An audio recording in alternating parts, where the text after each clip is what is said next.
Thank you very much. Did you hear what the cow said to the farmer on a cold winter morning? Thanks for the warm hand. Anyway, it's going to get better, so don't panic on me. I start small.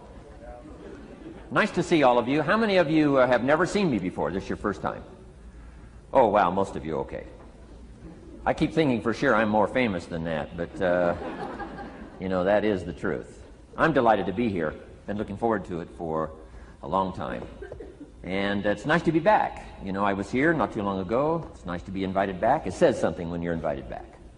It doesn't say everything, but it says something. Maybe it says, let's give him one more chance, right? See if he can get it right this time. But I'm delighted to have all of you here. We're going to spend the day together. I feel two major responsibilities, and I'm sure you can guess what those are. Number one is to make sure you get your money's worth, right? When you shell out your cash, especially these days, you want to make sure you get full value for the money you spent. And I know the tab for the seminar was not that much. Pretty modest fee to get in. Most of you are your tips for the week, right? So it wasn't that much. But I want you to be able to say when you walk out of here today, it was worth my money. But my biggest responsibility is to make sure you get your time's worth. And the reason I say that is because time is more valuable than money. In fact, you might start your notes with that. Time is more valuable than money. You can get more money, but unfortunately you can't get more time. If somebody asks you to spend your money, that's pretty easy, right? We live in America. We're wealthy. So the money's not the problem. But what if somebody asks you to spend a day, right? You got to think that over carefully.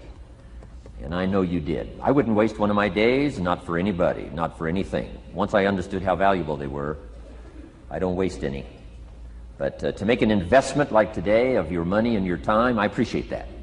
Today's going to be costly for me. It's going to cost me one of my days to be here, right? And some money, of course. But, you know, I don't need the money. I take the money, but I don't need the money.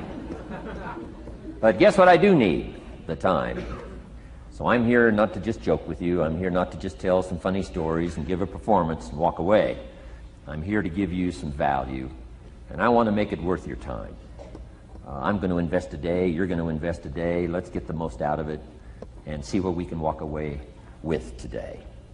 Anyway, for you that have not seen me before, just very briefly, let me just tell you my story. I grew up in Idaho, farm country, southwest corner of Idaho. In fact, my father still lives on the old homestead where I grew up. He'll be 89 his next birthday, still hasn't retired. I'm proud of my dad. He's never been ill. He's really something. I'm trying to get him to retire this year, 88. I'm telling my father, what a good year to retire when you're 88. And he says, hey, talk to me in 10 years, right? I might be ready. But anyway, I went to high school. I graduated. I went to college 1 year. Halfway through my second year of college, I decided I was smart enough, so I quit. One of my major mistakes. I should have stayed in school. But I thought, heck, you know, I'm smart enough to get a job. That's what life's all about, right? Get a job, pay your bills, work hard, stay out of trouble, keep your fingers crossed, hope for the best. And I figured I was at least prepared to do that. So I quit college and went to work. A little while later, got married, got my little family going, and I'm out there doing what I thought was the best I could. But about age 25, I'm starting to struggle. I've purchased a little more than I can conveniently pay for on time, and the creditors are starting to call saying, hey, you told us the check was in the mail. What's the deal? And I'm getting embarrassed by that. I'm also embarrassed, big mouth me, with all the fancy promises I made to get married. I'm way behind on those promises, and I'm getting discouraged, wondering what to do. And I thought, well, maybe I should go back to school, right? 1 year of college, pretty short on an application. But, you know, tough to go back to school, right? Especially when you got your family going. Time to stay is when you're there. So I discounted that. I thought, well, if I, you know, had my own business, that would be the way to go. But, you know, I'm short on money, too much month at the end of the money. If you've ever been there, that's where I was, age 25. So I had to discount that, and I'm discouraged, wondering, where do I go from here? And then the miracle happened for me. Good fortune came my way. And who can explain good fortune? I don't know. Remarkable things that happen to you at a particular time. Sometimes it's just unexplainable how those things happen. One of my friends says, well, hey, things don't just happen. Things happen just. Another good note for your notes. Things don't just happen. Things happen just. And maybe that's it. I don't know. I'm an amateur on life, I guess like most of us are, trying to figure it out, how to make it valuable. But I was ready. And my good fortune was, at age 25, I met a very wealthy man. His name was Mr. Schoaf, Mr. Earl Schoaf. A friend of mine had gone to work for him, and he started telling me about this man. He said, you got to meet this man I've gone to work for. He's wealthy, but he's easy to talk to. And he's got a unique philosophy of life. And the more he kept talking about this man, I thought, well, I've got to meet this man. So sure enough, shortly after that, I had a chance to meet this remarkable wealthy man, and I was impressed. He was wealthy. Sure enough, he was easy to talk to. I was so intrigued, within a few minutes, I said to myself, if I could be like him, farm boy from Idaho, if I could be like him, I'd give anything. And then I thought, if I could just get around somebody like him, and if he would teach me what to do, I would be willing to learn. I'm coachable. And that was my good fortune. A few months later, this wealthy man that I met, Mr. Schoaf, took a liking to me, hired me, gave me a job. I went to work for him. And I spent the next 5 years in his employ.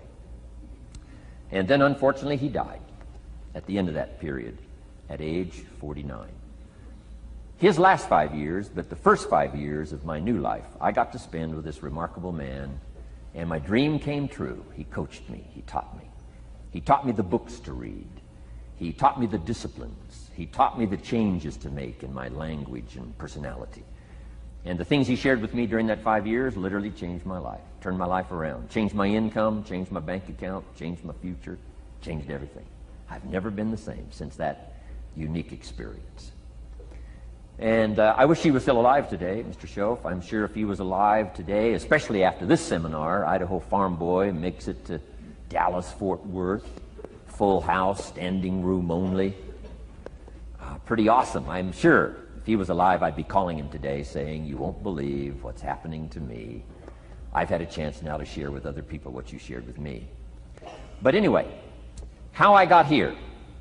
30 plus years ago, I was living in Beverly Hills, California. And one day a friend of mine, businessman friend, said, Jim, I'd like to have you come and share your story with my service club that I belong to, the Rotary Club. He said, I know your story, Idaho farm boy makes it to Beverly Hills. But he said, I think my club members would love to hear your story. He said, if I arranged one of our breakfast meetings, would you come tell your story? Just share a few thoughts. I said, okay. So I agreed to go give this breakfast talk. And guess what? They liked it. And my telephone rang. I got another call saying, we heard you've given your story and shared some ideas. Would you come talk to our club? First thing I know, I'm starting to devote a piece of my business time to giving these talks. And then one day, a businessman who'd heard my talk, I think 2 or 3 times, approached me and said, would you come and share that story and some thoughts with my management and salespeople? I said, I got this little company going. And he said, if you'd come tell your story to my organization, he said, I'd be happy to pay you. And I thought, wow, wouldn't that be something? So I agreed to go do it, and I got paid. Little did I know, another fortune was waiting for me to translate my ideas into talks and speeches and seminars. Now I've written some books.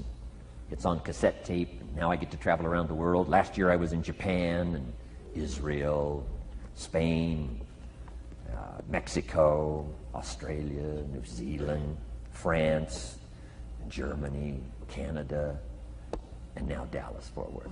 So. Idaho farm boy gets to travel around the world and share his story, and here I am today. Anyway, it's almost too much for me to comprehend. From where I started, raised in obscurity, in a little small farm community, and now to be here today is pretty awesome for me. So anyway, that's just a little bit about my story. My story is probably more intriguing for me than it is for you, but I wanted to hear it again, so I thought I would just, bore you with it. Anyway, I don't ask you to be impressed today. I'm the one that's impressed from where I came from to have a chance. But that's the American dream, right? Come true. Chance to start from scratch, start from obscurity, start with pennies, start with nothing, and have a chance to transform your life, change your life, set your goals, and see what you can accomplish. So anyway, that's how I got here, and I'm just delighted that this day has arrived, and I truly want to make it valuable for you. Let's go to work. Here's what I hope you'll find out of this seminar today, for your notes. Here's what I hope you'll find. Number one, sincerity. Above all else today, I hope you'll find me sincere. Best place for people to start to communicate is sincerity on both sides.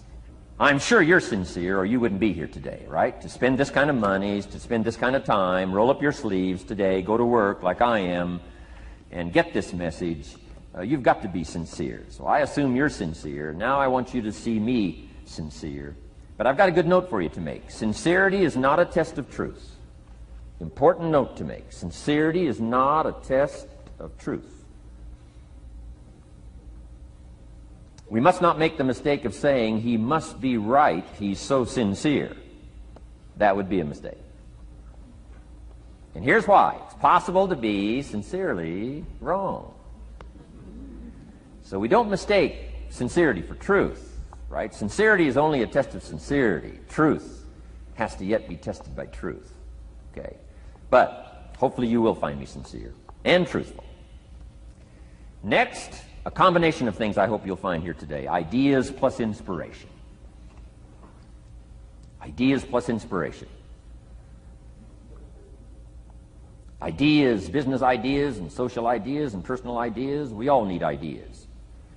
Right? How to have a good day ideas, how to have a good year ideas, how to have your best year ever ideas, good health ideas, personal relationship ideas, how to deal with your family ideas, sales management ideas, financial freedom for the future ideas. We all need good ideas. So today I hope you gather up by notes and by what you can remember a lot of ideas. I want to share as many with you as I possibly can in the time constraints we have.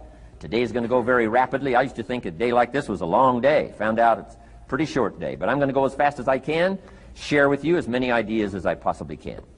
And here's why. Ideas can be life-changing.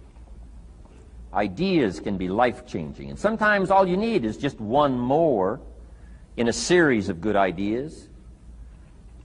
It's like dialing the numbers into the lock. Right? You got 5 or 6 numbers dialed into the lock. The lock still won't come open, but you don't need 5 or 6 more numbers. Maybe you just need one more, and maybe a seminar like this could do it. A sermon could do it. The lyrics from a song could do it. The dialogue from a movie could do it. Conversation with a friend might do it. That one last piece you need, number. Dial it into the lock. That's it. The lock comes open. There's the door for you to walk through. And maybe this seminar today could furnish that for you. One more idea. I know you've come with a lot already. Sometimes we get the impression, I used to have that I only had this much going for me and I needed this much. Usually not true. And I'm sure not true of this audience, where I find you today, as well dressed as you look today. You know, as fine as you are sitting here today. It isn't that, you've got this much going for you and you need this much. I would assume you've got this much going for you, and maybe all you need is just a few more thoughts, ideas, to furnish you some ways and means to turn your life into the dream you want it to be. So, ideas. The seminar is going to be loaded with ideas. I want you to take good notes. But here's what else I hope you'll find here today, and that is inspiration. And who knows the mystery of inspiration? Why some people are inspired and some are not? You were inspired to get here. Some were not. Who knows the mystery of that? I don't know. How come you made it? The rest of them didn't make it. We don't know what that mystery is. Some people turned it down. Some people said it costs too much. Some people said it's going to take too much time.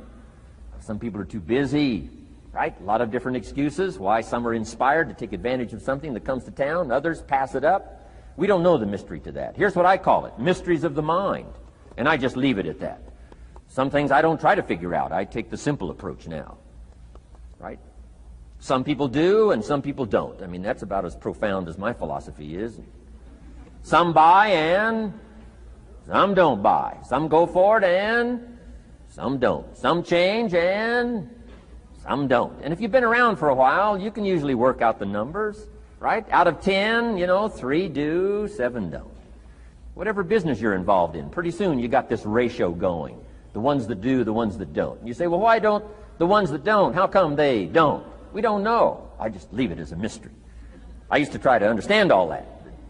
I just take the simple approach now. The guy says, this happens to me, this goes wrong for me, and all this stuff goes wrong for me. How come all this stuff happens to me? I say, I don't know, it beats me.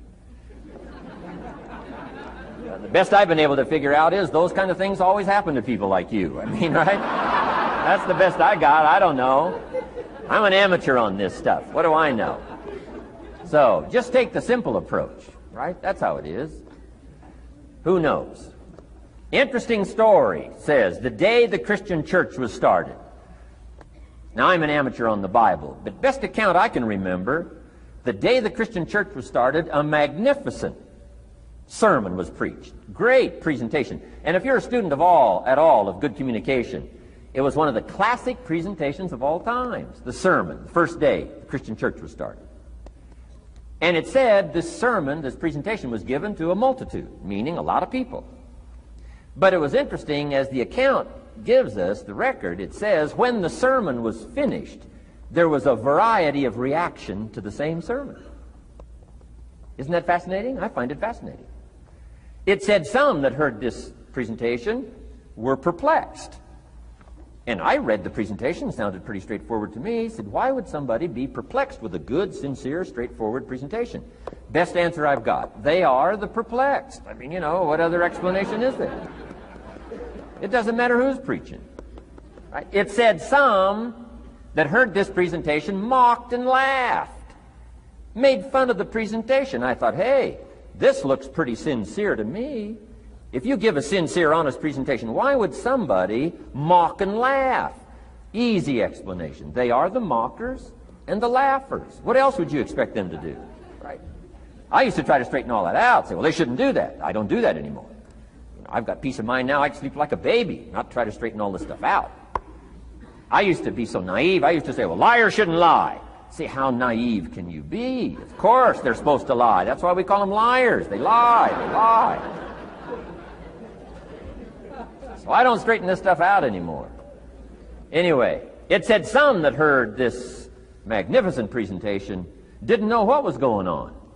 And they're usually easy to spot. They're usually saying, what's going on, right? I mean, they don't know what's going on. But interesting, right? A variety of reaction to the same sincere, honest presentation. Now, it also says, in wrapping it up, some that heard the presentation believed. And I think that's who the speaker was looking for, the believers. Interesting. Now, it said the number of believers was about 3,000. So a pretty good first day. 3,000. I've had some first days, but I never had 3,000. But anyway, 3,000 were believers. And the speaker was looking for the believers out of this multitude. And that's about as close as we can come to understanding the mystery. Some believe, and some mock, and some laugh, and some are perplexed, and some don't know what's going on. And you just have to leave it that way. Why? Because that's the way it's going to be. The way to be brilliant is to find out how it's going to be and then say, here's how it should be. I mean, that's how you become brilliant. So, anyway, who knows the mystery? I call it mysteries of the mind.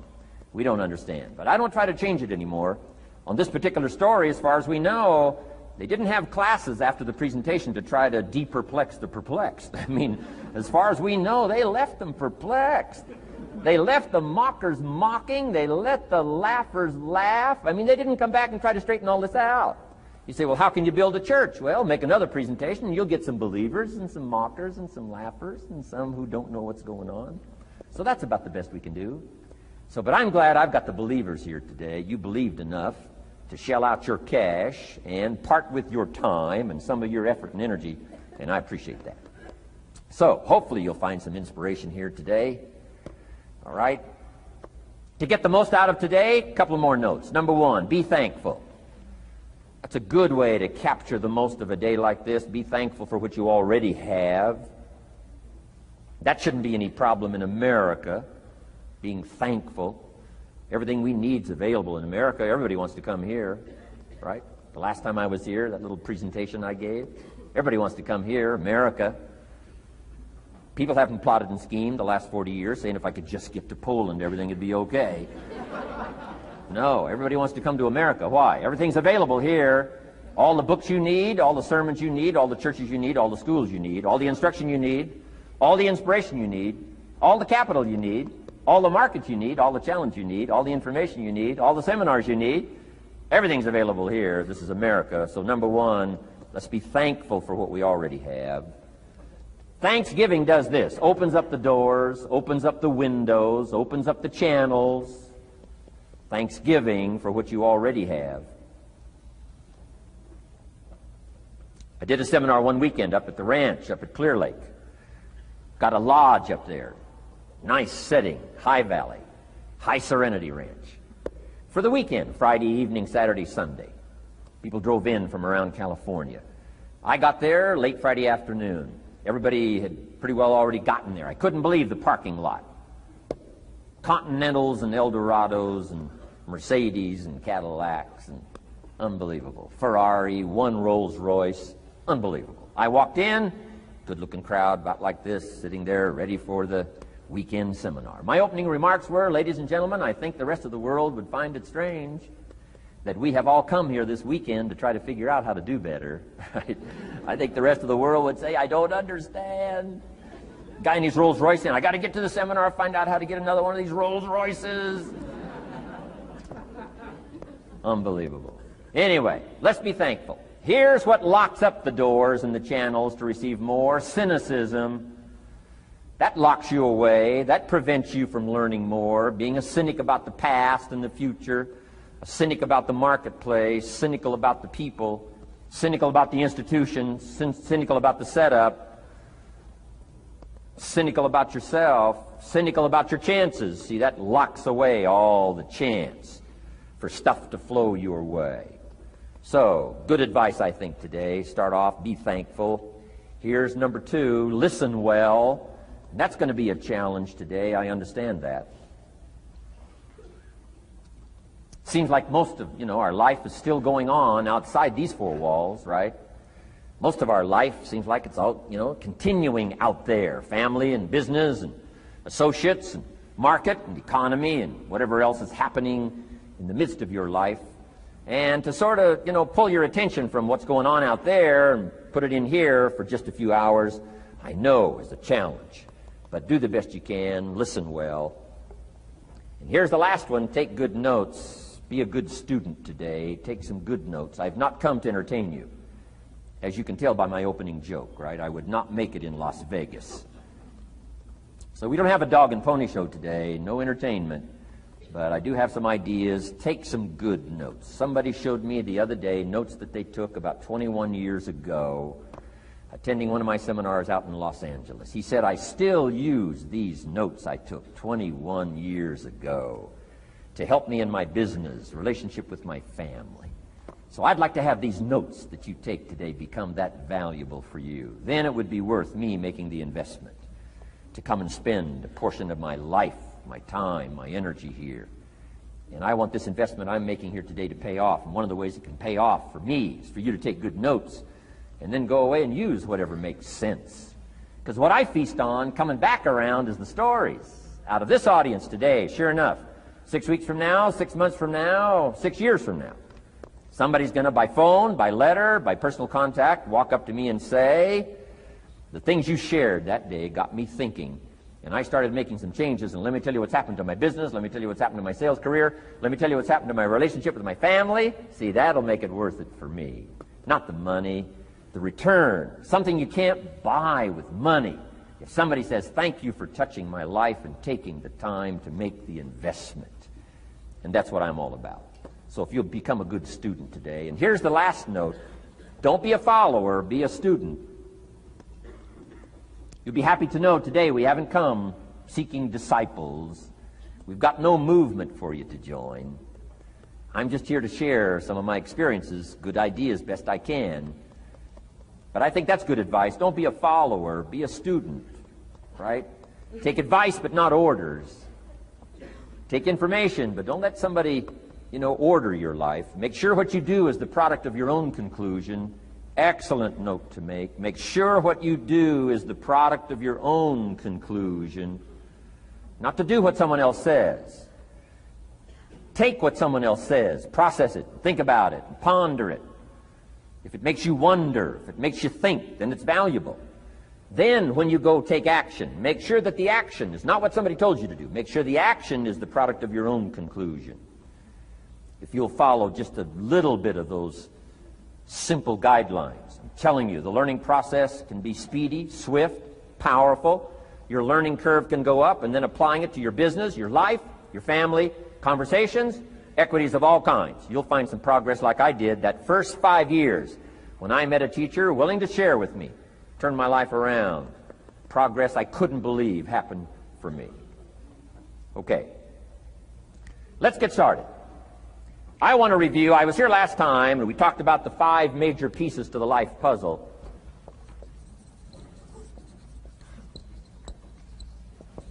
And I just want to review those because it lays such a good foundation for all the rest that I want to share with you today. We got a lot of subjects to cover, so we're going to go rather swiftly, okay?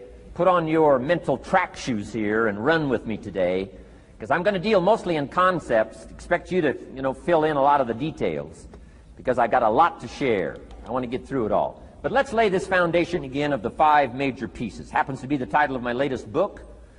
But I think it is so valuable in laying a foundation. It's some of the things I learned between ages 25 and 30. The teacher who taught me so well. He dealt in these fundamentals, we call these. Fundamentals. We call these basics. Basics for sports, fundamentals for sports, fundamentals for your business, fundamentals for the way you deal with your family, a few simple things. Few basic things that if you practice every day can make all the difference in the world, how it works out. I boiled it down to 5 major pieces to the life puzzle. Let's just review those. Number 1 is philosophy. Philosophy, as I taught the last time I was here, philosophy, in my personal opinion, is the major determining factor in how your life works out. Philosophy, the major determining factor in how your life works out. Philosophy. To form our philosophy, you got to think. You got to use your mind. You got to process ideas. And this whole process over a lifetime, starting way back here when we were children, schools that we've attended, our parents, our experiences, all this stuff that we've processed by the thinking process helps to develop our philosophy. And in my opinion, each person's personal philosophy is the major factor in how your life works out. Here's what I called it in that last presentation when I was here. It's called the set of the sail. Each person's personal philosophy is like the set of the sail. Now, I used to think it was circumstances that ordered my life. If someone would have asked me at age 25, Mr. Rohn, how come you're not doing well? Pennies in your pocket, creditors calling, nothing in the bank, behind on your promises to your family, you live in America, 25 years old, got a beautiful family, every reason to do well, and things are not going that well for you. What is wrong here? It would not have occurred to me to blame my philosophy. I mean, it would not have occurred to me.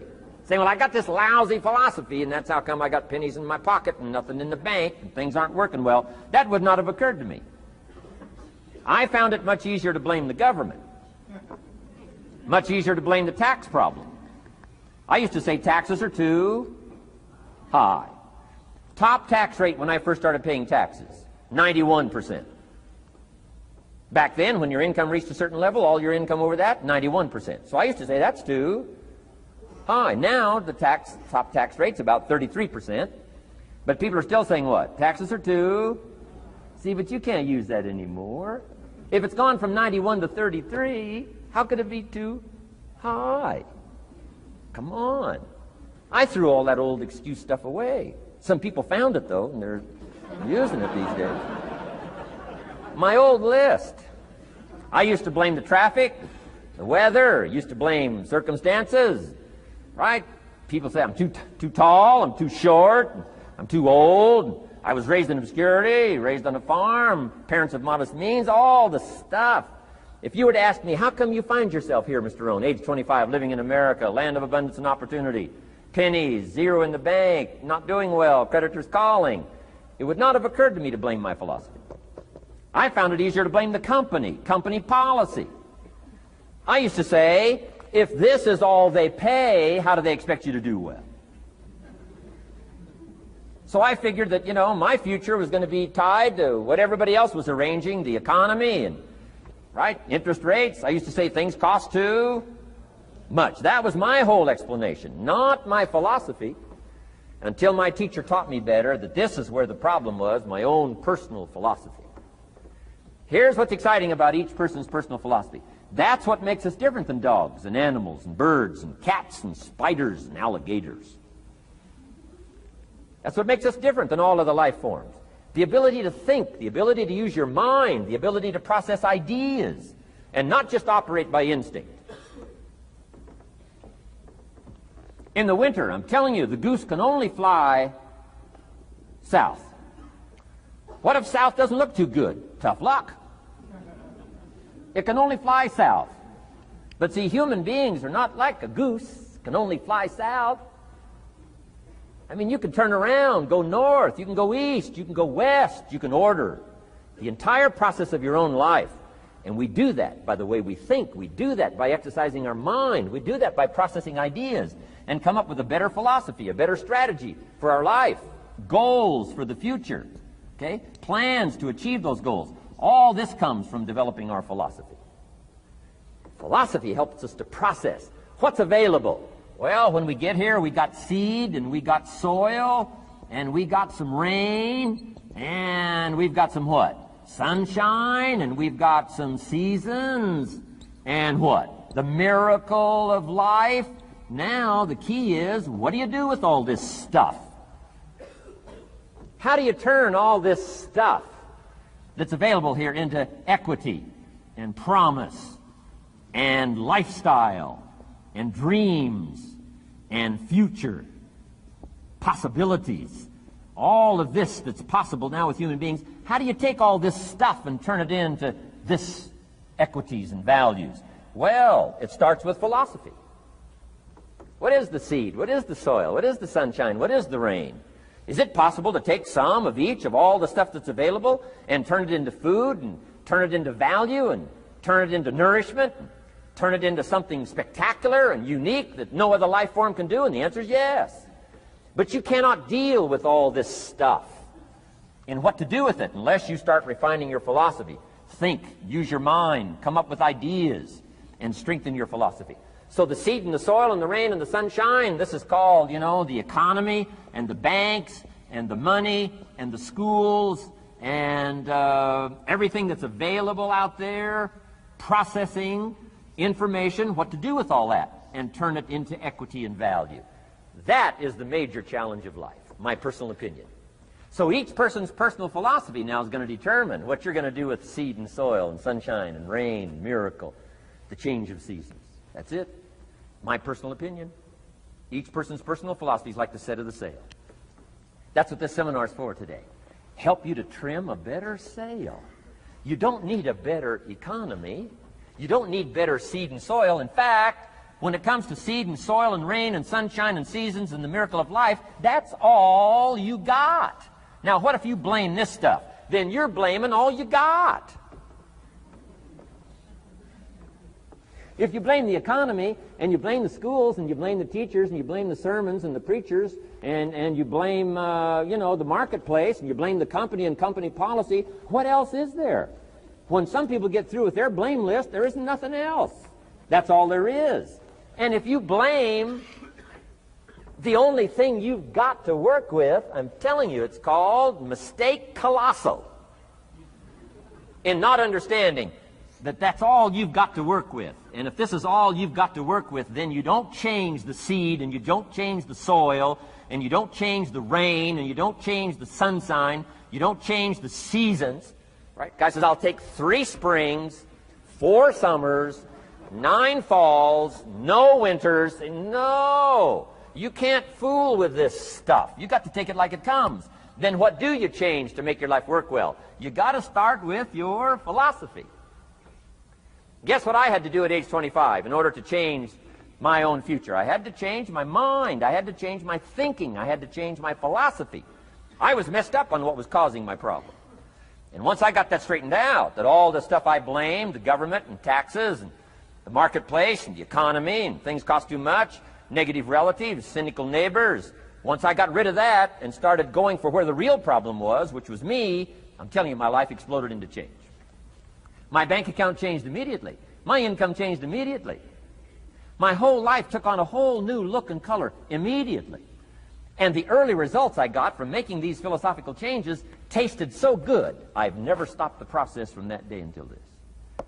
And I'm telling you, with a little consideration of the refinement of your sail, by setting a better sail, refining your philosophy, your whole life can start to change from today on. You don't have to wait till tomorrow. You don't have to wait till next month. You don't have to wait till spring. You don't have to wait till 93. You can start this whole process immediately. I recommend it. Now, some people do so little thinking, they don't even have their sail up. I mean, you can imagine where they're going to wind up at the end of this week, at the end of this month, at the end of this year. Now's the chance to change, process all this information. So number one is philosophy. Okay. And we dealt with all that, where we get ideas from personal experience, from other people's experiences. I don't want to get into all those details because we covered that the last time I was here. But philosophy, that's number one, my personal opinion. Each person's personal philosophy. Here's the definition of success and failure. Just make this note. Here's failure. A few errors in judgment, repeated every day. Now, you can automatically assume, Mr. Rohn, I say, I can understand that. A few errors in judgment repeated every day. For 6 years?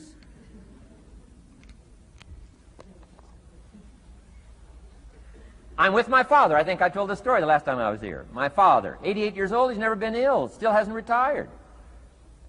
Not long ago, midnight, we're getting ready to go to bed. We've drilled a new well, got some extra water, got some more acres going. He's all excited. At midnight, we're getting ready to go to bed. My father's eating what he calls his midnight snack. A little bite to eat before you go to bed. Don't have to go to bed hungry. And I'm watching him eat this midnight snack. Guess what he had? An apple, a few graham crackers, and a glass of grapefruit juice. I said, no wonder my father's so healthy. My mom taught us all those good health practices. Taught me when I'm growing up, right? I'm an only child. I've never been ill. Passed the big 5-0 some time ago. My 2 daughters, 32, 33, never been ill. My grandkids, never been ill. I'm telling you, the legacy lingers on. As I watched my father have this midnight snack, suddenly occurred to me. I know that's part of it. An apple, what? A day. That's gotten to Dallas-Fort Worth, right? An apple. An apple a day keeps the doctor away. Good question for this intelligent audience. What if that's true? You say, well, Mr. Rohn, if that's true, that would be easy to do. Then what's the problem? It's easy not to do. It's easy not to adopt it as your own personal philosophy. Or the guy messed up the saying. Guy says a Hershey bar a day. Say, no. No. You've been watching too much television. It is not Hershey bar. You've got to be smarter in philosophy than to fall for the Hershey bar a day when it's an apple a day. You've got to be smarter than that. And if you make that kind of an error in judgment every day for 6 years, I'm telling you, it'll accumulate into disaster. Sometimes the first year you say, well, you know, I'm so healthy now, what difference is it going to make? You've got to be smarter than that. Just because disaster doesn't fall on us at the end of the first day doesn't mean disaster isn't coming. You've got to be so smart that you look down the road and say, will the errors in my present judgment of philosophy, what's that going to cost me in 1 year, 6 years, 1 month, 6 months?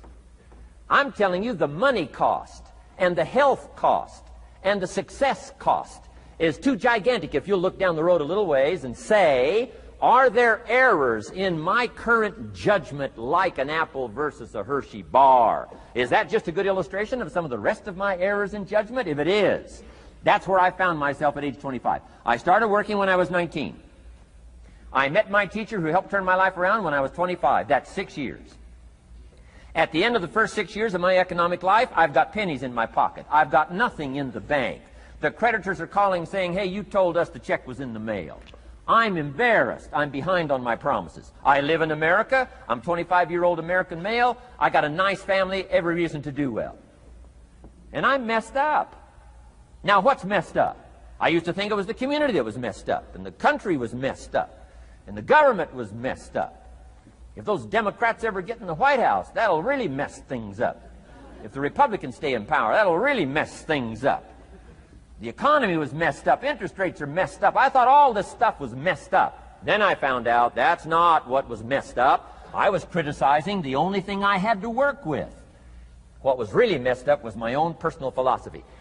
My own errors in judgment in my own personal philosophy brought me in 6 years to pennies in my pocket, nothing in the bank, and trying to explain why I wasn't doing well, living in America, 25-year-old American male, got a family, every reason to do well.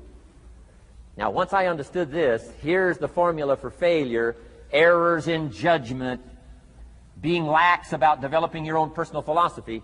I'm telling you, it's called accumulated disaster. It doesn't matter whether it's your health or your bank account.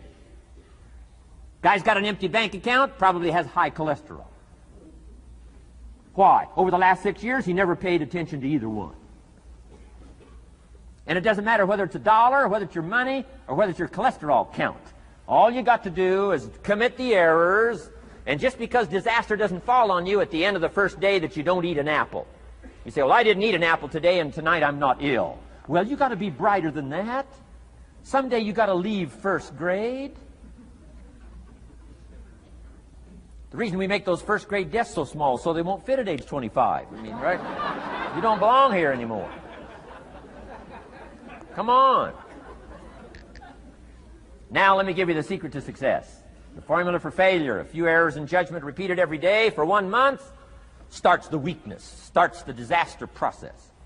You can imagine what happens in 6 years. Now here's the formula for success: a few simple disciplines practiced every day. And you've started a whole new process called a whole new life. A few simple disciplines practiced every day. And if you decide today to go for the apple instead of the Hershey bar, I'm telling you, you have begun the process of turning your life around. And if you keep up that process, not only with your health habits, but with your money habits and with your communication habits, with your sales habits and management habits and every other habit that you've got, if you'll start that process, eliminate the errors and replace it with disciplines practiced, I'm telling you, you can start this process of life change immediately. After today, you don't ever have to be the same again. Only by choice.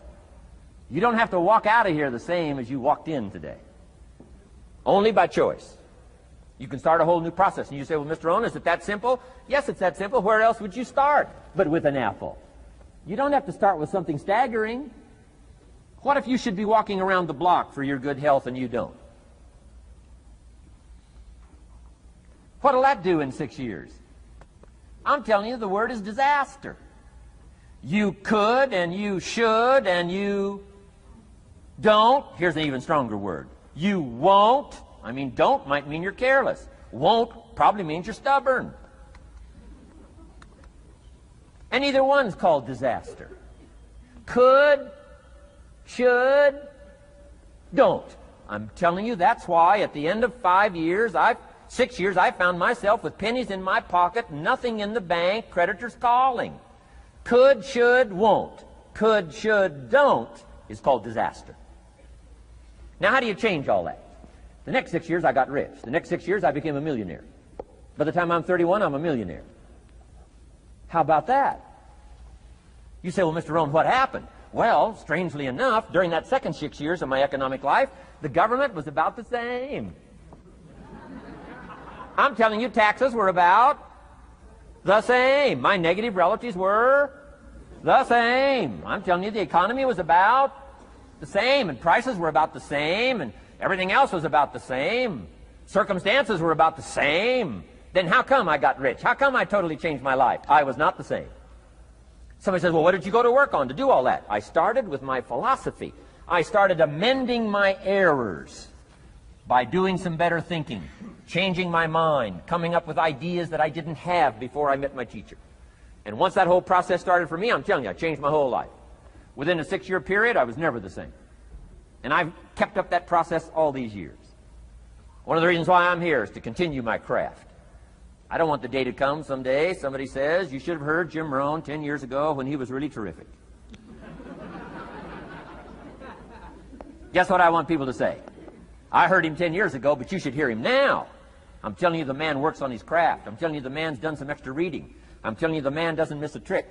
I'm telling you he's worked hard on himself.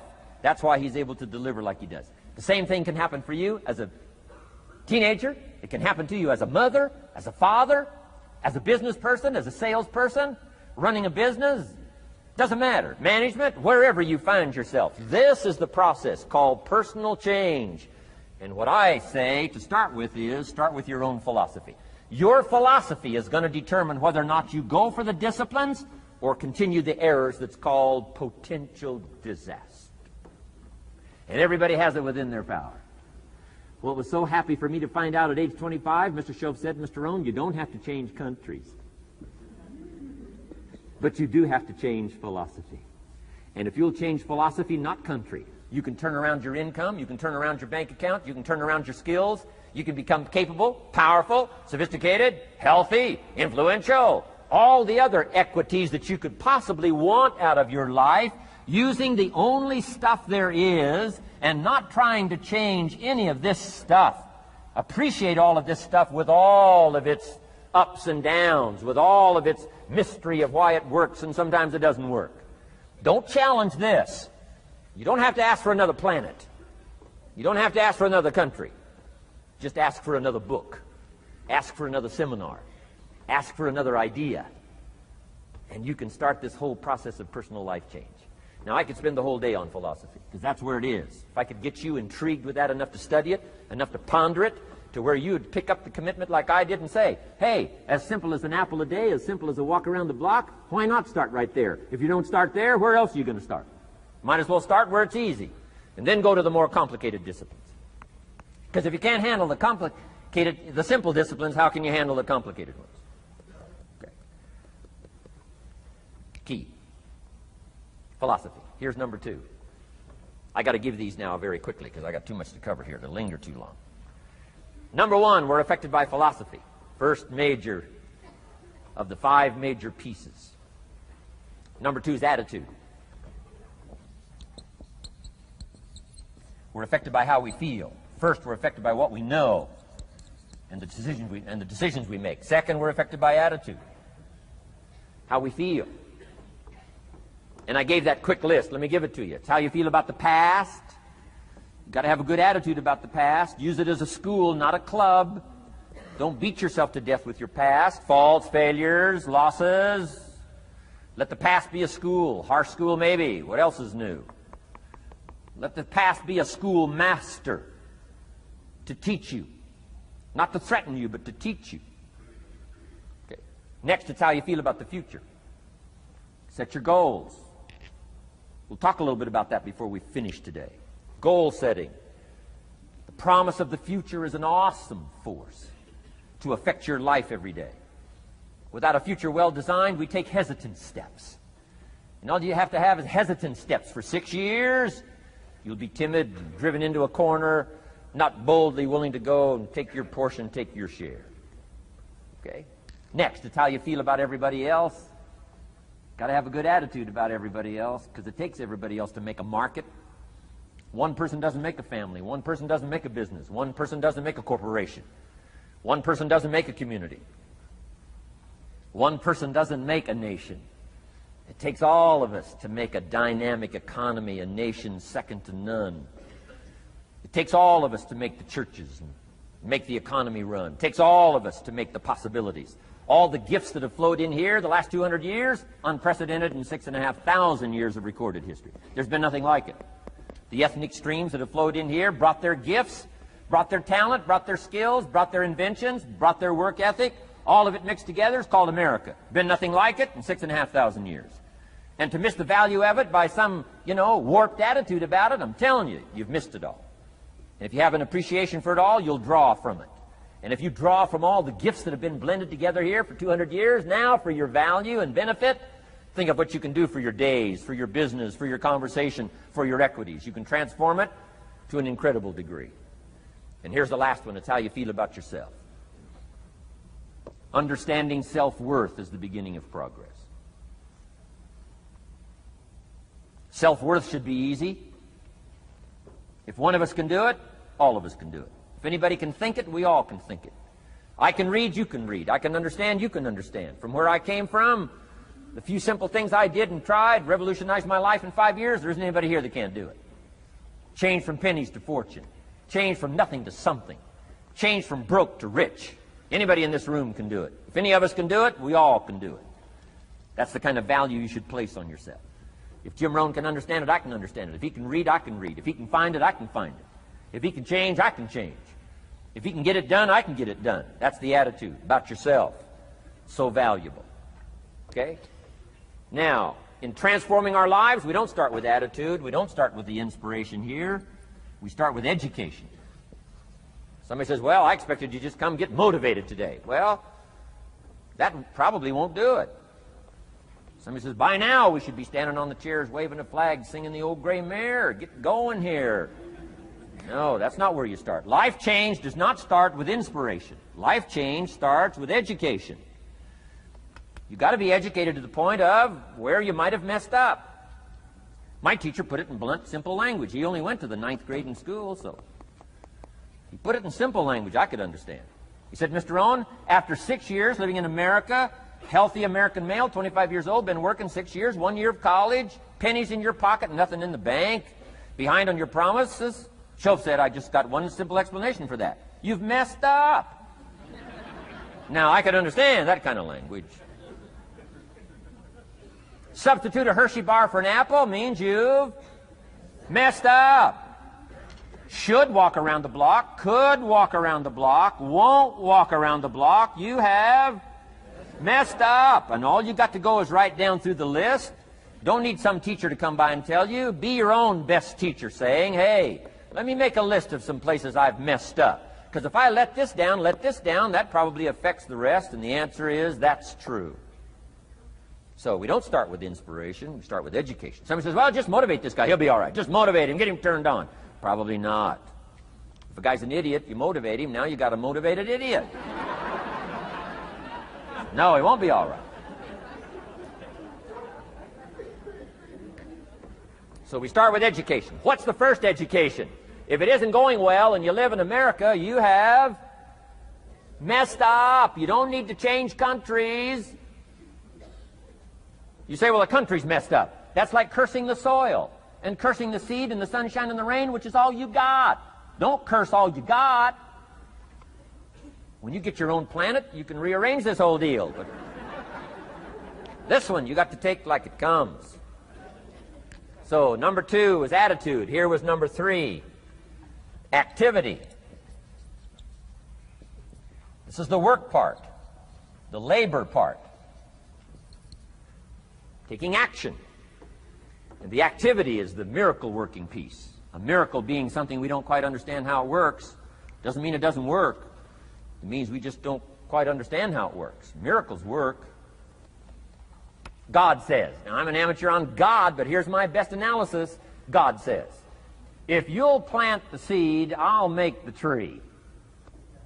Now, that's a good arrangement. Number 1, gives God the tough end of the deal. What if you had to make the tree? That'd keep you up late at night trying to figure out, how do you make a tree?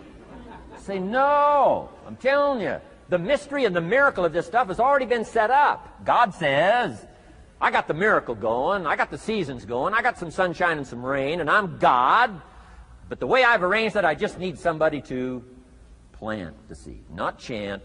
In California, they're trying to chant to get this stuff done. Forget this California stuff. You don't have to rub a crystal and sleep under a pyramid. This stuff's too easy. Getting rich is too easy. Changing your life is too easy. Forget all that. Right? Massive bombard, affirmation, forget all that. My opinion.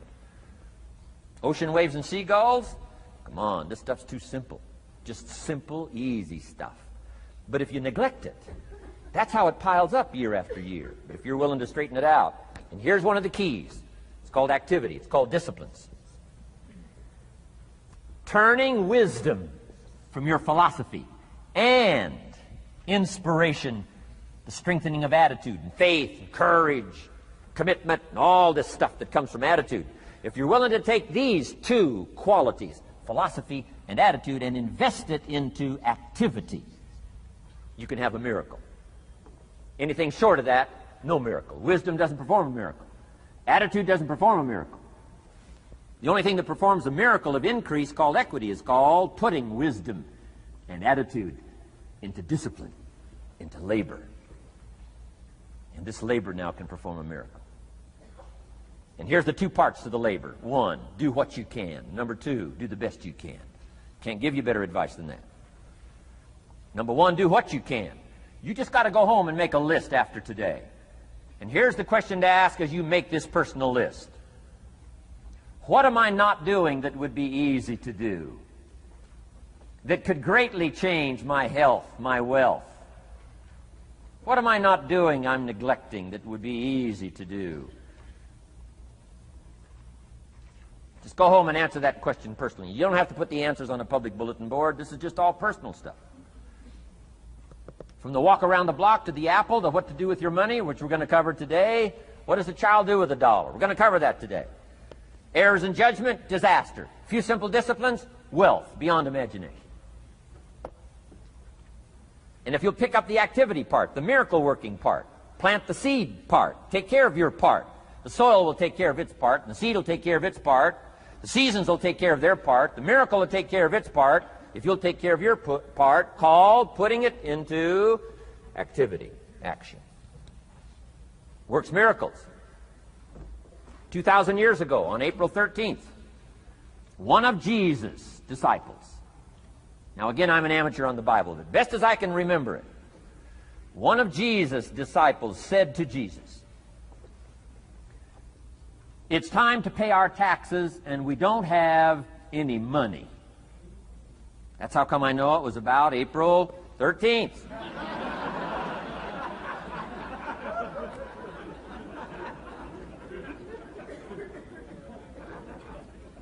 To this statement by his disciple, Jesus said, best as I can read the record, Jesus said, "No problem." Now, why could he say no problem?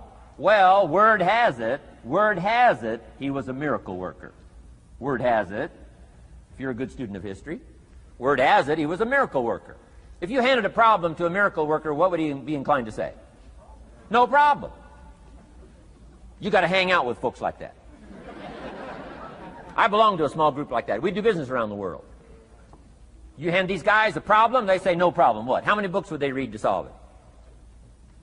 Many as it takes. How early would they get up? Early as it takes. How much information would they get? Much as they needed. So it's what? No problem. You got to hang out with folks like that. Jesus said this will be no problem, the tax thing. He said to his disciple, it's simple. Go fishing. Wow.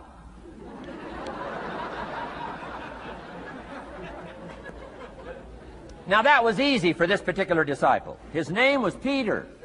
And Peter was a fisherman. How clever. How clever. But here's the real problem. If you should fish, and you could fish, and you don't fish, you got no miracle. You could change, you should change, you won't change. That's called accumulated disaster. In 6 years, you'll be explaining instead of celebrating. Having some ragged list like I had, reasons for not doing well, pennies in my pocket. Could, should, don't, disaster. And if you'll just start the process of change, could, should, and will, you can start this whole process. And if you will, then put it into action. The miracle belongs to you. Jesus said to his disciple, it'll be simple. Go fishing, and the first fish you catch, look in his mouth. Peter said, okay. He was used to strange things happening. In this relationship, Peter goes fishing, catches the first fish, looks in his mouth. Guess what's in the fish's mouth? Coins. Peter says, wow, coins. Starts counting the value of these coins, and when he adds it up, guess how much it added up to? Exactly enough money to pay his taxes and Jesus' taxes. Which gives you Jesus' position on taxes.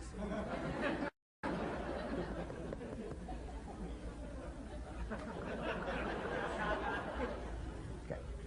Now we call that what? A miracle, only because we don't quite understand how it works. It doesn't mean it doesn't work. It simply means we don't quite understand how it works. But here's how you get a miracle going for your life. Number one, do what you can. Get a list of the stuff you could do and you haven't done, postpone, and start cleaning that up. You can't start at a better place for personal change. That'll affect your bank account, affect your future, affect your income, affect everything. You can't start a better life change process than cleaning up what you should be doing. The man says, well, my mother lives down in Florida. Should have written her 6 months ago. I just can't seem to get that letter written. I'm asking you to get that letter written, clean that up, and don't walk like other people walk. Don't postpone like other people postpone. You say, well, is it as simple as writing a letter? And the answer is yes. Where else would you start for life change, personal change? You don't need a pink package to fall out of the sky. You don't need massive bombard, pre-conscious, subconscious. Practice channeling, find a 2,000-year-old guru. I mean, you don't need any of that stuff. Pass on all that. Kids are afraid of that stuff. Too much of it, you'll be out on a limb with Shirley. I mean, don't pass on all that stuff. This stuff's too easy. This stuff's too simple. It's called take action, number one, on neglect, on errors in discipline. Number two, start setting up some disciplines. And if you'll do that, you'll perform a miracle. Now, here's the second part of the miracle. Number one is do what you can. Here's number two, do the best you can. If that's not your philosophy, I would ask you to amend it. Let me give you the best of ancient script. Here's what it says. Whatever your hands find to do, do it with all your might, do it with all your strength, and do it with all your power. What a good philosophy. That kind of philosophy will revolutionize your life if you haven't picked it up lately. Guy slips in late, company doesn't seem to mind, slips out early, first one in the parking lot, heading for happy hour. Stretches his break, comes early for lunch, late back from lunch, company doesn't seem to notice. Guy says, best as I can calculate, I'm putting in about a half a day's work and I'm collecting a full day's pay. And the guy says, I got it made. Little does he know the seeds of his own disaster are already being sown by the weakness of his own personal philosophy. It's not the economy that's going to determine your next 6 years. It's your philosophy about labor and about activity and about miracle and soil and seed and sunshine and rain and the economy and the banks and the money and the companies and the schools and what's going on. It's your philosophy and your attitude. And then your ability to take action. All of that we call the process of life change, miracle working. Number one, do what you can. Number two, do the best you can. Here was number 4. Results. Results. Every once in a while, you got to take a measure, see how you're doing with these 3 pieces: philosophy, attitude, activity. Now we take a measure called results. What is the results at the end of the day, the results at the end of the week? You can't let too much time go by without checking. When time goes by, 6 years I'd been out there working when I met my teacher, Mr. Schoaf. Schoaf said, well, Mr. Rohn, let's just go through a little summary here. He said, in the last 6 years, how much money have you saved and invested? Let's go through a little tab list here. How much money have you saved and invested the last 6 years? I said, what? 0. He said, you have messed up. You remember these notes. I like that. You've messed up. He said, who sold you on that plan? I thought, my gosh, the man's right. I'm a nice guy. I bought the wrong plan. What if you were 50 and broke? Right? Didn't need to change countries. Bought the wrong plan. What a sad scenario that would be. But Schoaf said these questions. Let's go through some results. He said, how many books have you read in the last 90 days? I said, what? 0. Wisdom of the world available? Change your life, change your future?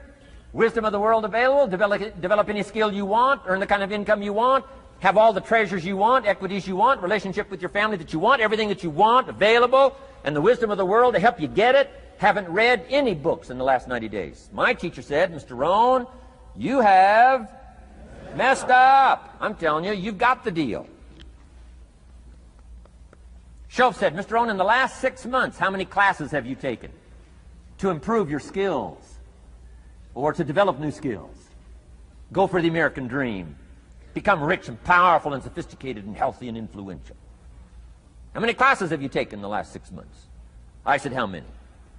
0. He said, you have messed up. He said, you don't need to unmess the country. You don't need to straighten out the perplexed. You don't need to straighten out any of this stuff. All you've got to do is look within and let results teach you a great deal about your own activity, your own attitude, and your own philosophy. I went through that process. Take this phrase home. Results is the name of the game. What other game is there? Results. Here's all life asks us to do. Make measurable progress in reasonable time. Just take home that little phrase. Good phrase. We're asked in life simply to make measurable progress in reasonable time. We demand it of our children. How many years do you want your child to spend in 4th grade? Approximately. About 1. If it looks like they're not going to make it, we pour on the pressure, called legitimate pressure, lack of results. Peer pressure, family pressure, school pressure, community pressure. Every other kind of pressure we can bring to bear what? You can't stay more than 1 year in 4th grade. As parents, you'd have to leave the community. You say, well, what if they're nice kids? Wouldn't you give them 3 or 4 years? And the answer is no. You got to make better progress than that. So you got to check fairly often. Some things you got to check every day. Some things you got to check at least by the end of the week. Salesman joins this little sales company. He's supposed to make 10 calls first week. Wouldn't it be legitimate to call him in on Friday and say, John, what? How many calls? I mean, this stuff is simple. John says, well. Say, John, well won't fit in this little box here. Well. Now John starts with a story. You say, John, I made this little box so small so a story won't fit.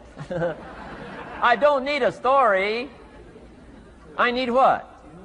A number. A number. What will a number tell me? Everything.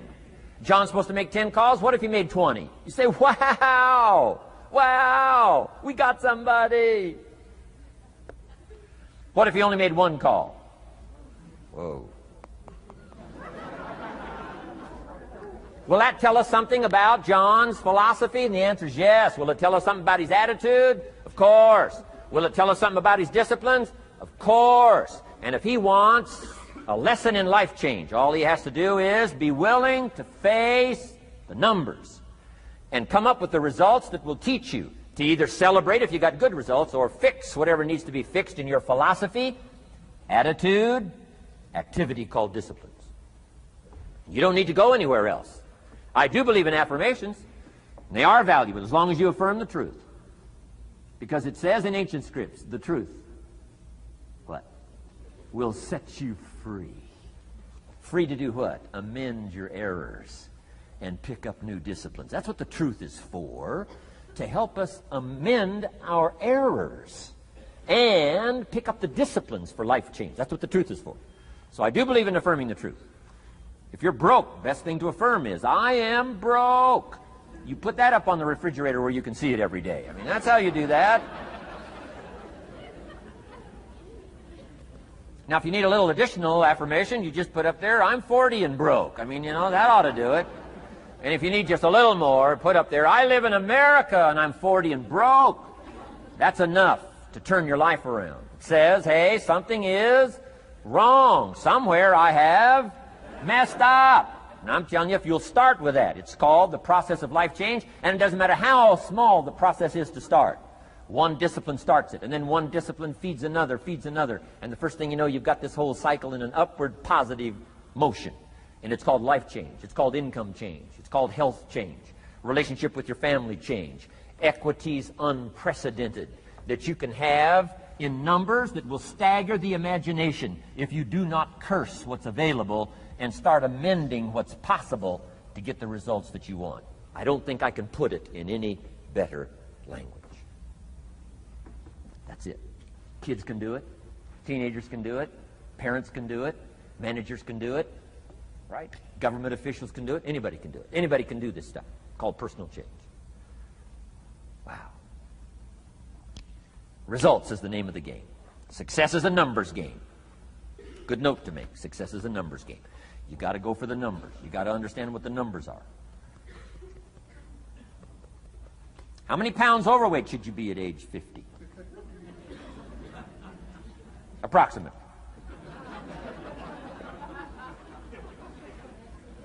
John says, I got big bones. We'll give you 10 pounds.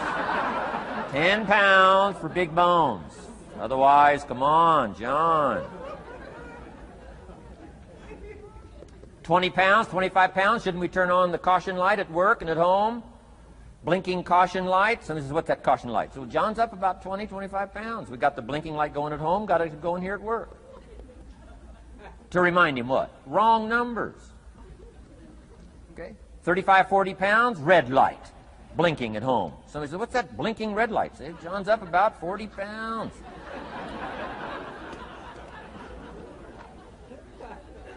50 pounds, we got the siren. What's that siren at home and at work? John's up about 50 pounds.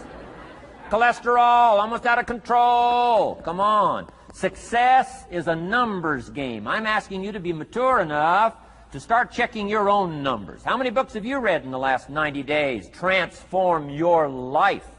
Become cultured, powerful, sophisticated, healthy, influential, all the rest of the stuff you want. How many books?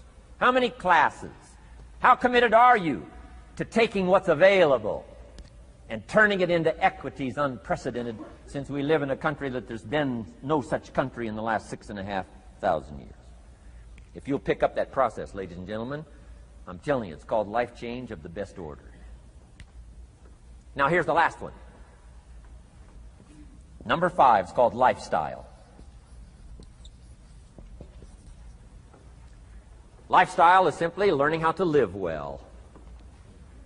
The last of the 5 major pieces. Here's the ultimate challenge of life. I've worked on this, you cannot believe how hard, since age 25. And that is, after applying better philosophy, attitude, and activity, and picking now up results. What are results for? Here's my ultimate challenge on results.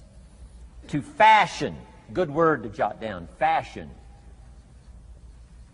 Fashion for yourself lifestyle, or what we call the good life.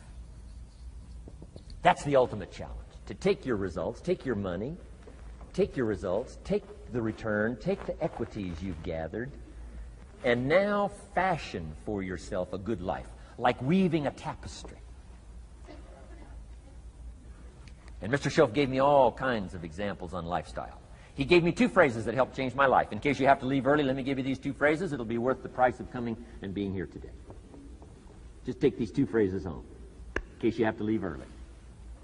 Here's number 1. Schoaf said, Mr. Rohn, if you wish to be wealthy, study wealth.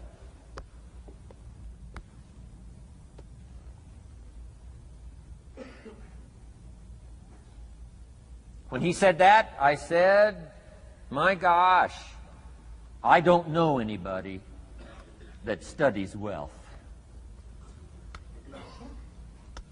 Where am I going to learn it? He said, never mind, Mr. Rohn, now that you've met me, if you'll be with me for a while, he said, and if you'll commit yourself, he said, I will teach you. And he taught me. He taught me the books. He taught me the stuff. Changed my life. By the time I was 31, I was a millionaire. The man taught me well. If you wish to be wealthy, study wealth. If you were to show me your present economic plan, in a personal conversation between you and me, you say, Mr. Rohn, let me disclose for you my current economic financial plan for the future. Would I get so excited I'd say, hey, I'm going to go across the country and lecture on your plan?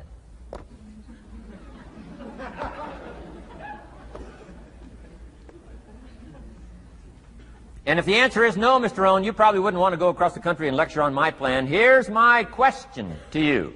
Why not? Why wouldn't you have a superior, powerful financial plan that's taking you to the places you want to go? I'm asking you, if you find yourself caught like I was at age 25, make the personal commitment today and say, I'm going to study and I'm going to change, and 5 years from now, nobody's going to be able to say, how come you don't have a superior plan living in a superior country with superior opportunity? Nobody's going to be able to say that 5 years from now of me. If you'll make that commitment, I'm telling you, this will be one of the most exciting days of your life. Not because of my seminar. It'll be one of the most exciting days of your life because of your commitment to this simple little process I've outlined for you. Here was the second phrase. Mr. Schoaf said, Mr. Rohn, if you wish to be happy, study happiness. I didn't know happiness was a study. My best hope for happiness at age 25 was to just go through the day with my fingers crossed, hoping somehow something would make me happy. Schoaf said, no, Mr. Rohn, happiness is not something you postpone. Happiness is not something off in the future. Happiness is something you design. You've got to get the word. Happiness is something you design. Happiness is a study. Happiness is a practice. Happiness is an art. It's not an accident. It's an art. And anybody that wants to can study, practice the art of happy living. Happiness is like culture. Money doesn't make you cultured, but culture is within the grasp of all of us. How much is a book on sophistication in the marketplace? $4,000? No, $40. I'm telling you, in America, everything's available. Everything's within reach. All you have to be is committed to it and make it a study. Culture is a study. Sophistication is a study. It's not an amount. It's not an account. It's a study. Money doesn't make you sophisticated and cultured. I know a guy that's rich. He's a clod. The guy's a clod. Eats with his elbow in his soup. I mean, he's just a clod. Nothing much more pitiful than a rich clod. I mean, you know, it's a sad thing to see. Money doesn't make you sophisticated. Only study and practice makes you sophisticated. Only study and practice makes you cultured. And only study and practice makes you happy. Study and practice makes you rich. Key phrase, don't be lazy in learning.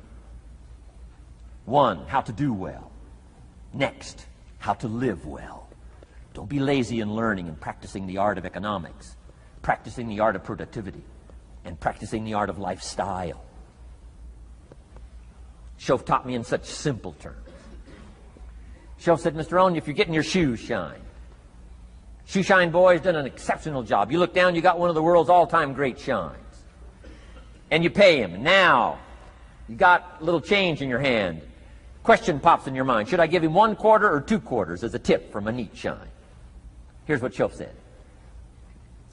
If 2 amounts pop in your mind, always go for the higher amount and become the higher thinking person. That helped change my life. Here's what he said. Become a 2-quarter person. Now, you can tell that was a long time ago when a quarter was a good tip. Now it takes dollars. But just substitute 1992 dollars for quarters. Schoaf said, hey, if you are thinking 1 quarter or 2 quarters, and you say, well, no, I'll just give him 1 quarter. He said, that'll affect you the rest of the day. The rest of the day, you'll look down, see this great shine, you'll say, I got to be really cheap. 1 lousy quarter, tip from a shine.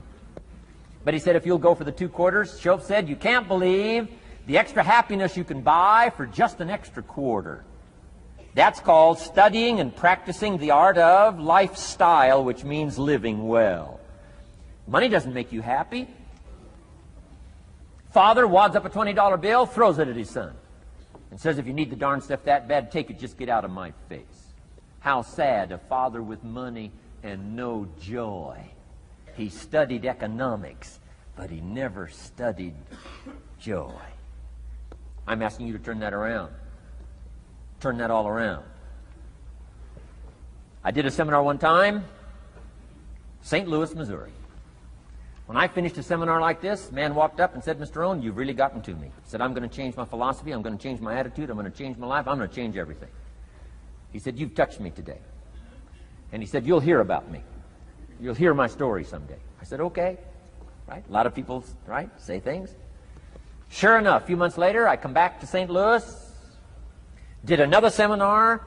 When I finished my seminar, I saw this man come walking up. I didn't remember his name, but he said, I'm sure you'll remember me as the man who said, I'm going to go make some changes. You've touched me today. I said, I do remember you. He said, I'm telling you, things are already happening for me. I cannot believe in just a matter of months. He said, one of the things I decided to change was my relationship with my family. He said, my wife and I have 2 lovely teenage daughters. Parents couldn't ask for any more beautiful, lovely daughters. And he said, I'm the only one that's given them trouble. He said, these daughters of ours have never given us any trouble. He said, I've usually been the one all these years, given all the trouble and all the static. He said, my daughters love to go to the rock concerts, and I'm always giving them trouble. They have to beg me for the money. He said, I don't want you to go. You stay out too late. Music's too loud. You're going to ruin your hearing. You won't be able to hear the rest of your life. And he said, I just get on their case. And he said, they keep begging, keep begging. Finally, when they beg long enough, I say, all right, here's the money. If you have to go that bad, just go. He said, that's how I've been up until now. But he said, after I left your seminar, I decided to change all that, called lifestyle, living well. He said, you won't believe it. Not long ago, I picked up the newspaper, and I saw an advertisement, and I knew my 2 daughters, it was one of their favorite performers, was coming to town. He said, guess what I did? He said, I went down and bought the tickets myself and brought them home, put them in an envelope. And when I saw my daughters later that day, he said, I handed them this envelope, and I said to my 2 lovely daughters, you may not believe it, but inside this envelope are 2 tickets for the upcoming concert. They could not believe. And he also added, you'll be happy to know begging days are over. Now they cannot. He said, now don't open the envelope till you get to the concert. They said, okay. So they go to the concert, come concert time, open up the envelope, hand the tickets to the usher. He says, follow me. And he starts down front. The girls say, hey, hold it, hold it. Something must be wrong. He takes another look, says, no, nothing's wrong, follow me. 10th row, center. Now they cannot leave. 10th row, center. The only tickets they were able ever to beg for was, right, 3rd balcony, can't see. He said, I stayed up a little late that night. Sure enough, a little after midnight, my 2 daughters come bursting through the front door. One of them lands in my lap. The other one's got her arms around my neck. They're both saying, you got to be one of the all-time world's great fathers. He said, Mr. Rohn, you're right. I can't believe. Same money, different father. He said, I've started making the changes, and I decided to start with my teenagers, my girls. He said, what a difference it's making in my life. And I'm telling you, you can do that with your lifestyle. You can do it with your sales career. You can do it with your management career. You can do it with any part of your life. If you're looking for equities, unmatched. Do not curse the only thing you have. Don't complain about the only thing you have, which is seed and soil, sunshine, rain, miracle, and seasons. But start changing and processing and evaluating things like we're covering today, and this process of change will take off for you. You will not believe what can happen in such a short period.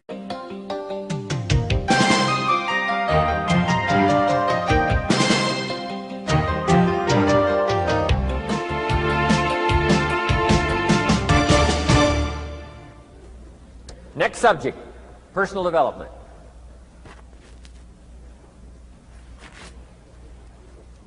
Some of the things Mr. Schoaf taught me starting at age 25, some things came quickly, some things came easily. Setting goals, that was easy. We're going to talk about that later on. But this one I had to struggle with, personal development. It was hard for me to give up my old blame list. It was so comfortable blaming the government and blaming my negative relatives and the company policy, unions, wage scale, economy, interest rates, prices and circumstances and all that. That was difficult for me to give up.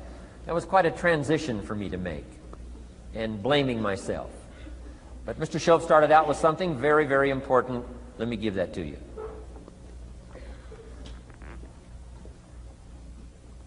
He said, it's not what happens that determines the major part of your future. It's not what happens. What happens, happens to us all. He said the key is what you do about it. It's not what happens, it's what you do about it. And he said if you will start that process of change, do something different the next 90 days than you did the last 90 days, like picking up the books to read. Do something different like the new health disciplines, relationship with your family, whatever it is, doesn't matter how small it is. If you'll start doing different things with the same circumstances, since we cannot change the circumstances, but we can change ourselves. We can change what we do. And then he gave me another secret to success when he said, what you have at the moment, Mr. Rohn, you've attracted by the person you've become. What you have at the moment, you've attracted by the person you've become. Few little simple principles here. Once you understand these, it starts to explain so much. Now, sometimes it's a little tough to take, blaming yourself instead of the marketplace, taking responsibility instead of putting it off on someone else. That transition sometimes is a challenging mission. And this one was a little tough for me. He said, Mr. Rohn, you've got pennies in your pocket, you've got nothing in the bank, the creditors are calling, you're behind on your promises. And he says, here's how that occurs. You've attracted, up until now, you've attracted the things to you because of the person you've become. Now I said, well, how can I change all that? He said, very simple. If you will change, everything will change for you. You don't have to change what's outside. All you've got to change is what's inside. To have more, you simply have to become more. And then he said, don't wish it was easier, wish you were better. Don't wish for less problems, wish for more skills. Start working on yourself, making these personal changes. And he said, it'll all change for you. So let's talk a little bit about personal development. That extraordinary adventure I undertook starting at age 25. And I've never ceased that adventure. I'm still going for it in the 90s. I want to get better and better. I want my craft to get better, my business operations to get better, the things I do to get better.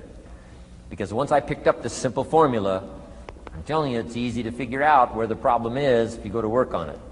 Now, let's talk about personal development. And in helping kids understand personal development, I always start with money.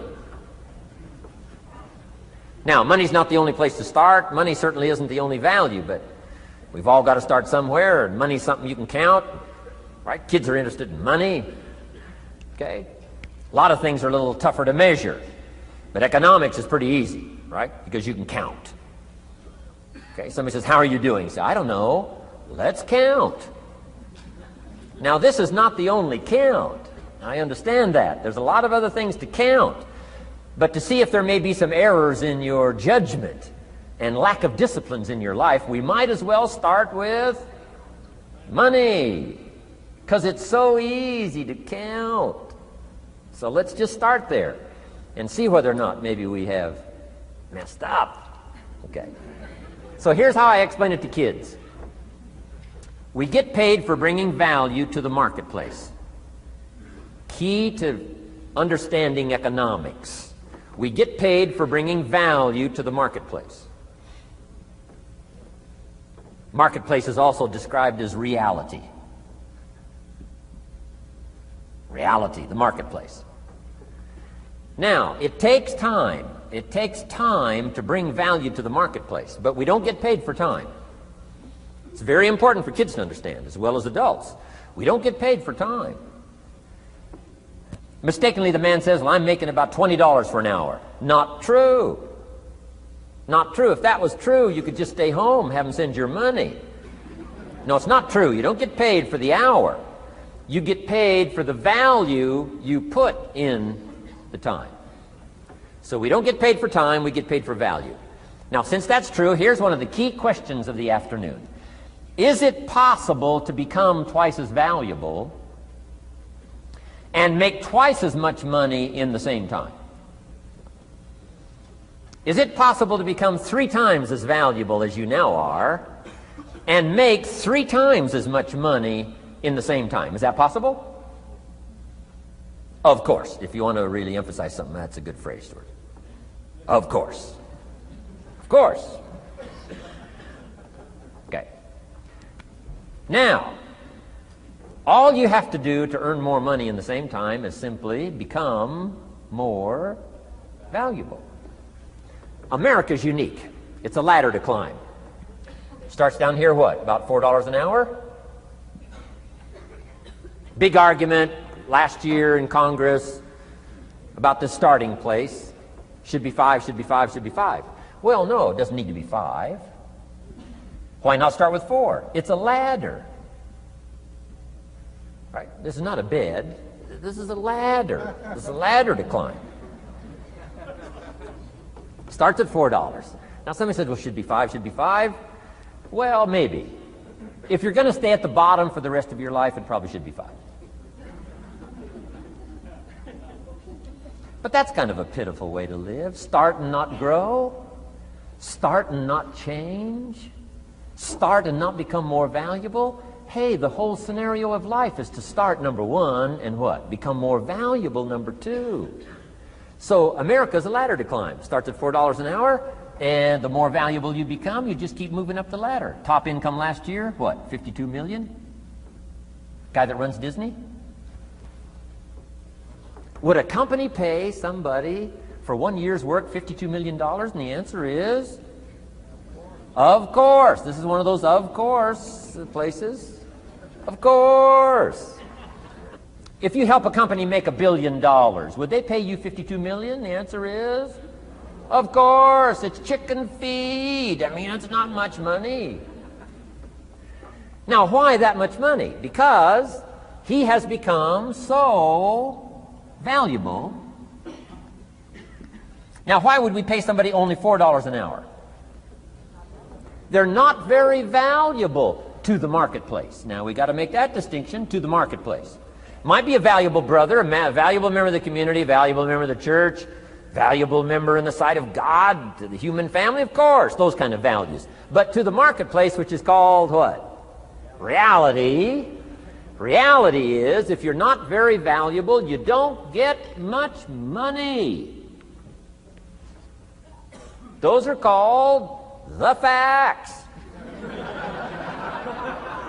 I mean, that's how that is. Well, then, how do you get more money? Simple answer. Somebody says, well, I'll go on strike for more. Well, here's a major problem with that. Here's a major problem with that. You can't get rich by demand.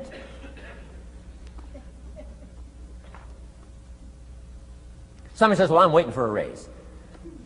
I'm telling you, it's easier to climb than to wait for a raise.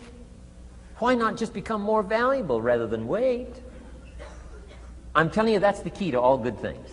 Becoming more valuable. Why would we pay somebody $400 an hour?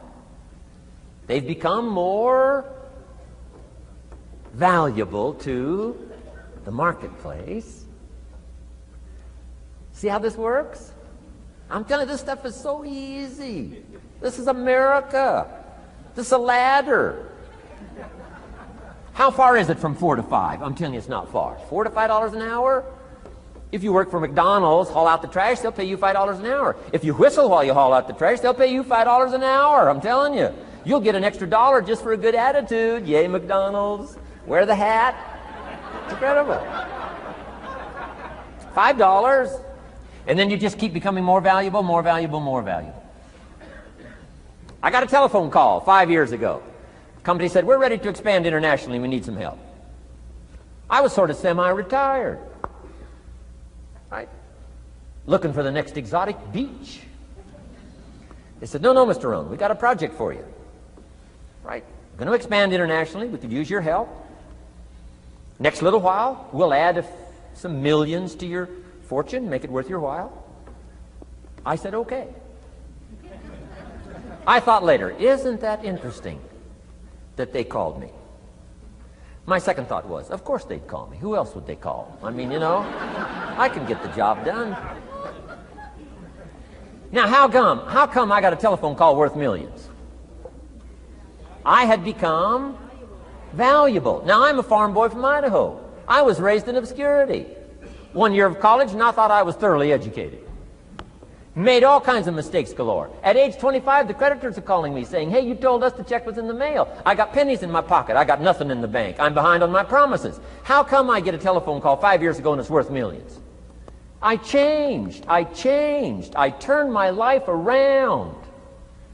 Is it possible to become worth millions? Speaking economically, now there's a lot of values to become, but let's just talk economics. Is it possible to become that valuable? And the answer is, of course, of course. Now let me give you the secret. Shoaff said, here's the secret, Mr. Rohn. Learn to work harder on yourself than you do on your job. Once I got that, it turned my life around. Learn to work harder on yourself than you do on your job.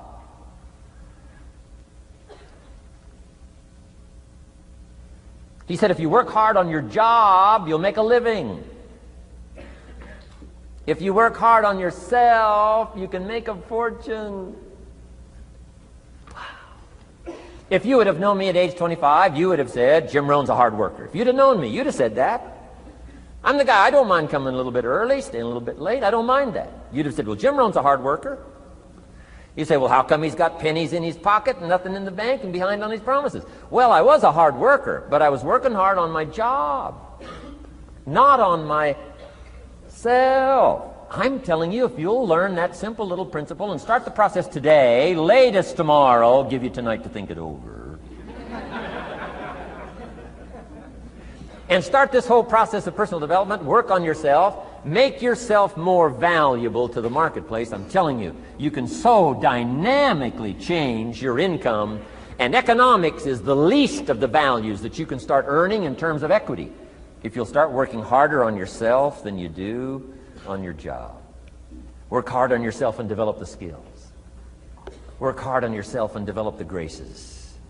All of the stuff necessary to become more valuable to the marketplace. I'm telling you, your whole life can explode into change. Promotions, no problem. Becoming more valuable to the company, I'm telling you, no problem. Money, no problem. Economics, no problem. Future, no problem. If you just go to work on the right thing. Not get things out there to change. Don't try to change the seed. Don't change the soil. Don't change the sunshine. Don't change the rain. Don't change the mix of seasons. Let the miracle of everything that's available work for you, and start working on the inside. Work on your philosophy. Work on your attitude. Work on your personality. Work on your language. Work on the gift of communication. Work on all of your abilities. And if you'll start making those personal changes, I'm telling you, everything will change for you. Now, let me give you another scenario on personal development. It's called the 4 major lessons in life to learn. Before we get to the 4 major lessons in life to learn, let me give you a key phrase for your notes. Here it is. Life and business is like the seasons. Life and business is like the seasons. Frank Sinatra sings, life is like the seasons. Now, here's one of the key phrases that changed my life. Starting at age 25, you can see this whole scenario. Personal development for me began. I've never been the same since. Here's the next key phrase. You cannot change the seasons, but you can change yourself. You can't change the seasons, but you can change yourself. My best hope, right? When I'm 25 years old, my best hope was to go through the day with my fingers crossed saying, I sure hope things will change. I sure hope things will change. It seemed to be my only way for my life to get better if things would change. Here's what I discovered. It isn't going to change. It isn't going to change. I did a seminar one time for Standard Oil executives and management in Honolulu, now known as Chevron. And we're talking economics one day around the conference table. And one of them said to me, Mr. Rohn, you know some fairly important people around the world. You have a chance to travel internationally. Can you tell us what you think the 80s are going to be like? Now you can tell how far back this goes. He said, what do you think the 80s are going to be like? And I thought for a moment, and I said, gentlemen, I do know the right people. And I do have some experience, I think I can tell you. So they all leaned in a little closer, and I said, gentlemen, based on the people I know and based on the best of my own experience, I think in the 80s it's going to be about like it's always been. Aren't you glad you came today? I mean, that's inside stuff. I don't just spread that around everywhere. It's going to be about like it's always been. It isn't going to change. To hope that it'll change is called whistling in the wind. Being so naive, hoping for something that isn't going to occur. I can give you the shortest history lesson that you can imagine in one sentence. What describes human history on the spinning planet the last 6,500 years? Let me describe it for you in one sentence.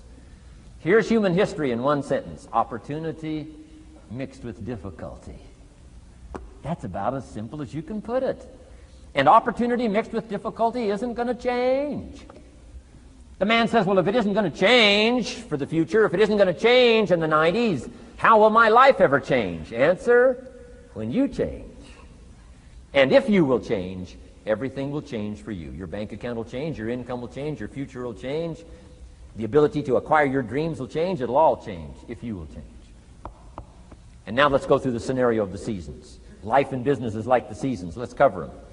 Here's number one, major lesson in life to learn. Learn how to handle the winters. You say, well, Mr. Rohn, a lot of this stuff is fairly obvious. That's true. Just need somebody like me just to come along and remind us. This is what this is called today, a reminding session. I got no new truth for you to discover. This is all old stuff. We just need to hear it again. Somebody get on our case a little bit, right? We all need that. Here's number one lesson, learn how to handle the winters. That's obvious. The winters come right after falls. And pray tell how often? Every year, according to written history, for the last 6,500. To cross your fingers and say, I hope it doesn't come. I'm telling you, we call that naive. Now, there's all kinds of winters. Not just the winter of the season. But there's all kinds of winters. Winter time, the down time, the discouraging time. One writer called it the winter of discontent. The winter when you can't figure it out, the winter when it all goes wrong. Economic winters, social winters, political winters, and personal winters. When your heart is smashed in 1,000 pieces, the nights are unusually long. It's called winter time. Barbara Streisand sings, it used to be so natural to talk about forever, but used to be's don't count anymore. They just lay on the floor till we sweep them away. You don't sing me love songs. You don't say you need me, and you don't bring me flowers anymore. A song of winter. But hey, we're acquainted with all those winter scenarios. We've been through them all. Now the question is, what do you do about the winters? Well, you can't get rid of January by tearing it off the calendar. But here's what you can do with the upcoming winters of your life. The long ones, the short ones, the easy ones, the more difficult ones. Here's what you can do. Get wiser and stronger and better. Just make a list of that trio of good words. Wiser, stronger, and better. To challenge for yourself the upcoming winters of your life, don't you think you could read more? Pick up the scenario, pick up the books, pick up the cassettes. So I would put some stuff on cassettes so you can listen to it, put it in books so you can read it. Now putting it on video so you can see it. I'm telling you, anybody that wants to can get wiser. Next is stronger. Anybody can get stronger. If you're willing to do the push-ups, you can get stronger. If you're willing to put yourself through the paces, you can get stronger. Can you develop stronger skills? And the answer is yes. Start practicing, practicing, practicing. And you can get stronger. Can you get stronger in handling life situations? Of course. But you got to go to work on yourself. You can't blame out there wishing it was easier. Wish you were stronger. And here's the last one, get better. Anybody can get better. Language, we can all get better. I've been lecturing now for 33 years, and I'm telling you, today versus 33 years ago, I'm better. First time I gave a talk, I stood up, my mind sat back down. I mean, you know, I've been through that whole deal. Opened my mouth, nothing came out for a while. My knees are banging together, the sweat's pouring off my face, I'm shaking like a leaf. It's called terror, in case you haven't tried it. Those first attempts. But I'm telling you, I got through it, and I did it again, and I got through it, and I did it again, and I got through it. And now, of course, I can lecture for a few hours in one day. Anybody can get better, develop the skills, okay? Handle the upcoming winters. Don't wish away the winters. That's called naive. Wish for the skills. Wish for the strength. Wish for the wisdom. Here's the second major lesson in life to learn. Learn how to take advantage of the spring. Uniquely enough, spring follows winter. And pray tell how often? 6,500 times. I mean, those are good odds. I'd gamble on it one more time. I mean, those are good odds. Every time. You can't beat those odds. Spring is called opportunity. Another day is called opportunity. Days follow nights. How about that? And how often? Every day. But now here's what we must learn to do with opportunity. Underline two strategic words in that sentence. Take advantage. Just because spring comes is no sign you're going to look good in the fall. You've got to take advantage of it. You've got to do something with it. Read every book you can on what to do with your springs, what to do with your opportunities, what to do with your days, what to do with your chances. Don't miss the educational process. Don't miss the process of learning. To understand, opportunity keeps coming, but the key is taking advantage, taking advantage. Everybody in this room's got to learn to do one of two things. Plant in the spring or beg in the fall. And it doesn't mean you can't become a sophisticated beggar, but you don't need the reputation. Learn to plant in the spring, take advantage. And there's an urgency here on springtime because there's just a few springs, handful of springs offered to each of us. So take advantage swiftly and quickly. Don't just let the time pass. The Beatles wrote, "Life is very short." And for John Lennon, it was extra short. For Michael Landon, it was extra short. But life is short. At the longest, it's short. So don't just let the springs pass. Take advantage. Seize the day. Seize the moment. Seize the opportunity. That's the key. Springtime. Life is fragile. Life is brief. Elton John sings, "She lived her life like a candle in the wind." It's fragile. It's brief. Whatever you're going to do, you got to get at it. Don't just let it pass away. Here's major lesson number 3.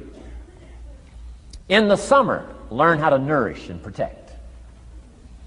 We've got 2 challenges in the summer in the personal development part of our life. And that is become capable and powerful enough in the summer and wise enough in the summer to nourish what's good and defend yourself against what's bad. Nourish and defend. The summertime is an interesting time.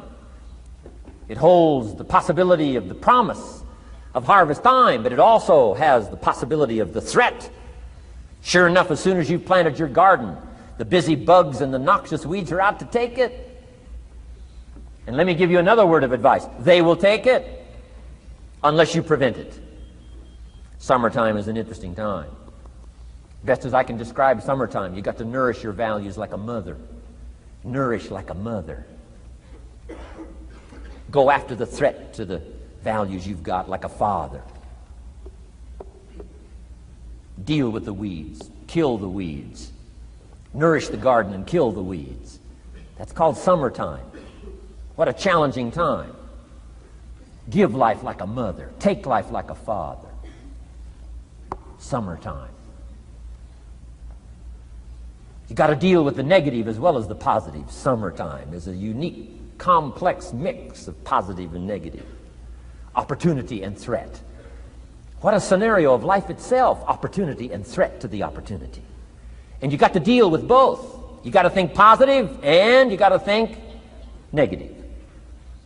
You got to handle what's ever out to threaten you. You got to learn to threaten it back. Summertime, interesting time. Nourish like a mother. Defend like a father. You got to be like your bloodstream in the summer. Red corpuscles to what? Nourish. White corpuscles to what? Fight. You got to both nourish and fight. You got to nourish and be vigilant. Okay. White corpuscles think negative. You can't just think positive. We call you naive. Somebody says, well, I've been taught to be all positive. You'll be some kind of freak. You can't be all positive. Thank God for white corpuscles that think negative all day. Guess what white corpuscles are looking for all day? Problems, infection. White corpuscles say, just show me some infection, I'll kill it. Why? It's out to kill the body. It's out to kill our chances. It's out to kill our future. Whatever threatens us, we threaten. I'm asking you to take sword to your enemies. Whatever's out to threaten you, threaten your health, you got to threaten it back. Like white corpuscles. Kill what's evil. Nourish what's good. Love like a mother. Hate like a father. Father says to whatever threatens his family, take 2 or 3 more steps toward this family and threaten my family, you'll cease to exist. I'm father, I kill.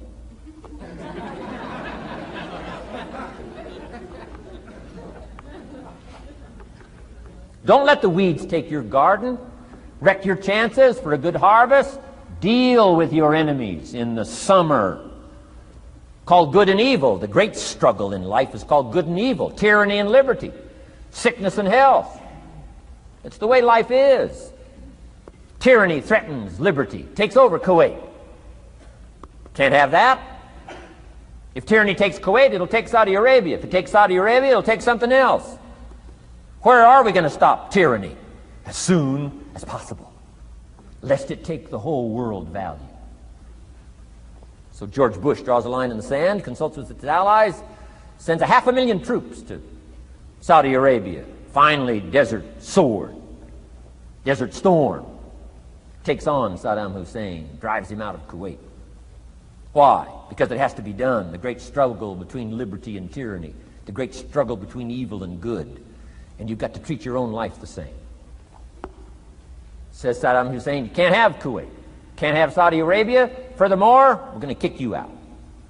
Hires Chief White Corpuscle, General Schwarzkopf.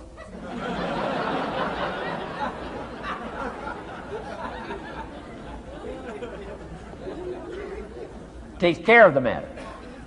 I'm asking you in the summer, nourish like a mother. Threaten whatever threatens you like a father. Now you can also turn around the scenario, that's true. Love like a father, hate like a mother. Give life like a father, take life like a mother. You can turn the scenario around. The key is both love and hate. Single parents have got the greatest challenge. Love like a mother, hate like a father. Love like a father, hate like a mother. Nothing more dangerous than an angry mother.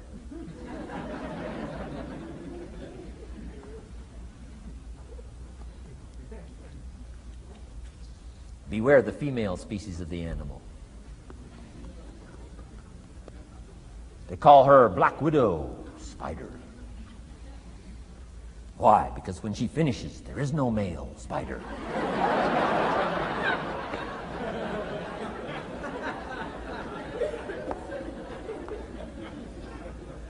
I saw this article.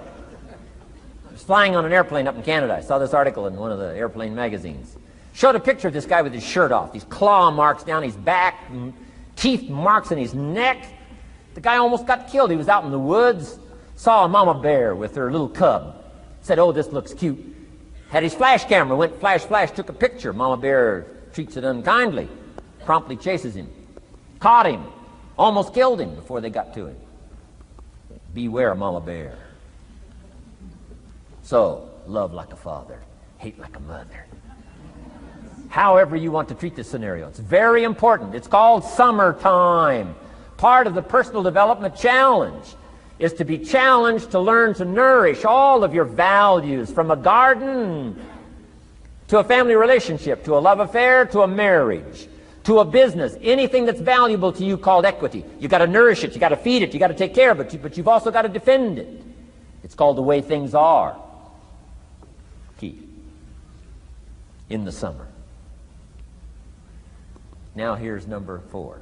Fourth major lesson in life to learn. In the fall, in the harvest, learn to reap in the harvest without complaint. Important part of personal development. Reap in the harvest without complaint. Take full responsibility. Once you've learned this scenario, it's not the seed, it's not the soil, it's not the sunshine, it's not the rain, it's not the miracle of the giving of life, it's not the seasons that's to be criticized. We must take personal responsibility. So in the harvest, take personal responsibility. It's your crop. Whatever you've reaped, it's your crop. Take responsibility. No complaint. And here's the next one. No apology. The best of human maturity is no apology if you've done well, and no complaint if you haven't. Knowing that that's where the answers lie, within, and then without, in the miracle of the possibilities that we have to work with. Those are the 4 major lessons in life to learn. Let's talk about some more parts of personal development. Here's the first one. Physical. The physical side. Got to take care of yourself. Do not neglect to take care of yourself. Good phraseology used in the Bible, in my amateur way, but let me put it to you best I can. Here's what it says. Treat your body like a temple.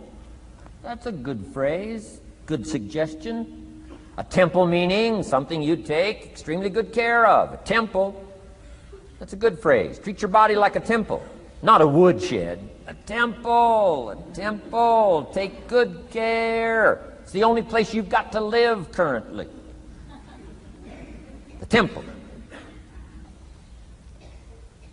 Nutrition.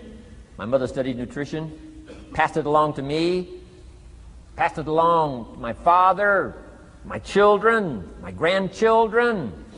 What a legacy that was. Learning to just take care of yourself. Key phrase. Some people don't do well because they don't feel well. They've got the gifts, they've got the skills. Maybe they just haven't taken care of themselves. They don't have the vitality. Key phrase. Vitality is a major part of success. Vitality. So take care of yourself. I know a guy that raises racehorses. I'm telling you, the guy feeds his horses better than he feeds himself. He's so careful how he feeds his horses. He's so careful what they eat. He's so careful that they get everything. And because of that extreme care, I mean, these are magnificent animals. They can run like the wind.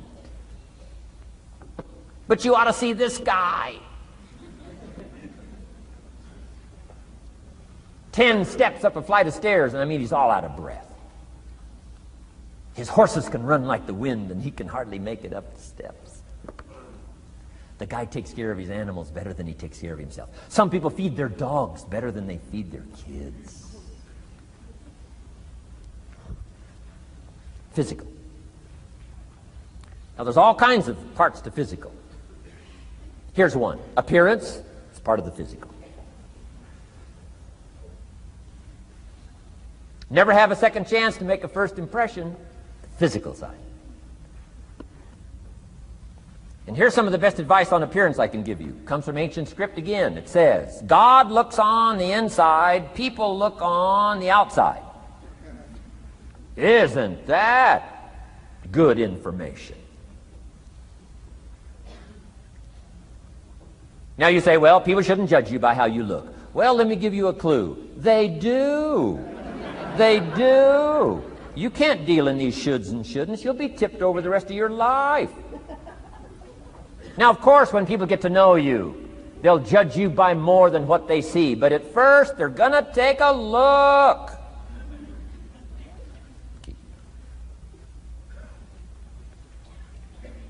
So, here's the best advice I can give you. Make sure the outside is a major reflection of what's going on inside. The physical side. A few minutes a day, stay healthy. A little bit of little bit of study on nutrition, stay healthy. Key. Now here's the next part of personal development, the spiritual part. Now, I'm an amateur on the spiritual side. I do happen to believe that human beings are more than just an advanced life form, an advanced species of the animal kingdom. I do believe humans are a special creation. That's just my personal belief, and I don't ask you to buy it. But here's what I do ask you to buy. If you do believe in spirituality in any manner, here's my best advice. Study it and practice it. Do not neglect your values. Do not neglect your virtues. If you do believe in spirituality, my advice is study it and practice it. Don't let it go unstudied. Don't let it go unnourished, if you do believe. That's my best advice on the spiritual side. Now here's the third part. The mental side. Part of this personal development challenge is to develop mentally. Learn, study, grow, change. It's what schooling is all about. And the human development takes time, incredible amounts of time. That's why we've taken the time for this seminar. It just takes time. Some things you can't cover in a 20-minute speech. You can't cover in a little 5-minute talk. It takes time. For humans, it seems like more time than any other life form, human beings. The little wildebeest in Africa. Guess how much time it's got as soon as it's born to be able to run with the pack so it doesn't get eaten by the lions? Guess how much time it's got? A few minutes. As soon as the little wildebeest is born, tries to stand up, falls down. Its mother nudges it, gets it to stand back up, falls back down. Finally, on little shaky legs, it tries to nurse. Mother pushes it away. She moves away, so it can't nurse. Why? You can't nurse now. You've got to develop some strength now. The lions, the lions, the lions. Falls down, gets back up, tries to nurse. Mother pushes it away. No. You got to get these legs strong. How much time have we got? Not much time. Mama wildebeest says, not much time.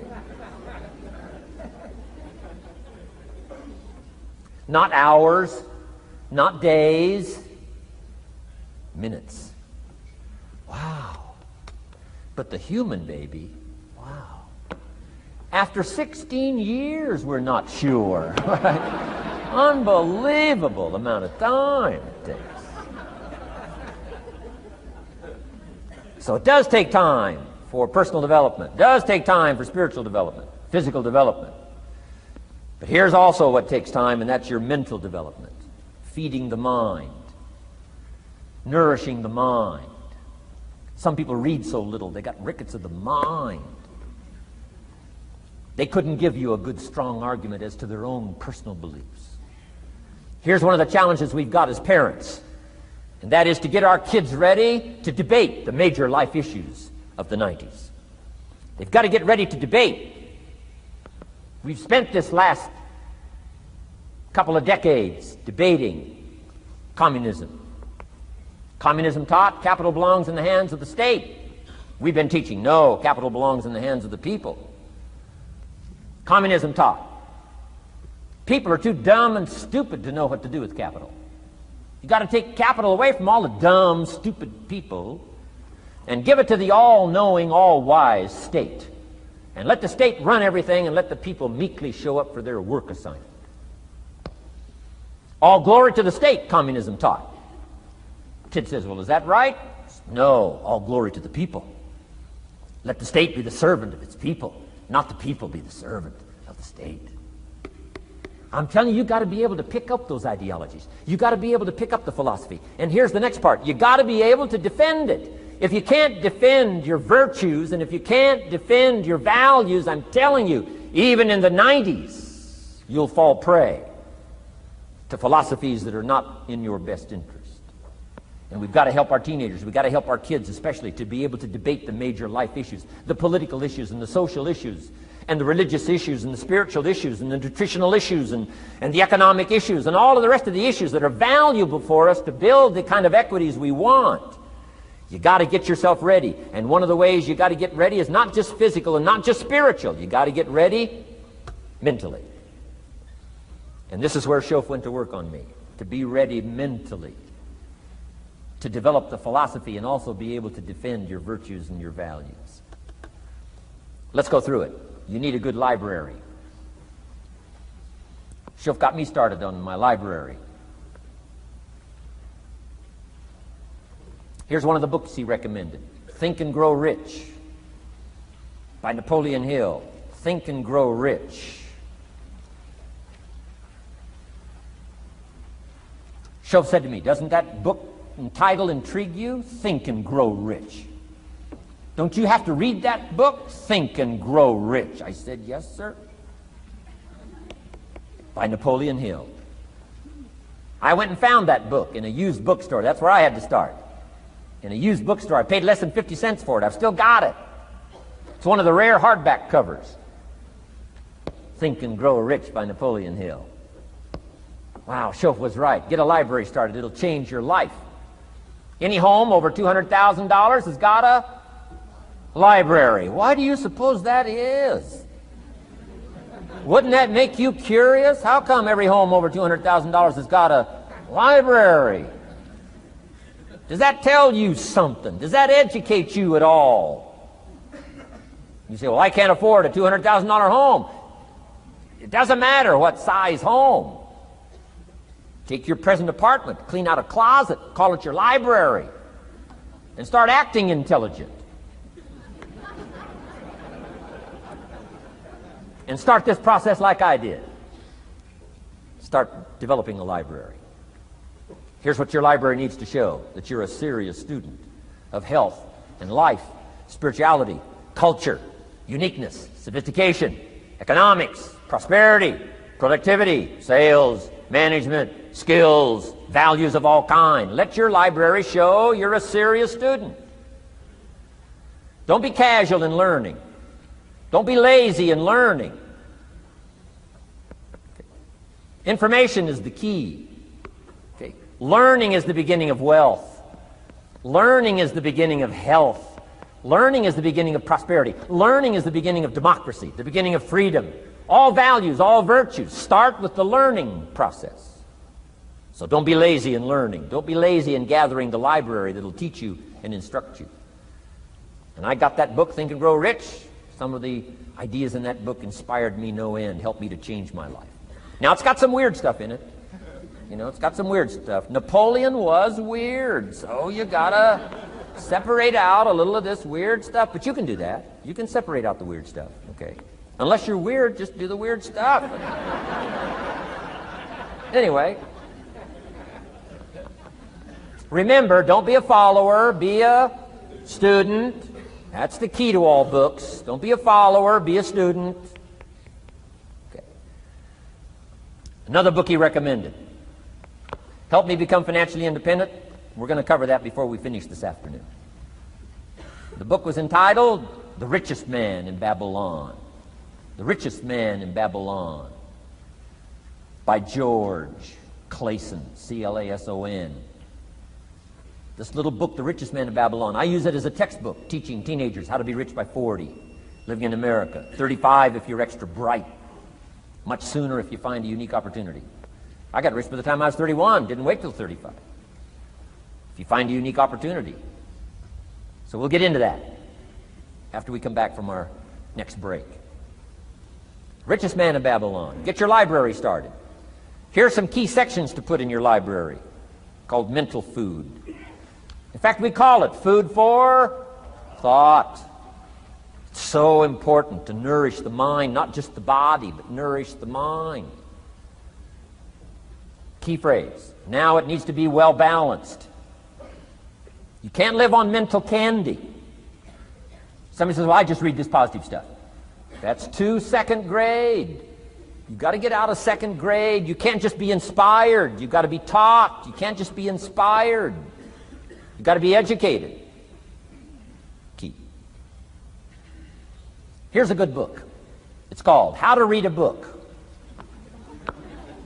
Good title. How to Read a Book by Mortimer Adler. In this book, How to Read a Book, Mortimer, you know, is the chief editor of the new Encyclopedia Britannica. A good set of books, right, to have in your library. The Encyclopedia Britannica, chief editor, Mortimer Adler. He's in his 80s. He's still active, still writing books. I've got several of his books. The 6 Great Ideas, a lot of books. Mortimer Adler. But he wrote this book, How to Read a Book. Now, in this book, How to Read a Book, not only does he give you some good suggestions on how to get the most out of a book. It's one thing to read it, it's another thing to get the best out of it. He'll give you some techniques on how to get the best out of a book. It's very good.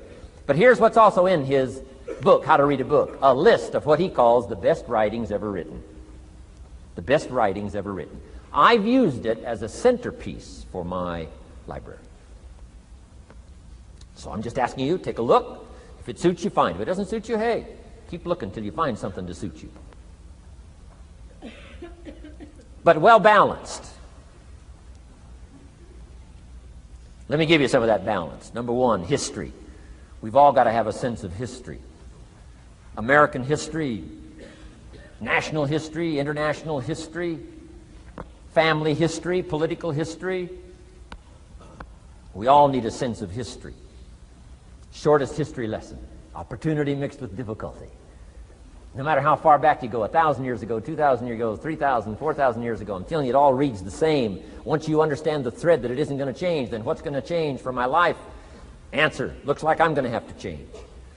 History helps us to understand how it is, what there is to work with, seed, soil, sunshine, rain, and what human beings have done with it in the past. And how many of them have, like I did by age 25, they have messed up. That's what history's for. Be a good student of history. Here's a good book, Lessons of History by Durant. Lessons of History by Durant.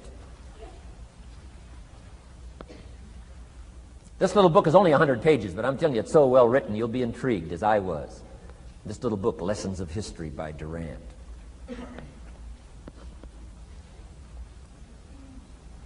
Next is philosophy. Durant also wrote a good book on philosophy. The Story of Philosophy. It's got a good rundown of the key philosophers of the last several hundred years, what they taught and some of the lives they lived.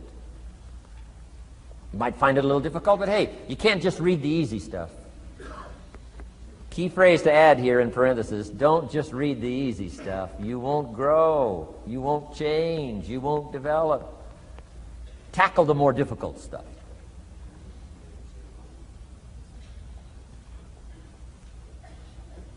Next, novels. Novels are good. Sometimes an intriguing story keeps our attention so that the author can weave in the philosophy he or she is trying to get across. Ayn Rand was probably better at that than anybody else I could possibly think of. Atlas Shrugged, some of those towering novels. The novel kept us intrigued, but guess what she was doing all the time? Feeding us her philosophy, feeding us her philosophy. Now, whether you agreed with her philosophy or not, you had to admit she was really good at getting it out there, weaving it through the story, in the dialogue and in the speeches and in the text.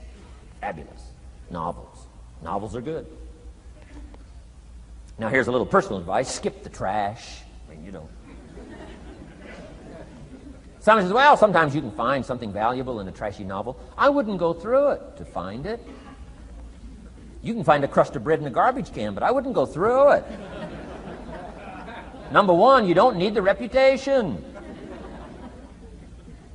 So, not enough time to read the brilliant stuff, the good stuff.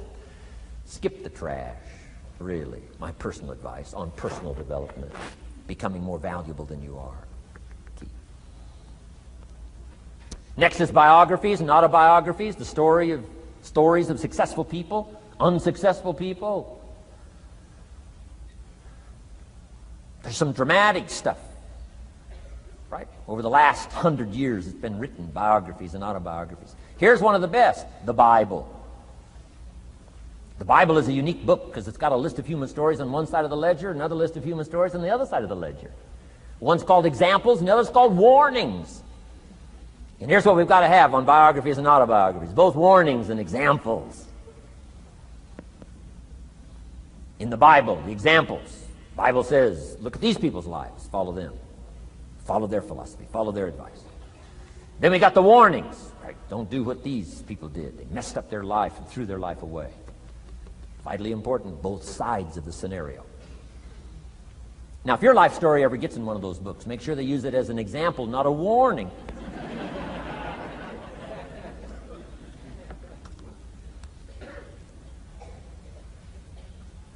Also, we need balance, both sides, balance, good and evil, biographies, autobiographies.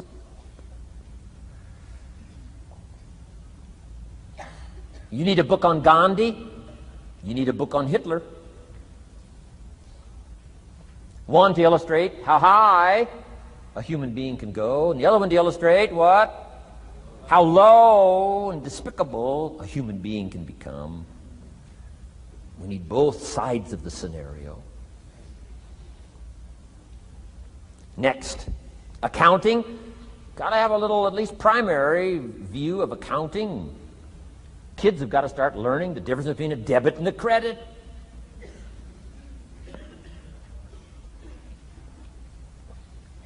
Next is law. We all need, right, a little bit.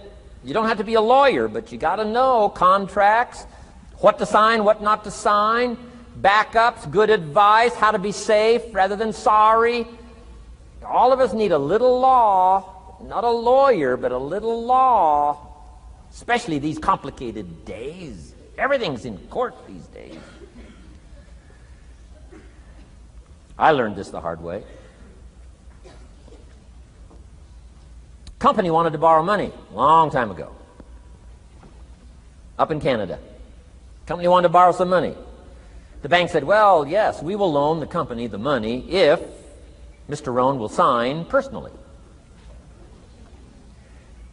And I wanted to play hero, and I knew the company could pay it back. $250,000. So I signed. No problem. Sure enough, within less than a year, they paid it all back. $250,000. I am now a hero.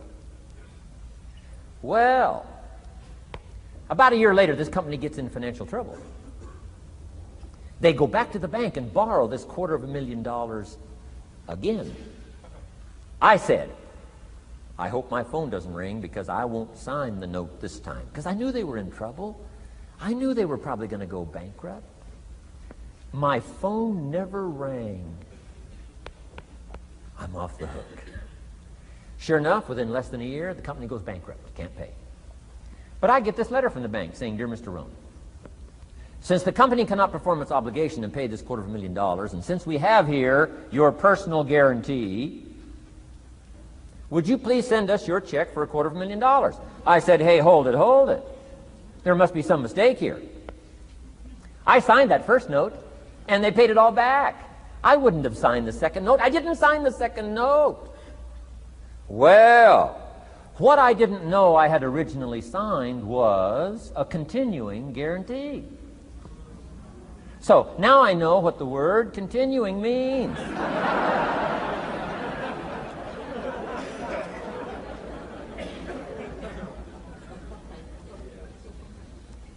I'm asking you to study a little law, know what to sign, know how to defend yourself, right? Say, hey, we'll get back. Don't sign too quickly. I mean, there's all kinds of things here. Be a student. Don't be lazy in learning. How to defend as well as nourish. How to grow as well as take care of your enemies. You got to learn. Let your library indicate that you're a serious student about personal relationships with your family, gifts and skills, economics, and all the rest. Here's the next one. Economics. We're going to study that when we come back from our break. Economics. We're going to cover, especially for the kids today, how to become financially independent. We're going to let the adults listen. I've been teaching kids for the last 18, 19 years how to be rich by 40, 35 if you're extra bright. Most kids think they're extra bright. They go for 35. Or much sooner if you find a unique opportunity. We're going to get into that. Be a student of economics. Next, culture, sophistication.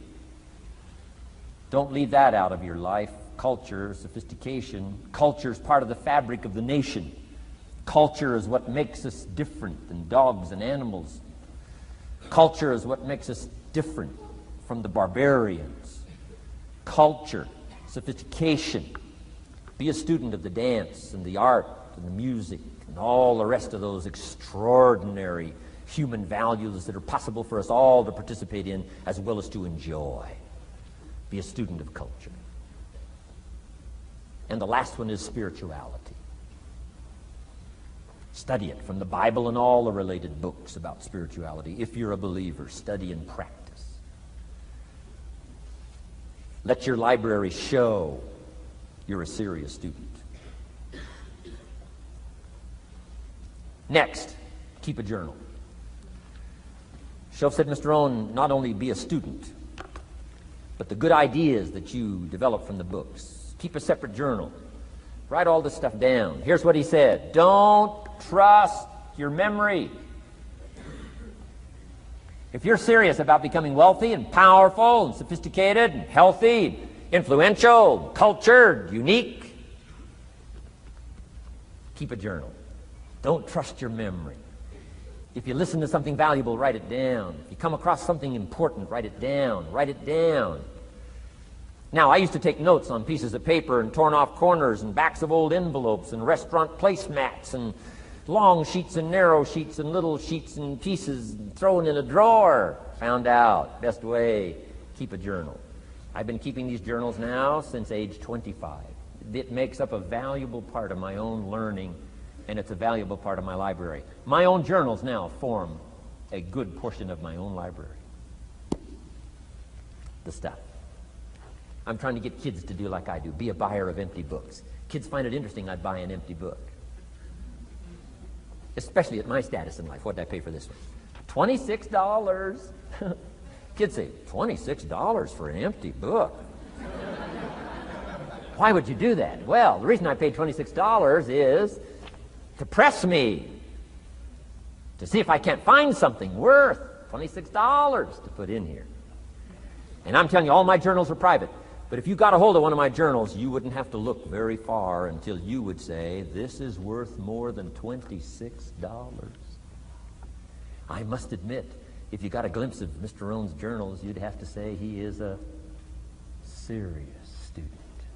Not just committed to his craft, but committed to life, committed to skills, committed to learning, to see what I can do with seed and soil and sunshine and rain and miracle and possibilities and turn it into equities of life and treasure, family relationships, enterprise, sales, management, gifts galore, everything you want, all available, especially in America. I'm asking you, keep a journal. I call it one of the three treasures to leave behind. Let me give you that. One of the three treasures to leave behind. Number one is your pictures. Take a lot of pictures. Did you ever look back, right? 2 or 3 generations, just a handful of photographs way back there. Wouldn't it be something if there was album after album, thousands of pictures to help tell the story? A picture's worth 1,000 words. Don't be lazy in capturing the event. How long does it take to capture the event? A fraction of a second. How long does it take to miss the event? A fraction of a second. Errors in judgment or disciplines. Take lots of pictures. Help tell the story. Click, click, got it. Click, click, got it. Keep. I go to Taiwan to lecture. Taipei, Taiwan. Grand Hotel. Neat place to do a weekend seminar. I got 1,000 students. Guess how many cameras? 1,000 cameras. They all bring their cameras. They wouldn't miss the event, take pictures. Takes me more time to take pictures than it does to do the lectures. Here's my new American friend. Here's my new American friend. Click, click, save it. Got it. 1,000 words, each one. What a scenario. Don't miss the pictures. When you're gone, one of the things to leave behind, the treasure in picture as well as in words. Keep. Next, your library. The library that you gathered, that taught you, that instructed you, that helped you to defend your ideals, that helped you to develop a philosophy, that helped you to become wealthy and powerful and healthy and sophisticated and unique. The library that helped you conquer some disease. The library that helped you to conquer poverty. The library that caused you to walk away from the ghetto. The library, the books that instructed you, fed your mind and fed your soul. Leave your library behind. One of the greatest gifts you can leave behind is your library. Stepping stones out of the darkness into the light. Your library. So leave your books behind. Your books will be more valuable than your couch. Your books, your books, your books. And third is your journals. The ideas that you picked up. The notes you took at seminars like this. Wherever you found an occasion to gather something valuable and put it in here so you could go back over it and go back over it. Repetition is the mother of skill. Read it one more time. Learn it one more time. See if you can digest it one more time. Let it coach you one more time. Let it teach you one more time. Let it inspire you one more time. Words are inspirational. The lyrics of a song. And not just read it once. That's why we put our stuff on cassettes so you can go through it again and again and again.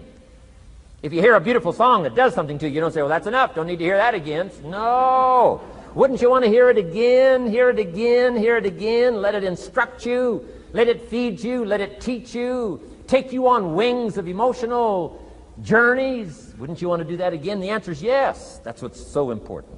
And here's what's important. One of the things to leave behind, that's your journals. All the stuff you took the meticulous time to gather. One of the greatest proofs that you're a serious student. Taking pictures, that's pretty easy.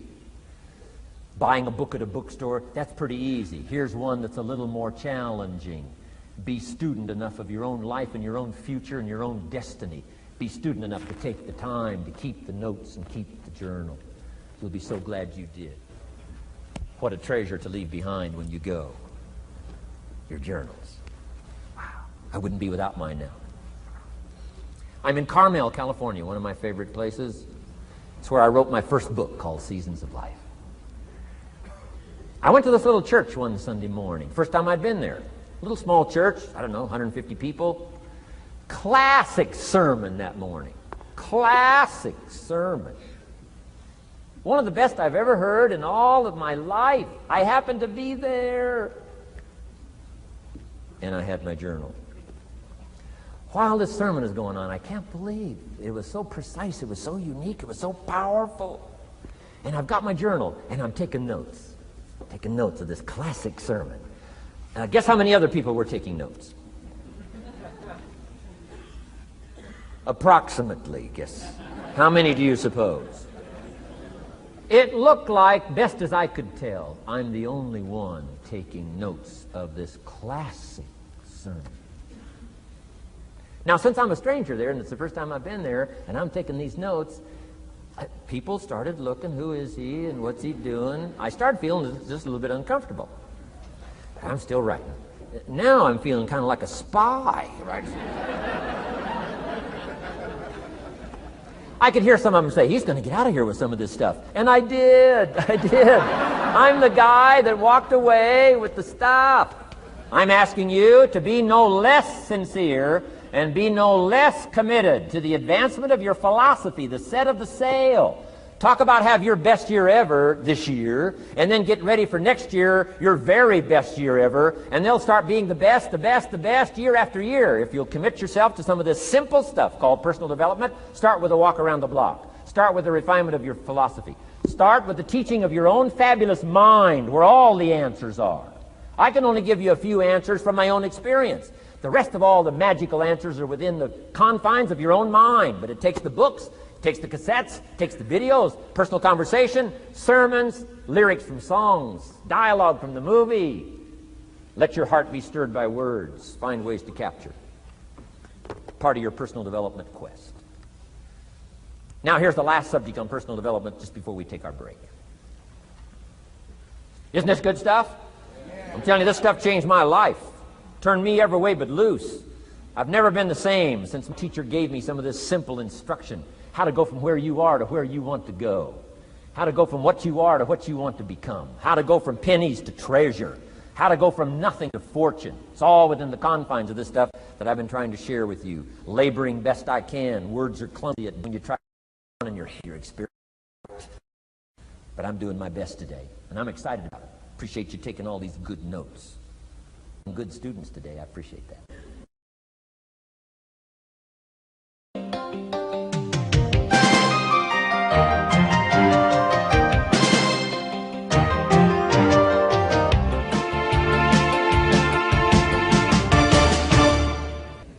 Develop these 5 abilities as part of your personal development quest. I call them the 5 abilities. Here's the first one. Develop the ability to absorb. The ability to soak it up like you're doing today. Be like a sponge. Don't miss anything. And not just the words. It's true, don't miss the words, but don't miss the atmosphere. Don't miss the color. Don't miss the scenario. Don't miss what's going on. Most people are just trying to get through the day. Here's what I want you to be committed to do. Learn to get from the day. Don't just get through it, get from it. Learn from it. Let the day teach you.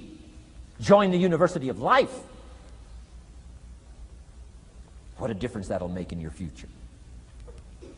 Commit yourself to learning. Commit yourself to absorbing. Be like a sponge. Get it. Don't miss it. I've got a personal friend of mine who's so gifted in this area. I think he has soaked up and remembers everything that's ever happened to him. He can tell you as a teenager where he was and what he did and what he said and what she said and how they felt and the color of the sky and what was going on that day. And the reason is because he gets it, he gets it, he gets it.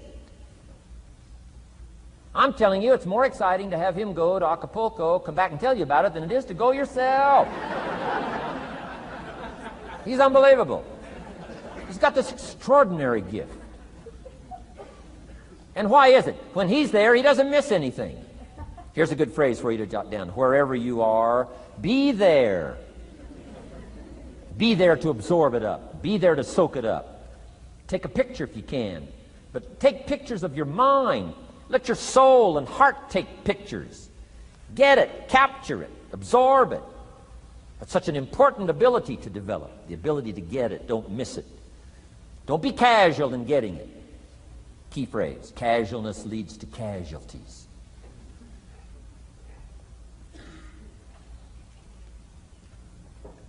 Second, learn to respond. The ability to respond means let life touch you. Don't let it kill you, but let it touch you. Let sad things make you sad. Let happy things make you happy. I'm telling you, give in to the emotion. Let the emotion strike you, not just the words, not just the image. Let the feeling strike you. Let the emotion strike you. Here's what's important. Our emotions need to be as educated as our intellect. Our emotions need to be educated as well as our intellect. It's important to know how to feel. It's important to know how to respond. It's important to let life in. Let it touch you.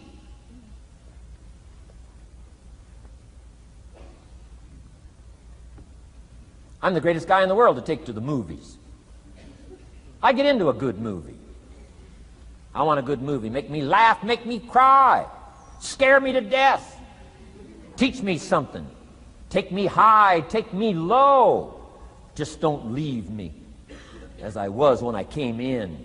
Touch me, do something to me. Wow. I picked up the newspaper in Australia. The advertisement says, see Dr. Zhivago on the big screen. I said, my gosh, I got to go see it on the big screen. I'd seen it, 2 or 3 times before, but the big screen, I love the old theaters, right? The balconies and the chandeliers and the draperies and all the stuff, the big screen. So I go one more time, see Dr. Zhivago, and sure enough, I'm swept away one more time. Story of the Russian Revolution, Dr. Zhivago, and that whole scenario. I had always missed the importance of the ending of that movie until this time. The other times I missed it. I'm telling you, this time, I got it. Comrade General said, Tanya, how did you come to be lost? After he'd found her, right? Said, how did you come to be lost? And she said, well, I was just lost. He said, no, how did you come to be lost? She said, well, we were, the city was on fire when we were running to escape, and I was lost. He said, no, how did you come to be lost? And that's what she didn't want to say. He finally pressed her again, how did you come to be lost? And he said, well, she said, well, while we were running through the city and it was on fire, my father let go of my hand, and I was lost. That's what she didn't want to say. Comrade General said, Tanya, that's what I've been trying to tell you. Komarovsky was not your real father. He was not. I'm telling you, I've been looking all over for you, and I think I found you. This man, my relative, Dr. Zhivago, the poet. I'm telling you, he was your father. And Comrade General said, Tanya, I promise you this. If this man, your real father, had been there, I promise you, he would never have let go of your hand. And I got it. This time I got it. The other times I'm eating popcorn waiting for the movie to finish. I mean, this time I got it. I got it. I got it. I'm asking you to get it. Absorb and respond. Maybe you heard the story about the evangelist here in Texas way back in the horse and buggy days. Used to put up his tent in these various Texas towns and hold tent revivals. And he put up his tent. One of these towns expected a big crowd to come and hear him preach. And he got there first night of the tent revival, and he walked inside the tent. It was empty. And he thought, something must be wrong. He waited till 8 o'clock. Nobody showed up. He waited till 8:15. Not a soul. Finally, 8:30. One lone cowboy wandered up on his horse, tied his horse up outside, came in, sat down on the front bench, big empty tent. So the preacher thought, well, at least I better go down and talk to the cowboy. So he goes down and talks to the cowboy, and he says, Cowboy, I don't know what to tell you. He said, I'm the preacher, and this tent was supposed to be full of people. And he said, something's gone wrong. I really don't know what to do. I'm embarrassed. And he said, I don't know what to do. And the cowboy said, well, I'm not a preacher. I'm just a cowboy, so I can't tell you what to do. But he said, I know this. If I went out to feed my cattle and only one showed up, I'd at least feed it. So the preacher said, hey, the cowboy is right. If you've got a message to share, if there's one person or 1,000, don't let your ego get in the way. You should do the best you can. So he got kind of inspired by this conversation with the cowboy, jumped up on the platform, started preaching as if the tent was full of people. And he was so inspired, he just kept going, went for an hour and 15 minutes, hour and a half. Finally, wound down and quit. Come down off the platform, talked to the cowboy again, said, well, cowboy, what did you think of my sermon? The cowboy said, well, I'm not a preacher, so I can't really tell. I'm just a cowboy. But he said, I know this. If I went out to feed my cattle and only one showed up, I'd feed it, but I wouldn't dump the whole load on it.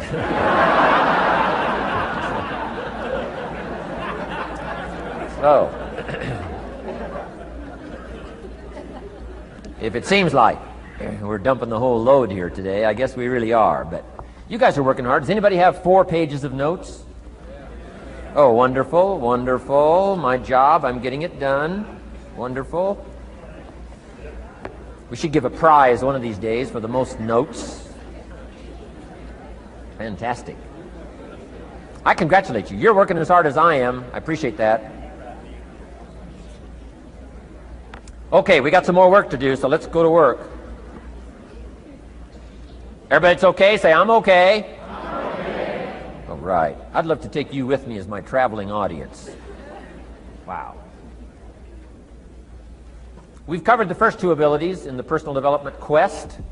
One is the ability to absorb, don't miss anything, pay attention. Good watchword for the 90s, pay attention. Things are moving so fast these days, you got to pay attention, pick it up, soak up the colors, soak up the sounds, soak up what's going on. Second, respond, let life touch you. Let the emotions affect you as well as the sights. Now here's the third ability. Develop the ability to reflect. Reflect means go back over. Study it again. Go back over these notes that you're taking today. Go back through the cassettes one more time. Read the text one more time. But there's more to it than that. Go back over your day. I call it run the tapes again, so that the day locks in firmly. Here's some good times to reflect. One, at the end of the day. Take a few minutes at the end of the day. Go back over the day. Who'd you see and what'd they say and what happened? How'd you feel? What went on? So that you capture that day. A day is a piece of the mosaic of your life. Number one, don't treat it casual. Number two, get from the day. And then number three, go back over the day so that it locks in that experience, the knowledge, the sights, the sounds, the panorama, the color motion picture of the day. Just lock it in so that it will serve you for the future, having that day, not missing it. Next, take a few hours at the end of the week, called time to reflect. Go back over your day timer, go back over your calendar, go back over your appointment book. Where did you go and who did you see and how did it feel and what went on? Capture that week. A week is a pretty good chunk of time. Next, take half a day at the end of the month, called time to reflect. And do the same thing again. Go back over what you read, go back over what you heard, go back over what you saw. Go back over the feelings to capture it so that it serves you. Next, take a weekend at the end of the year to establish this year now firmly in your consciousness, firmly in your experience bank, so that you've got it, so that it never disappears. Good ability to acquire, the ability to reflect. Go back over. Remember. Remember. Remember.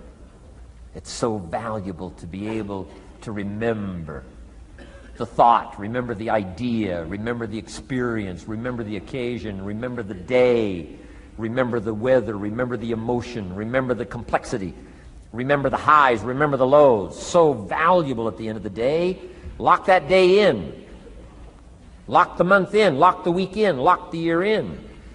Old Testament says a unique scenario unfolded according to the law, and that was they worked 9 years, and the 10th year was a sabbatical. The 10th year, work 9, take the 10th year, and not just to relax, not just to replenish, not maybe just to get physically in shape. Change of pace, we call it in the modern society, but not just for that. I'm sure that in ancient days, that sabbatical was to go over the last 9 years, what went right and what went wrong, and what worked well and what didn't work well. And how did you grow, and how did you learn, and how did you change, and what have you got now after 9 years that you didn't have at the beginning of the 9 years? See, that's so valuable, a sabbatical, some time. There's also something to be said for solitude when you reflect. Sometimes you can reflect with somebody. Husband and wife reflect on the past year, right? Parents reflect with their children on the past year. How did we do it, and how didn't we do it, and how could we improve? Colleagues can reflect with each other. But now here's one of the most important. You've got to learn to reflect with yourself. There's something to be said for solitude. There's something to be said for taking those occasions to shut out the world and shut out everything else for a while. I've got a motorhome. That's how I do it. With my motorcycle on the back. And I head for the mountains and ride the Jeep trails, where there's very few human beings on the Jeep trails, or out in the desert somewhere. It's called my time to get away. When you live a very public life, you treasure solitude. A chance to reflect, go back over my life, go back over my skills, go back over my experiences. Alone. There are some things you need to do alone. Ponder, think, wonder, read, study, Absorb, soak in, see if you can't become better this year than you were last year, better the next 9 than you were the first 9. Solitude. There's even a more modern advice that says, go to the closet for time of meditation, time of prayer. Go to the closet. Closet meaning what? Away. And there's even a graphic description of the away. It said, enter into your closet and what? Got some students here, I'm sure. What? Close the door. For what? Just to shut out everything. Life is experience, experience, experience, and touching and seeing and looking and doing and acting and disciplines and all the stuff. But sometimes, this is where this reflecting is so important, to shut the door. To shut the door and wonder. Prayer, contemplation, thinking, and let things move in to your consciousness and awareness that no other way can it be done. Right? Flying down the freeway, I'm telling you, it's difficult to get through. So many things to do, it's difficult to get through. But times of solitude, times to reflect. So this is so valuable, learn to reflect. Now here's why it's important to reflect. To make the past more valuable to serve you for the future. Here's what's really powerful, learning to gather up the past and invest it in the future. Gather up today and invest it in tomorrow. Gather up this week and invest it in the next week. Gather up this year and invest it in the next year. See, that's so powerful, rather than just hanging on one more year, hanging in there, seeing what's going to happen.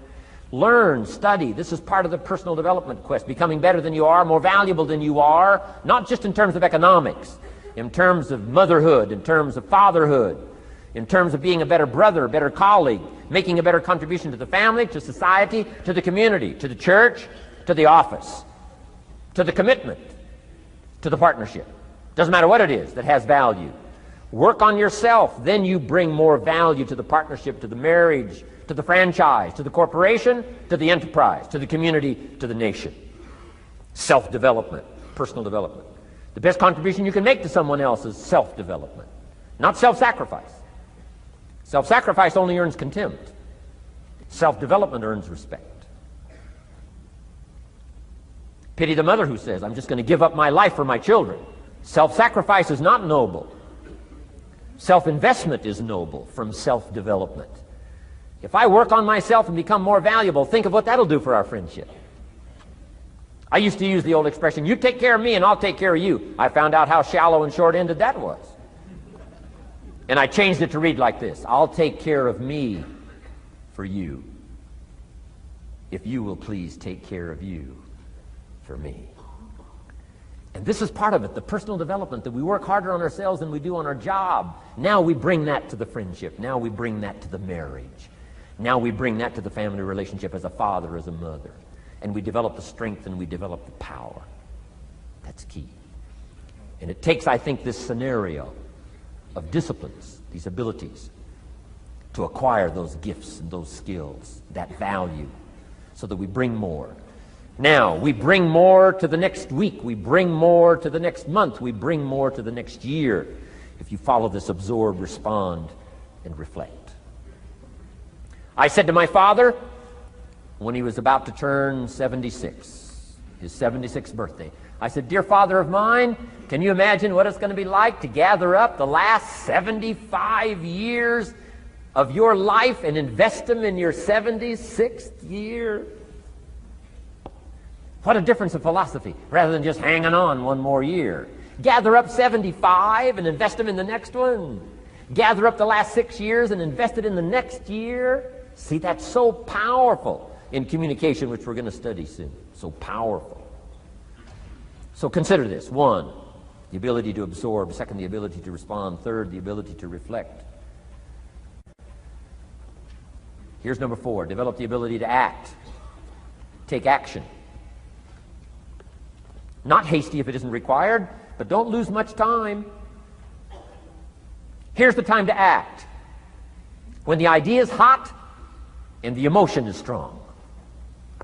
That's the time to act. You say, Mr. Rohn, I'd like to have a library like yours. See, if you feel strong about that, what you got to do is get the first book and then get the second book.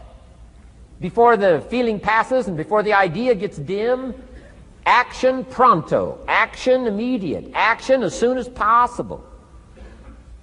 Because if you don't, here's what happens. We call it the law of diminishing intent. We intend to when the idea strikes us. We intend to when the emotion is high. But now if you don't translate that into action fairly soon, now the intent starts to diminish.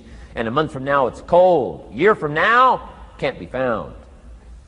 So act. Set up a discipline when the emotions are high and the idea is strong and clear and powerful. That's the time to set up the discipline.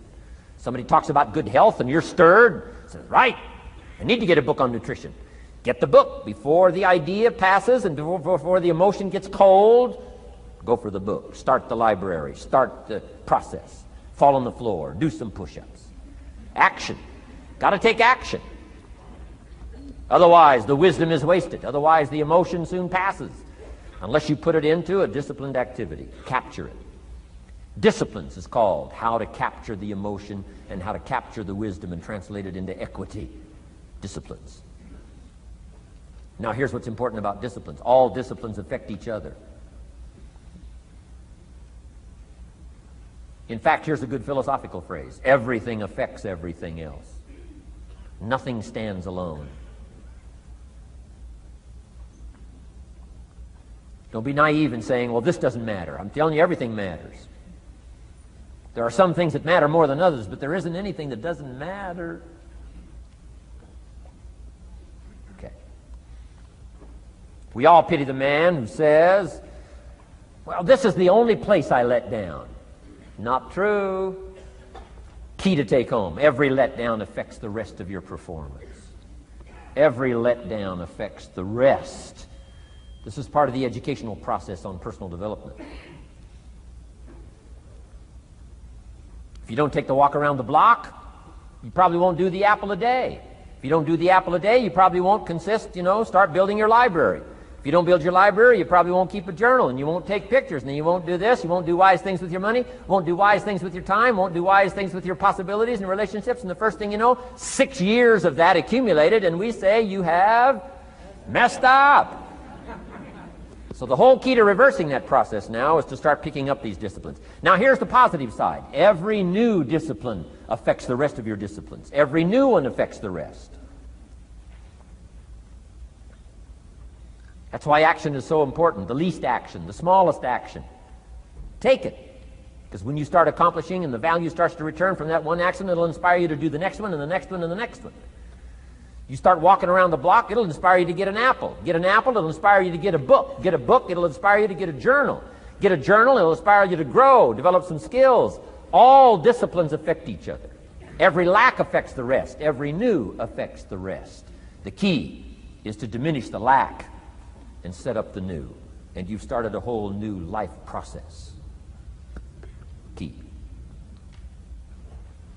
Also, one more thought on discipline. Here's the greatest value of discipline. Self-worth. Self-esteem. People are teaching self-esteem these days, but they don't connect it to disciplines. The least lack of discipline, and it starts to erode our psyche. One of the greatest temptations is to just ease up a little bit, right? The slightest lack of doing your best starts to erode the psyche. Instead of doing your best, doing just a little less than your best. Sure enough. You say, well, it's just going to affect my sales. No, it's going to affect your consciousness. It's going to affect your philosophy. Now you've begun in the slightest way to affect your own philosophy. Here's the problem with the least neglect. Neglect starts as an infection. And if you don't take care of it, it becomes a disease. And one neglect leads to another. And the worst of all, when neglect starts, it diminishes our self-worth, our self-confidence, our self-value. You say, well, how can I get back my self-respect? I'm telling you, you don't have to go to 29 classes. All you have to do is start the smallest discipline that now corresponds to your own philosophy, like I should, and I could, and I will. No longer will I let neglect stack up on me so that I will have the sorry scenario 6 years from now, giving some excuse instead of celebrating my progress. That's the key to discipline. Okay? Let's get kids involved in the least of disciplines.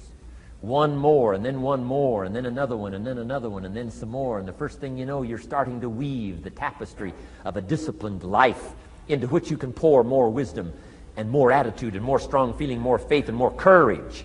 Now you've got something, a vessel in which to put it. And now the equities start to flow. And the early return, I'm telling you, if you'll start this process, the early return will have you so excited. You'll commit yourself to this strategy for the rest of your life. You'll never go back to the old ways. Join a new crowd. Join a new group. The disciplines to do it. Take action. I recommended the last time I was here the little book, Richest Man in Babylon, and I said I've lectured now to over 3 million people in the last 33 years, and I've recommended this little book to almost all of them, I think. Guess how many have actually gone and got this little book? Answer, very few. My best guess is 10%. Such an easy thing to do. In that last seminar, right, I suggested this little book, number one, is easy to find. Number two, it's easy to buy. The most you can pay for it, $6, $7, $8. You can borrow that from your kids. And number three, it's easy to read. It's in story form. That's why I use it for teenagers, teaching them how to be rich by 40, 35, if you're extra bright, much sooner, if you find a unique opportunity. But if it's easy to find and easy to buy, and if it's easy to read, why wouldn't everybody go get it? We don't know. What do you know? You don't know. I don't know. Nobody knows. Here's how profound it is. Some do and some don't. Now here's the numbers. About 10% do. 90% don't or won't. And we don't know the mystery of that. And I'm telling you, 10 years from now, those numbers will still be the same. 10% will, 90% won't. The numbers don't change. Only the faces change. You're looking at one of the faces. I used to belong to the 90% who couldn't be bothered even if it was easy. Guess how many people have a library card? Wisdom of the world available. Transform your life in any value amount you want. By the way, how much is a library card in Texas? Free. Here's what free is. Easy. I mean, it can't be any easier than free. Somebody says, well, would you bring it by? Well, no. At least you got to go get it. No.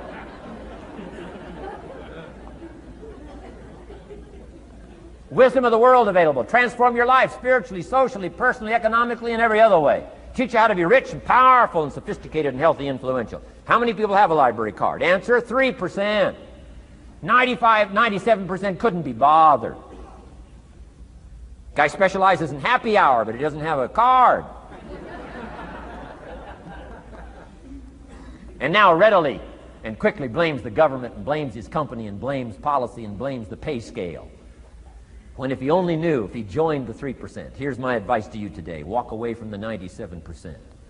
Don't talk like they talk. Don't act like they act. Don't go where they go. Don't specialize in what they specialize in. Throw away the blame lists they cling to.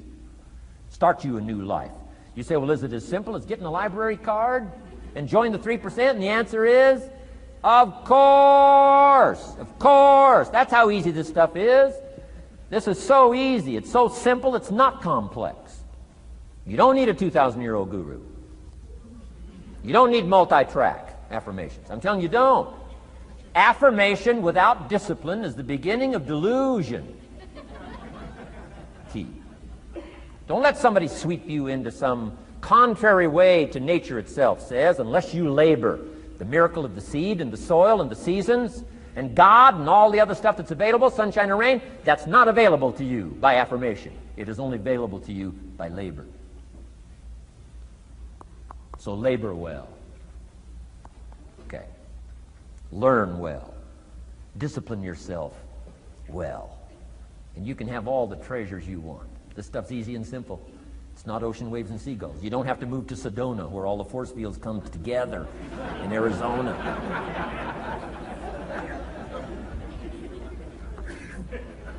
Let's teach our kids the simple ways to transform their health, number one. Their economics, number two. Their ability to communicate, number three. Their life and treasure and lifestyle, number 4. Spirituality, number 5. And the list goes on and on. Let's not leave out any of the least of disciplines that encourage us to do the next one, to do the next one, to do the next one. First thing you know, this whole scenario for you is spinning up instead of out of control on the negative side. This is all you got to do. It's as simple as this. It's as simple as a start, committing yourself to life change. And once you start down this road, I promise you, you'll join the 10% and the 3%. We're going to talk financial independence in just a little while. Guess how many people can retire from the income of their own personal resources when it comes time to retire? Answer, 5%. In the most independent country in the world, 95% are dependent, 5% are independent. Take charge of your own retirement. I'm telling you, if you take charge of your own retirement through personal development and all these skills we've taught today, plus what's coming up, financial independence, I'm telling you, take charge of your own retirement, you can multiply it at least by 5, maybe by 10, maybe by 20, maybe by 100. Let the government take care of it, some company take care of it, you got to divide by 5. Take charge of your own life, take charge of your own day, take charge of your own conversation, take charge of your own family, take charge of your own possibilities. And learn these skills, develop this kind of strategy, and I'm telling you, life will open up for you. Join the 3%. Join the 10%. Join the 5%. Walk away from the 95%. In our Leadership Weekend we teach, find out what poor people read and don't read it.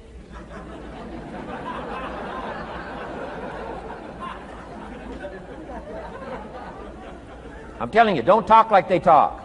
Lend a helping hand, but don't fall into their poor philosophical scenario. Don't blame what they blame. Don't use the excuses they use. It's called the language of the poor. Switch gears, switch language, switch ideas, switch strategy. Start with the simplest of disciplines. And don't bemean any of these disciplines. The smallest of disciplines starts the process of life change. And if you'll invest in this thing called discipline, you can have whatever you wish. It's called the beginning of a miracle. Now here's the last clue on discipline. Do the best you can. We covered earlier, but here's a good scenario for the do the best you can. I've got a good question for you. Is the best you can do all you can do? And the answer is no. Strangely enough. If we all fell on the floor right now and did as many push-ups as we possibly could, and let's say for some reason you haven't been into push-ups lately, I can't imagine why, but let's say, and let's say the best you can do is 5. And you look up at the rest of us and say, hey, 5 is the best I can do. We can tell by the look on your face that's probably true. 5 is the best you can do. Now, is 5 all you can do? The answer is no. If you rest a little, you can do 5 more. Wow. And if you rest a little, you can do 5 more. And if you rest a little, you can do 15 more. How did we get from 5 to 15? It's a miracle.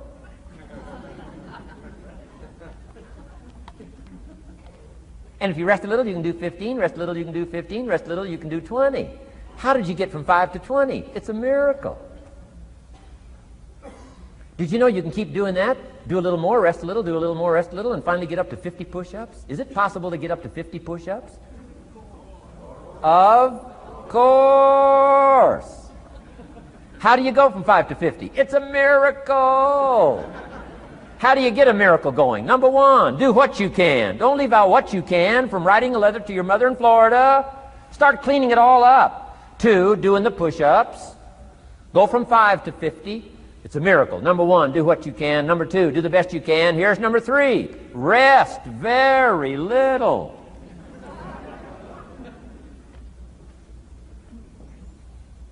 Don't rest too long. Why? The weeds take the garden. Kids have got that figured out. You can't rest too long. Here's the clue. Make rest a necessity, not an objective. The objective of life is not to rest. The objective of life is to act. Think of more disciplines. Think of more ways and means in which to use your own wisdom and your own philosophy, and use your own attitude, your own faith, your own courage, your own commitment, your own desires, your own excitement. Invest it, invest it, invest it, invest it in discipline so that it's not wasted. The smallest of discipline. Thereby transform your life. Join the 5%, join the 10%, join the 3%. Guess when I went and got this little book, Richest Man in Babylon? The same day I heard about it. I went and got it. Somebody says, well, Mr. Rohn, does that make you different than most other people? And the answer is yes. Somebody says, well, why is that? We don't know. We don't know. What do you know? You don't know. I don't know. None of us knows. Some do and some don't. The numbers don't change. Only the faces change. From those who get in on a seminar like this, listen to a dynamic sermon, read a book, listen to some cassettes, take seriously the next conversation of a friend who wants to level with you, and do something about it. And you can walk away from the 97% and not live there anymore. Because if you don't, the next 6 years of your life will be like the last 6. Mr. Shove said to me, Mr. Rohn, 6 years now you've been working. I'm telling you, the next 6 years of your life is going to be like the last 6, unless you take advantage and start making these personal changes. I made the changes, totally revolutionized my life. So take a look at the next 5 years of your life. It's going to be like the last 5, unless you change. And if you will change, everything will change. Join the 5%. 10 years from now, the numbers are going to be the same. But I'm telling you, some faces in this audience can change and start showing up in the 3% crowd, and the 5% crowd, and the 10% crowd, and thereby dynamically affect your life and your future. Develop these strengths. Now here's the last ability. Develop the ability to share. Pass along to someone else. If you've picked up a good idea today, pass it along. Don't let it stay. Pass it along. A book, if you take one of these little books I've suggested home and it affects you, pass along. Say, hey, I found a book, really helped me. I found a book, got me thinking. I found a book, changed my health. I found a book, got me inspired. Pass it along, pass it along, pass it along. Here's what's exciting about sharing. If you share with 10 different people, they get to hear it once, you get to hear it 10 times. So it's probably going to do more for you than it is for them. But it's called what? Everybody wins. When somebody shares, everybody wins. Wow. Share your ideas, share your experiences, share your knowledge. You can have just as much pleasure as I do. I said, giving this seminar, this is one of my joys in life. Give a seminar like this, make the best investment I can of words and spirit and heart and soul and time, energy. I don't have to work this hard. But I gladly work this hard. Why? I want the return. Your words touch my life. See, that's heavyweight stuff. You can't buy it with money. But I'm telling you, you can get the same thing started by recommending a book. Somebody will read that book, and then they'll read another one, and they'll read another one, and they'll come to you someday and say, you got me started. That book you recommended turned my lights on, turned my mind around, got me thinking, got me pondering, and I've been on track ever since. You can get just as much praise as I do if you'll share with your children, share with your colleagues, share with everybody that comes within your grasp. Share. Now here's what sharing does. It not only helps you, helps the person you share with. Here's what else it does. Makes you bigger than you are. If I had a glass of water up here and it was full, question, can that glass hold any more water? If it's full, if the glass is full, can it hold any more water? The answer is yes. But for it to hold more, you got to pour out what's already in. That's what I'm asking you to do. If you're full of ideas, if you're full of good things, I'm asking you to pour it out, pour it out, pour it out. Why? I'm telling you, more will be poured in, poured in, poured in. Next, when you do pour out, you become bigger. It's not like a glass that stays the same. Human beings have the ability to grow in consciousness and awareness and capacity. It's unlimited capacity. I found out kids don't lack capacity. In Europe, the kids speak what? 2, 3, 4, 5, 6 languages. When I grew up, my father spoke German, never taught me. My mother spoke French, never taught me. They were trying to get away from all the old world languages back then. Had no concept how valuable languages were going to be in the future. Just didn't know. So they abandoned the German, abandoned the French. I could have learned all 3 languages instead of just English. My girls went to school in Beverly Hills. They've turned that around. In first grade now in Beverly Hills school system, they offer 3 languages besides English. French and German, Spanish. Why? Because kids can learn 2 languages just as easy as 1. Question, how many languages can a child learn? Here's how many. As many as you'll take the time to teach them. They do not lack capacity. They only lack teachers. Wow.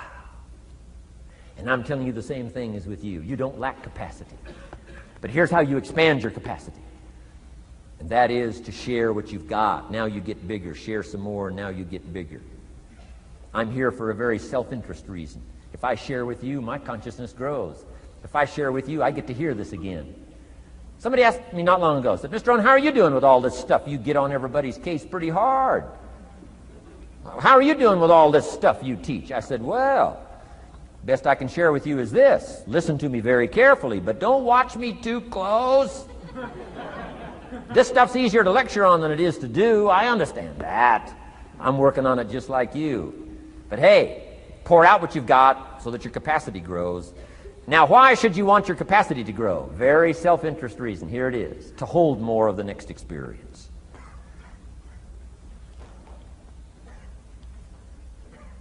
You mean to tell me that sitting in this audience, some people will get more out of it than others? And the answer is yes. If you haven't been into expanding your own capacity lately, you might not get much from this seminar.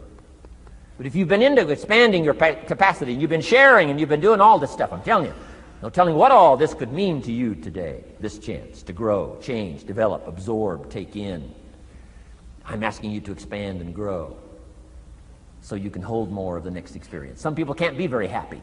You could pour happiness out on the whole world. Some people can't be very happy. Why? They're not big enough. If you're small, you don't get much.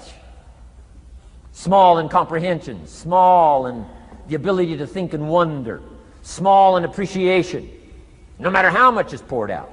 Prosperity can be poured out on the whole country. Some people don't get much. Why? They're too small in their thinking, too small in their ability to share, have not expanded to their full capacity. Don't be like that.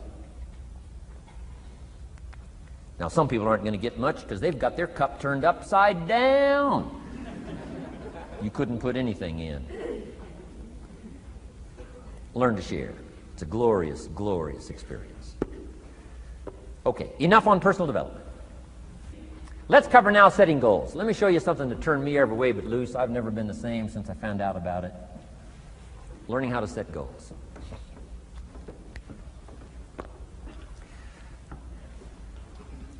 Not long after I met Mr. Schoaf, we're having breakfast one morning. Mr. Schoaf said, Mr. Rohn, now that we've gotten acquainted, we know each other fairly well, he said, maybe one of the best ways I can help you, he said, let me see your current list of goals. Let's go over them and talk about it. And I said, what? I don't have a list. He said, well, Mr. Rohn, if you don't have a list of your goals, he said, I can guess your bank balance within a few $100s. Which he did. And that got my attention. I said, you mean my bank balance would change if I had a list of goals? He said, drastically. So that day I became a student of setting goals. And I've used it to dynamically affect my life. I've taught it to some of my business colleagues. We use it to do business around the world. Setting goals. It can turn out to be a drama for your life. Here's what goals are. Your vision of the future. Your vision of the future. Now, there's 2 ways to face the future. 1, with apprehension. Number 2, with anticipation. Guess how most people face the future? With apprehension. Why? Major reason why. They don't have it well designed. They've left the design of their future to somebody else. And if you don't make plans of your own, guess what? You'll probably fall into someone else's plans. Guess what someone else may have planned for you? Not much. You got to make a list of this not much stuff. I'm telling you, people all their lives count on this not much list. If all of your negative relatives all turn positive, what will that do for your future? Not much. If prices come down a little, what will that do for your future? Not much. If the economy gets a little better, what'll that do for your future? Not much. If circumstances get a little better, what'll that do? Not much. If the weather gets a little better over the next few years, that'll do. Not much. I mean, you could go right down this whole scenario list. Most people all their lives, with their fingers crossed, count on this not much list. That's why 10 years from now, they'll be driving what they don't want to drive, living where they don't want to live, wearing what they don't want to wear, doing what they don't want to do, having what they don't want to have, maybe become what they didn't want to become. And it all starts by counting on something that's not going to count much. You say, well, then how can my life dramatically change? You got to count on yourself. And here's one of the things you got to count on: your ability to design the future. It's called the promise. And the promise of the future, if you'll design it well, can have an awesome effect on your life. But if you face the future with apprehension, you'll take hesitant steps all day, uncertain steps all day. And if you take uncertain steps all day for 6 years, you can imagine how empty your life can be. We've got to help our kids with the promise of the future. Now here's what's connected to the promise: the price. The price to pay. But I'm telling you, the price is easy if the promise is clear. One of the better notes to make for today. The price is easy if the promise is clear and powerful. But the price seems almost too much to pay, too much to get over, too much to accomplish if the promise isn't clear, if the promise isn't powerful. I'm telling you, kids will pay the disciplines if they can see the promise. One of our biggest challenges as parents in the 90s is to help our kids see the promise of the future. That's why I'm teaching financial independence, how to become wealthy and powerful and sophisticated and healthy and unique. All of the stuff kids would hope to go for. It's all possible. This is America. That's the promise of the future. The price, a few simple disciplines practiced every day. And I'm telling you, the kids will pay the price of the simple disciplines if they can see the promise of the future. But if they can't see, they don't want to pay. And the same is true of all of us.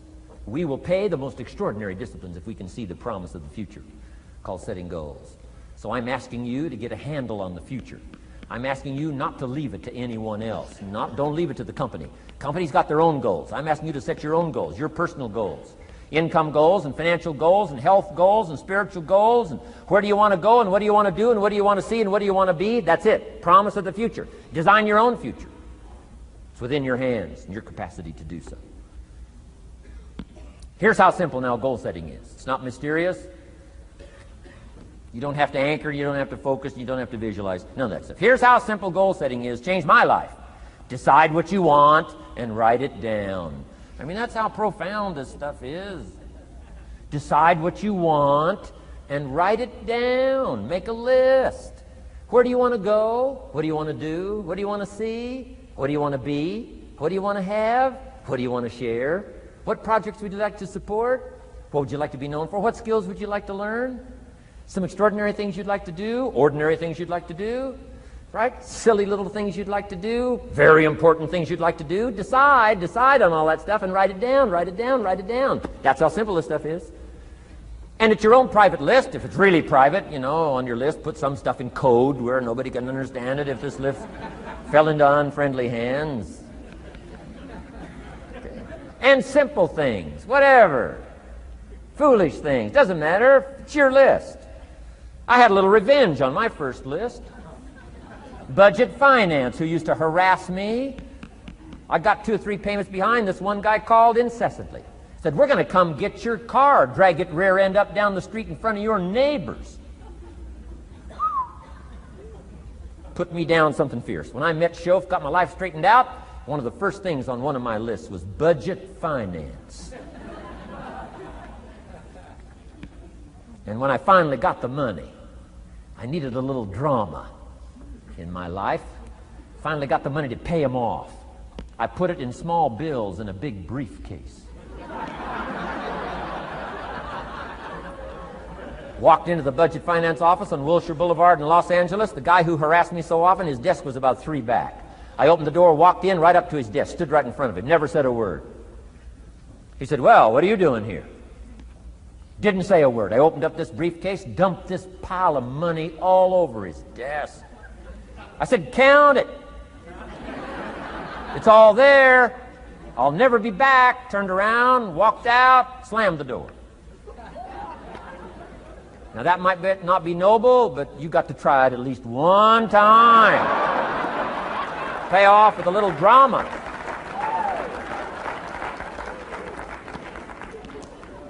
Got to check them off my list. Keep your list with you. I keep my list in my journal so that I can go back. 5 years ago, here was my list. And I'm a little embarrassed. Here's what I thought was so important now. How my philosophy has changed. From 10 years ago, 5 years ago, 3 years ago. Here's my old list. Here's my new list. Here's what's valuable to me now. Here's what I want my life to be now. Here's where I want to go, what I want to do, what I want to see. Keep your lists of goals so that it shows your growth, shows your ability to change and grow. Your philosophy grows and expands what's valuable. Setting goals. It doesn't matter how small, foolish it is. Put it on your list. My Japanese friend, Toro Ikeda, put on his first list, a Caucasian gardener. Good morning. Thought that was good.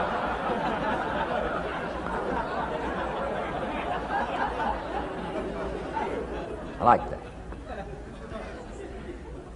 Have you got this profound thing now on setting goals? Here's how profound it is. Decide what you want and write it down. Get together with your wife, decide. Get together with your kids, decide. Get together with your business colleagues, decide. Write it down. Make a list. Okay, that's how easy it is. Now let me give you one more scenario on setting goals. When I started making my first list, Mr. Shoaff said, Mr. Rohn, looks like we're going to be together for a while. He said, I've got a suggestion for you. He said, I think one of the first goals you ought to set, you're a 25-year-old American male. Sure, you've made some mistakes, but now you're on the road to better things. You got a family, worth it. Reasons makes the difference. And he said, you've got every reason to do this. He said, why don't you, among all the goals you're going to set, he said, why don't you set a goal to become a millionaire? A millionaire. This is America. All the possibilities are available. Why don't you set a goal to become a millionaire? He said, it's got a nice ring to it. Millionaire. Enough zeros to impress your accountant? Millionaire. And he said, here's why. Now I thought, the man doesn't need to teach me why. I'm thinking, wouldn't it be great to have $1 million? He said, no, that's not it. Here's why. And I had one of the greatest lessons I ever learned, and I'm about to share it with you. This will be worth the price of being here today if you can capture what I'm about to share with you. Babysitter fees, whatever else you paid. Some of you missed some sales today to be here, so this is a costly day for you. But what I'm about to share with you changed my whole life. Here's what Mr. Shoaff said. Set a goal to become a millionaire. And he said, here's why. For what it will make of you to achieve it. And I got one of the greatest classes in one sentence I've ever received in my life. Set a goal that'll make you stretch that far. For what it will make of you to achieve it. What a brand new reason for setting goals. What an all-encompassing challenge to have a better vision of the future. What for? To see what it will make of you to achieve it. And here's why. The greatest value in life is not what you get. The greatest value in life is what you become. Major question to ask on the job is not, what am I getting here? That's not the major question. The major question to ask is, what am I becoming here?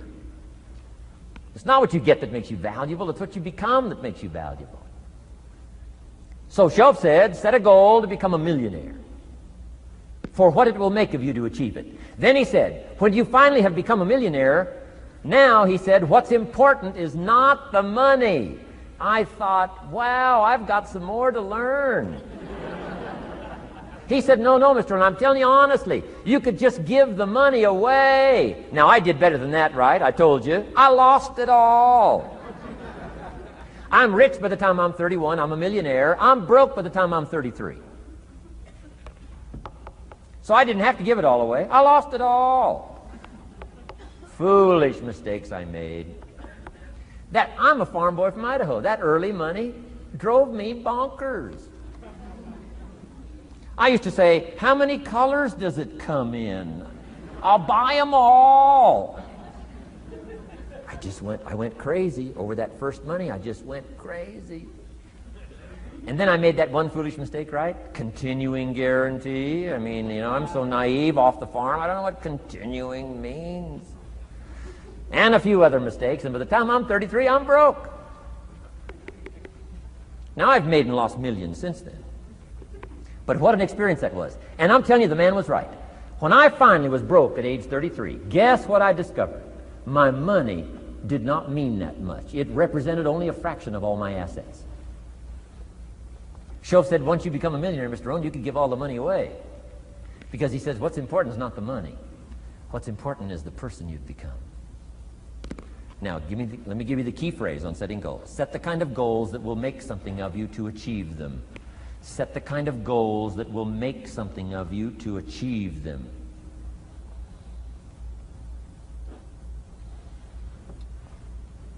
Always keep that in mind. What will this make of me?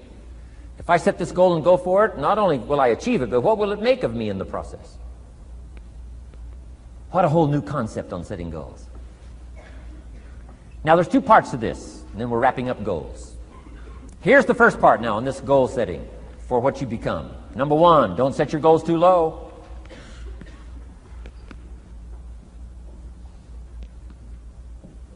Interesting, we teach in leadership. You'll find it on the cassettes. Don't join an easy crowd. You won't grow. Go where the expectations are high. Go where the demands are high. Go where the pressure's on to perform, to grow, to change, to develop, to read, to study, to develop skills. I belong to a small group. We do business around the world. You cannot believe the expectations at that level. What we expect of each other in terms of excellence. Far beyond average. Why? So that we can each grow, so that we can receive from the group, we can contribute to the group, something unprecedented. It's called living at the summit. Go where the demands are high. Go where the expectations are strong, so that it'll provoke you, push you, urgently insist that you not remain the same for the next couple of years, the next 5 years, that you'll grow and change. So don't set your goals too low. The guy says, well, I don't need much. Well, then you don't need to become much.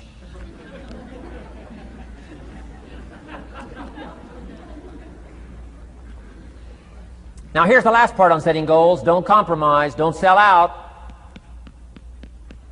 There were some things I went for back in those early years that I paid too big a price for. If I'd have known how much it was going to cost me, I never would have paid, but I didn't know.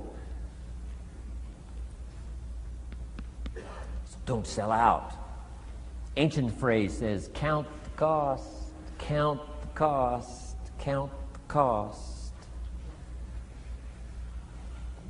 An ancient story says, Judas got the money.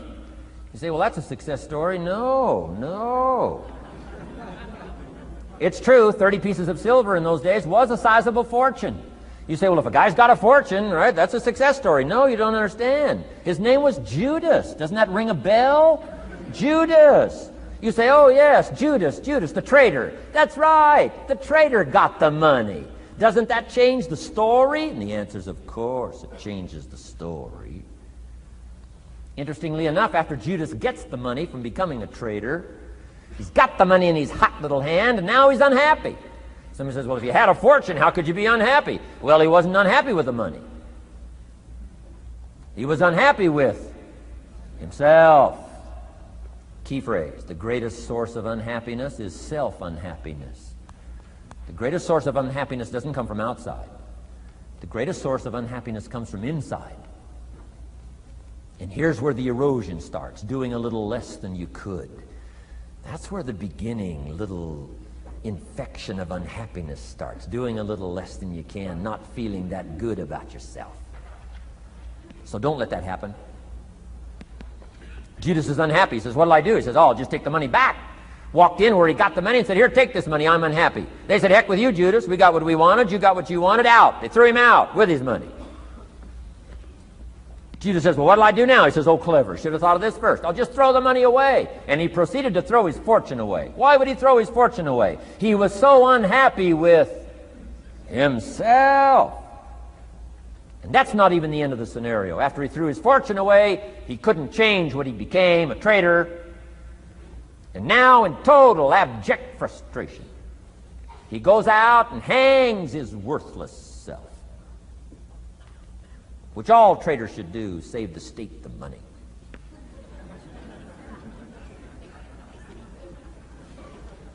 Why such a tragic end? Because he was so unhappy with himself. He sold out. He sold out. He paid too big a price. Ancient script sums it all up. He said, what if you gained the whole world and it cost you your soul? Too big a price to pay if you got the whole world. Don't sell out.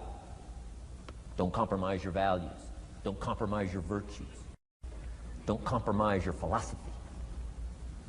Key. Here's the key word, beware. If Judas could speak back, he'd probably say beware. Two good words from ancient script. One, behold, the positive word. Behold the possibilities, behold the opportunity. Behold the drama, behold the awesomeness, behold the uniqueness. Behold the majesty, behold, behold. What a good word. But here's the other word, beware, beware, beware. Don't sell out. Mark well what you become in pursuit of what you want. But I'm inspiring you, hopefully, to set the kind of goals that will transform your life, make you far better than you are, far stronger than you are. Okay. Isn't this good advice? This is such good stuff. I should have paid to get in, right? Fabulous.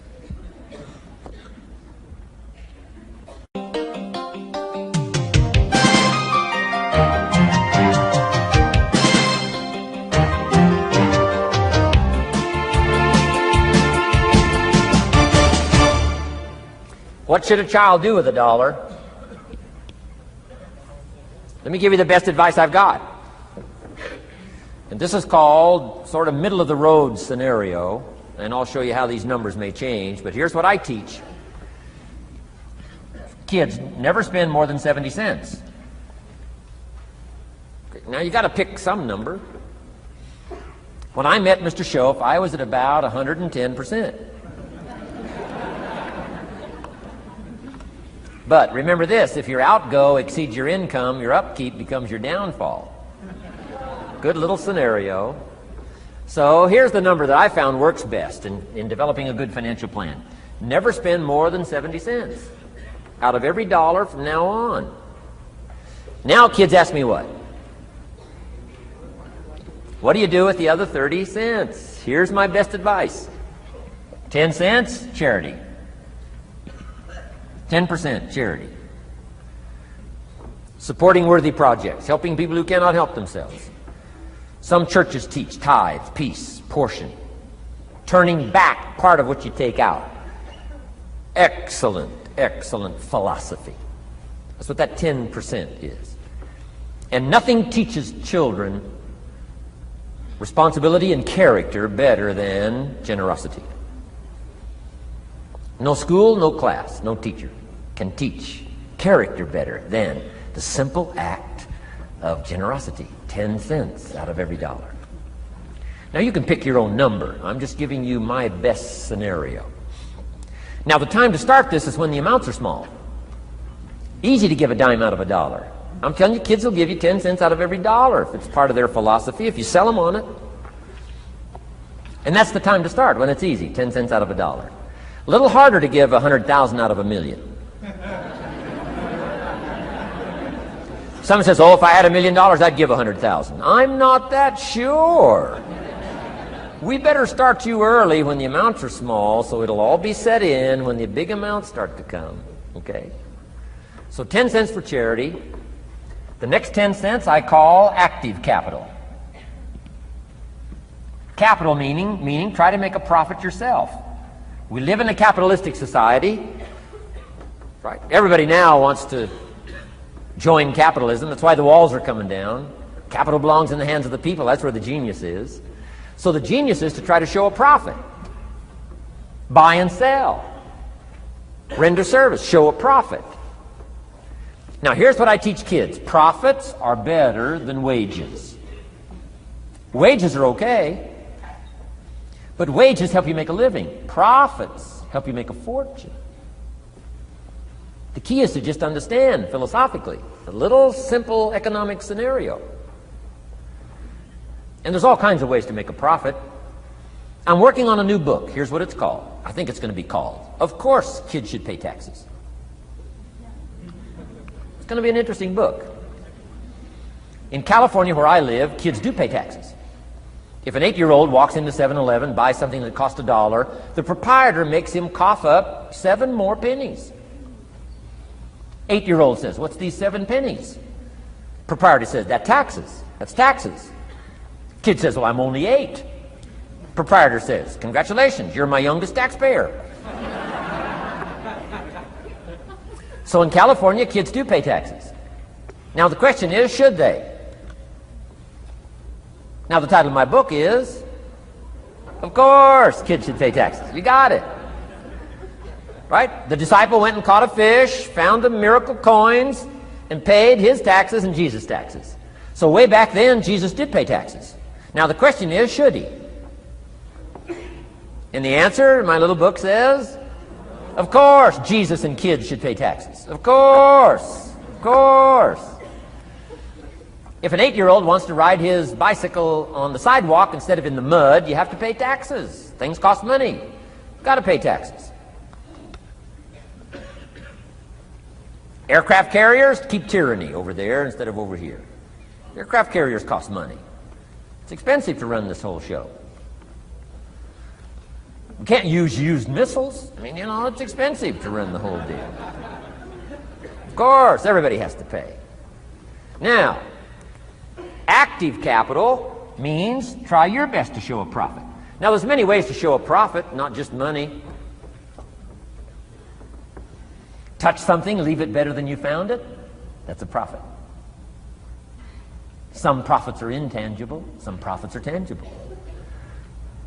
Long before Earth Day, for all sophisticated people, it was very proper when you left your hotel room to turn out the lights. All educated people. Why? Leave a profit. It's so easy to flip the switch and leave a profit. Some says, well, the hotel gets the profit. What do you care? All you need to become is a person who leaves a profit. Wow. I talked to a man who runs a whole string of apartments. He said, guess what? Most people, when they rent an apartment, leave it, what? Trashed, worse than they found it. What kind of a reputation would that be? Whatever you touch turns to trash. Whatever you touch gets dirty. Nothing you touch gets better. See, that's a poor philosophy. No wonder it leads to poverty, small lives. As one writer said, living lives of quiet desperation. This is where it all begins. Failure to leave a profit when you can, turn out the lights, doesn't matter what it is. Become profit-minded. Profits are better than wages because profit has the potential to make a fortune. Wages has the potential to make a living. So I teach kids, take part of your wages. If you earn the money, take part of it for charity and part of it to see if you can't make a profit. And there's all kinds of ways. My book's going to be full of all kinds of ways kids can make money. I teach kids how to have 2 bicycles, one to ride and one to rent. I mean, it doesn't take long to get into business. You don't have to be a genius. Halfway bright, you can start showing a profit. Now, here's the next 10 cents called passive capital. Meaning, let somebody else use the capital, you provide it, you're passive, they're active. And let them pay you interest. Profits and interest. Unique way to make a fortune. In fact, there's a Bible philosophy. I teach teenagers this Bible philosophy. Here's what it teaches. The borrower is servant to the lender. Wow. So where is the power position? Not a spender, a lender. And if I've taught teenagers well, if you ask them, among some of the things you want to be, when you grow up, as years pile on, what would you like to be? I'm telling you, among some of the things that they would like to be, if they've sat in on my classes or gotten some of my material, they will say, I want to be one of them lenders. Powerful position. Let somebody else use your capital. Some projects require more capital than any one person has. So we've got capital pools, whether you put it in a financial institution or whatever, right? Earn an interest, earn a profit, right? Buy a car and sell it for more than you paid for it. Why? Because you leave it better than you found it. Touch something and leave a profit. Okay? It's not just wrapped up in money and economics. This helps to teach all other scenarios of life on profit and capital and expenditures, what to do with your time and what to do with your life, and as well as what to do with your money. Okay? Now this little scenario I call the ideal. Now here's what's important: to set up the ideal and work toward it. Because at first you may not be able to do these numbers. Some people are in such desperate situation currently, they got to go 97, 1, 1, and 1. I mean, you know, I had to start there. Start with pennies. And remember, it's not the amount that counts. Mr. Schoaf gave me the clear situation. Here it is. It's not the amount that counts, it's the plan that counts. When I met Mr. Schoaf, I'm 25 years old. I said to him, if I had more money, I'd have a better plan. He said, no, Mr. Rohn, if you had a better plan, you'd have more money. 6 years? 6 years? In America, 6 years? Come on, it's not the money, it's not the amount, it's the plan that counts. So set up an ideal plan like this. Now you can rearrange this and modify it to suit yourself. I'm just giving you here as an example. So set up the ideal and then start making progress toward it. Okay. Because finally these numbers are going to change if you move on up into the higher area, right? The people I work with around the world couldn't spend 70 cents out of every dollar. It would be obscene. That'd be too much. So these numbers are bound to change. I don't know what mine are. Probably 20% up here. A lot larger numbers down here. Okay? So these numbers can change. I'm just offering you a good sample philosophy. Remember, philosophy is the set of the sail. The economy is not the set of the sail for you. For you, the set of the sail is your own philosophy, your own thinking, your own plan, your own concept. Don't borrow somebody else's plan. Don't borrow somebody else's concept. Don't borrow the concept, you know, spend all you can, cross your fingers and hope for the best. Don't borrow that. Develop your own philosophy, and I'm telling you, it'll lead you to unique places. Now, the rest of a lot of this is on the cassette tapes, but let me just give you 2 or 3 more pieces of the scenario here. Then I want to talk about communications, and then we're going to wrap it up. Okay. Here's 2 or 3 more parts to financial independence. Number 1, keep strict accounts. This is the best of disciplines. Keep strict accounts.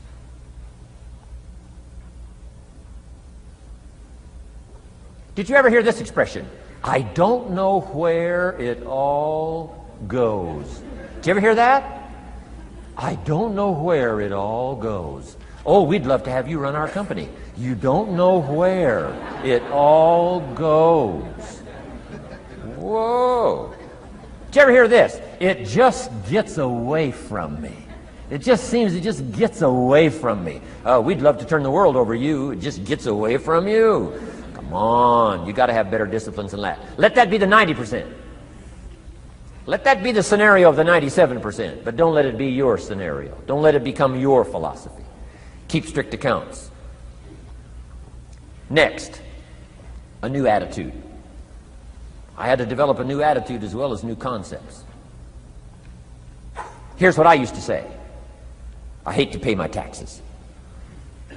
Schoaf said, well, that's one way to live. I thought, well, doesn't everybody hate to pay their taxes? He said, no. No, a few of us have gotten way past that. He says, once you understand what taxes are, here's what taxes are in our governmental system in our society. Taxes is how you care and feed the goose that lays the golden eggs. Democracy and liberty and freedom. Free enterprise. Wouldn't you want to feed the goose that lays the golden eggs? Somebody says, well, the goose eats too much. That's probably true. I understand that. Of course that's true. But see, better a fat goose than no goose. And here's the truth be known. We all eat too much. Let not one appetite accuse another. Of course the government needs to go on a diet. So do most of us. But hey, you still have to care and feed the goose that lays the golden eggs once you understand that that's what it's for. See, it is so important, the right attitude. Here's what I used to say. I hate to pay my bills. You open up the mails, nothing but these window envelopes, bills. I hate to pay my bills. Shelf said, well, that's one way to live. I said, well, doesn't everybody hate to pay their bills? He said, no, some of us are way beyond that. I said, is it possible to love to pay your bills? He said, yes. Reduce your liabilities? Increase your assets? Wouldn't you love to do that? So start a whole new attitude here. Next time you pay $100 on an account, put a little note in there and say, with great delight, I send you this $100. I mean, they don't get many letters like that. Reduce my liabilities, increase my assets. My picture's changing. My picture's improving. I love to pay my bills. Keep the money in circulation. Pay my taxes. Feed the goose that lays the golden eggs. It's a matter of attitude. And here's the last on attitude. Everybody must pay. Of course, life is called opportunity, but life is called price. But we must all pay. We must all share. One of the classic stories of all time from ancient Bible script says, Jesus one day and his disciples were standing by the church treasury, synagogue treasury, watching people as they came by and put their offering in the treasury.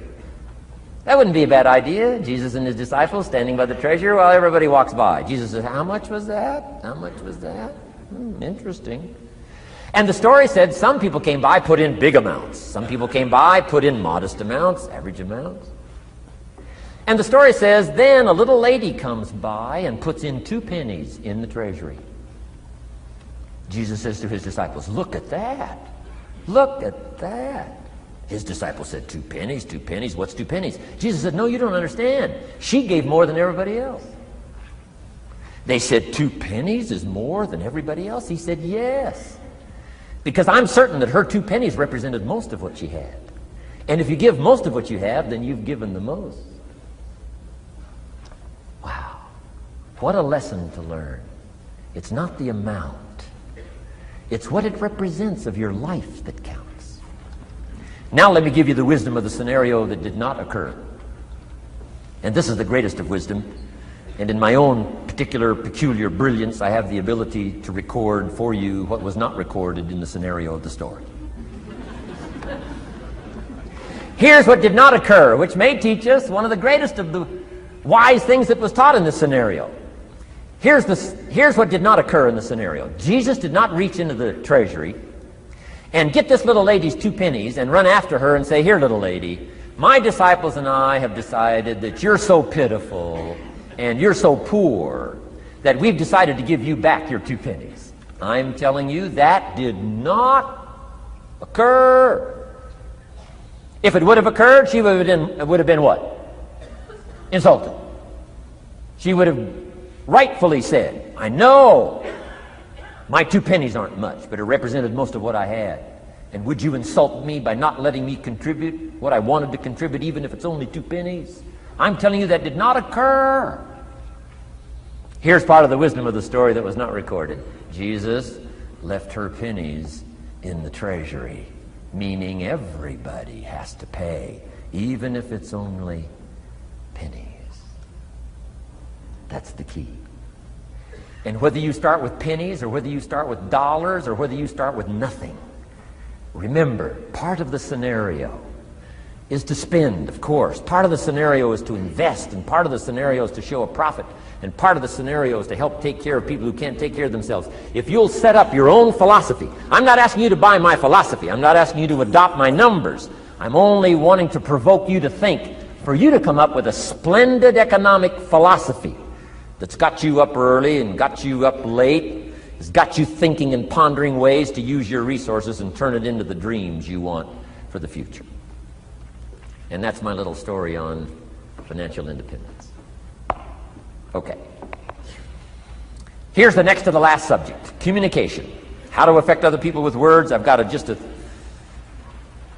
little 4-point program here for you to consider The whole expanded version now, 3 days, right? 3 days of all this is in that package that you're taking home.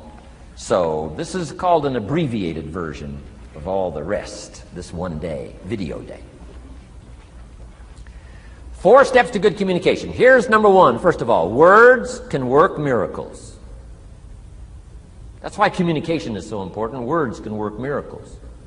Words are powerful. Words are almost godlike.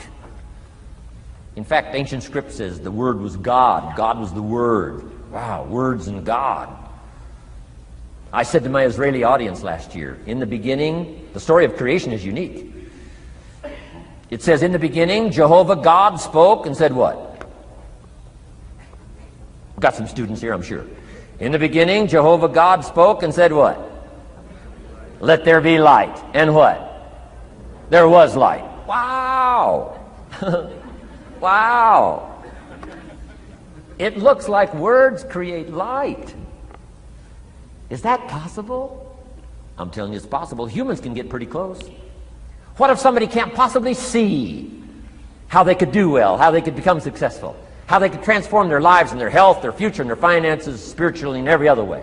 They can't see, and you come along and share your story, and maybe borrow some other stories. And by the time you get through with a good presentation to this person, they say, now I can see.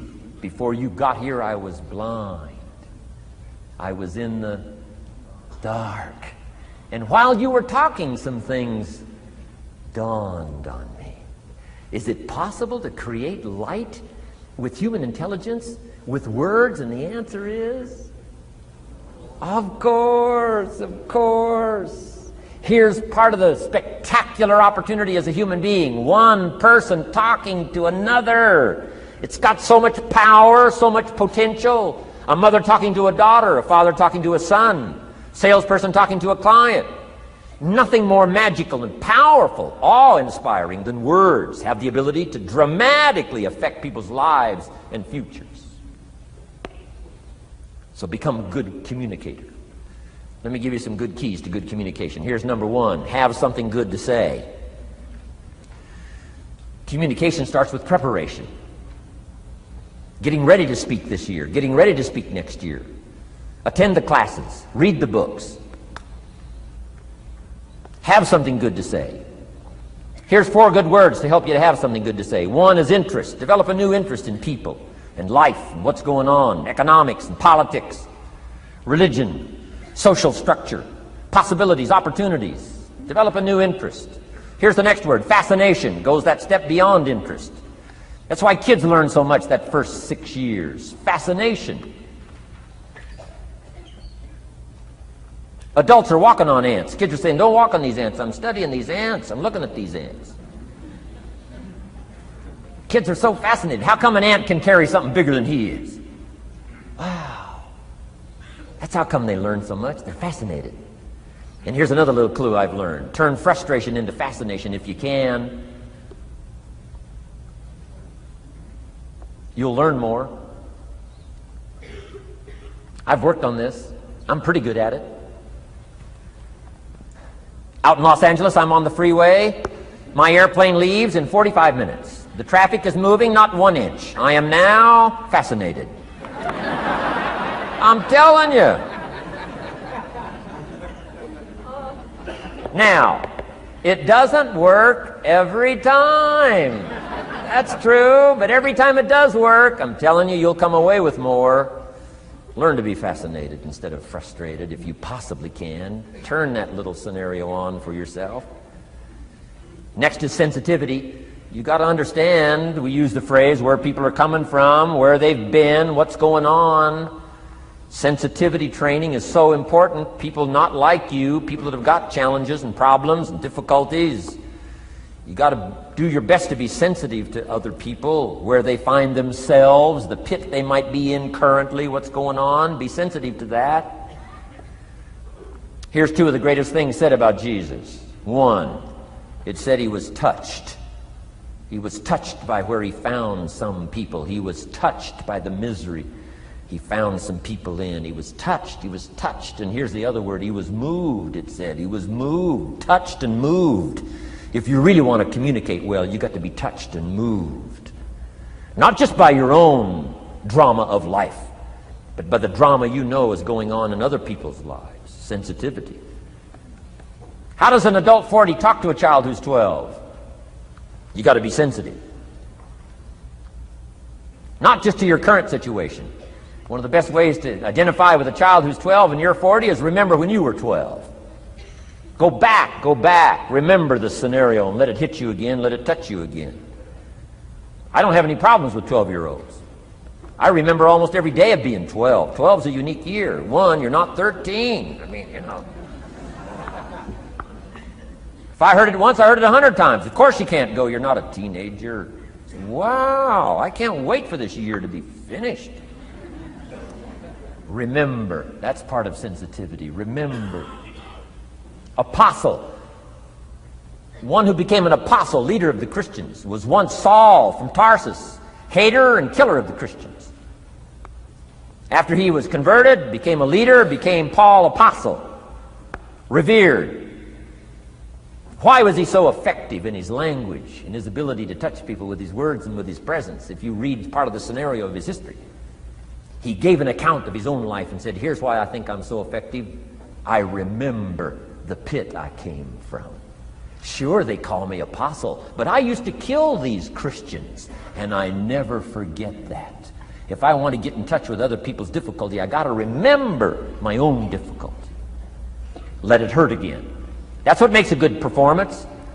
A good actor, a good actress. The emotion close to the surface from the remembrance of things past. And then well-chosen words delivered with emotion. Powerful. The last word is knowledge. You just got to go through exercises like this. Take the notes. Work hard. Roll up your sleeves. Go to work. Gather the knowledge in journals. Gather the knowledge in notebooks. Gather the knowledge in a library and cassettes and videos and every other means. Gather knowledge. Don't be lazy in learning. A major part of communication is preparation. Now here's the next part of good communication. Say it well. One is having something good to say. Number two is saying it well. Let me give you a quick list on saying it well. Number one, sincerity. Best place to start if you want to communicate well is let your sincerity show. Next is repetition, the mother of skill. I've been at this 33 years. Somebody says, well, you give a pretty good seminar. I should. 33 years? 33 years. Repetition. Next, brevity. Sometimes you don't need many words if you're totally sincere, I'm telling you. Jesus' presentation in gathering up his team called disciples was fairly short. He just walked around the countryside, took a look at somebody and said, you follow me. That's brief. I mean, you know, that's short. Now, why could he get by with such few words? And this takes care of a lot that I've tried to share with you today called personal development. Here's why I think Jesus could get by with such few words. For all that he was, that he didn't have to say. Take that scenario home. For all that I am, that I don't have to say. Just a few words could be dynamic in affecting someone else's life. A child, a business colleague, a sales client. Next, vocabulary. Got to work on your vocabulary. Some of my friends took a survey among prisoners working on some rehabilitation program. They weren't particularly looking for this, but here's what they found. There's definitely a relationship between vocabulary and behavior. And here's what they found out. The more limited the vocabulary, the more tendency to poor behavior. And when you think about it for a while, it makes sense. Words are a way of seeing. And if you don't have a good vocabulary, you can't see very well. Can you imagine the mistakes in judgment when you can't see very well? Next, words are a way of expressing what's going on in your head, what's going on in your heart. What if you can't see well and you can't express well? You can imagine the tragic scenario of 5 years of that, 10 years of that, 20 years of that showing no improvement. Behavior now becomes a major problem. And that person's world gets smaller and smaller and smaller. Why? They can't see and they can't express. And finally, they don't need much bigger place than a 10 by 12 cell. Their world is so small anyway, don't need much bigger place. I'm asking you to stretch your vocabulary. I used to put words up on a 3 by 5 card. I drove a lot back in those days, but at the end of the day, I'd mastered 2 or 3 words. My oldest daughter, Linda, with my grandkids, starts the day with what's called the word for the day. She writes it on a chalkboard, the word for the day. And the kids memorize that word and the meaning of the word. And every once in a while during the day, she'll say, "What's the word for the day?" The last day I was there, the word was superficial. Natalie's 4, Nathaniel's 5. And several times during that day, Linda, my daughter, would say, "What's the word for the day?" Natalie would say, "Superficial." And she would say, "Nathaniel, what does that mean?" "On the surface." Several times during the day. "What's the word for the day?" Superficial. "What does it mean?" "On the surface." If you were to ask my grandkids, "The last time Grandpa was here, what was the word for the day?" I'll bet you they'd probably know. Superficial. On the surface. Word for the day. Why not learn a word a day? Why not add to your vocabulary so you can see more, see better, and express better? Put out in words what's in your heart, what's in your soul, what's in your mind. It's important. So say it well. Here's number 3. Number 1 was have something good to say. Number 2, say it well. Here's number 3. Read your audience. These are just simple concepts now. You've got to add some of the details, but that's what I'm mainly good for, is concepts. Read your audience. If you're talking to a child, you've got to study the face of the child. You've got to study a little body language. You've got to study what's going on. So you'll know whether to shift gears, come on a little stronger, ease off a little, might be too strong, search for another illustration, soft, strong. A lot of that is dictated by reading your audience. When I first started lecturing, I had some challenges here. I was so absorbed in my notes, lecturing like this. I'm telling you, in those early days, the audience could have left and I'd kept right on going. I didn't know what was going on down here. I didn't know what was going on over here. I didn't have any idea what was happening over here, whether I should come on a little stronger, ease back. I didn't know. I couldn't read my audience. So, read your audience. A prospect, read. Now let me give you some ways to read. Number 1, by what you see. Body language tells us some things. How to shift gears, whether to go on, whether to stop. If you're talking to somebody and they're leaning toward the door, that means you gotta hurry, right? They're not gonna be here long.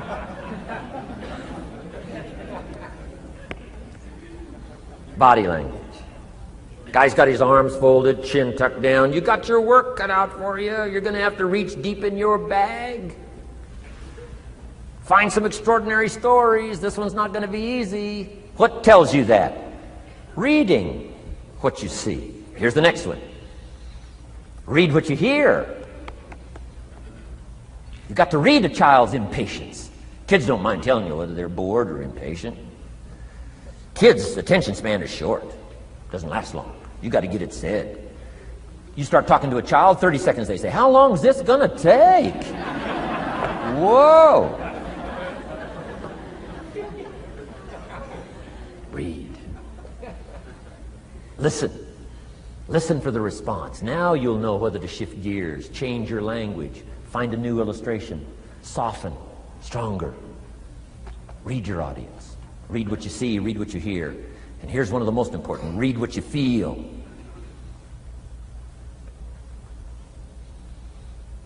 Now, women are probably better at this than men when it comes to picking up emotional signals.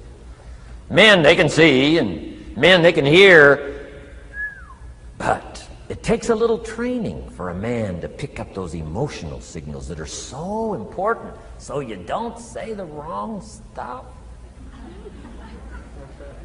Because it's so easy to make a mistake in language. What if you meant to say to someone you care about? What if you meant to say, "What's troubling you?" And instead you said, "What's wrong with you?"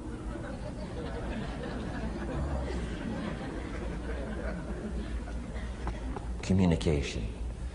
So read the emotional signals. If we could learn from the women on this emotion. Women have this uncanny antenna picking up this stuff.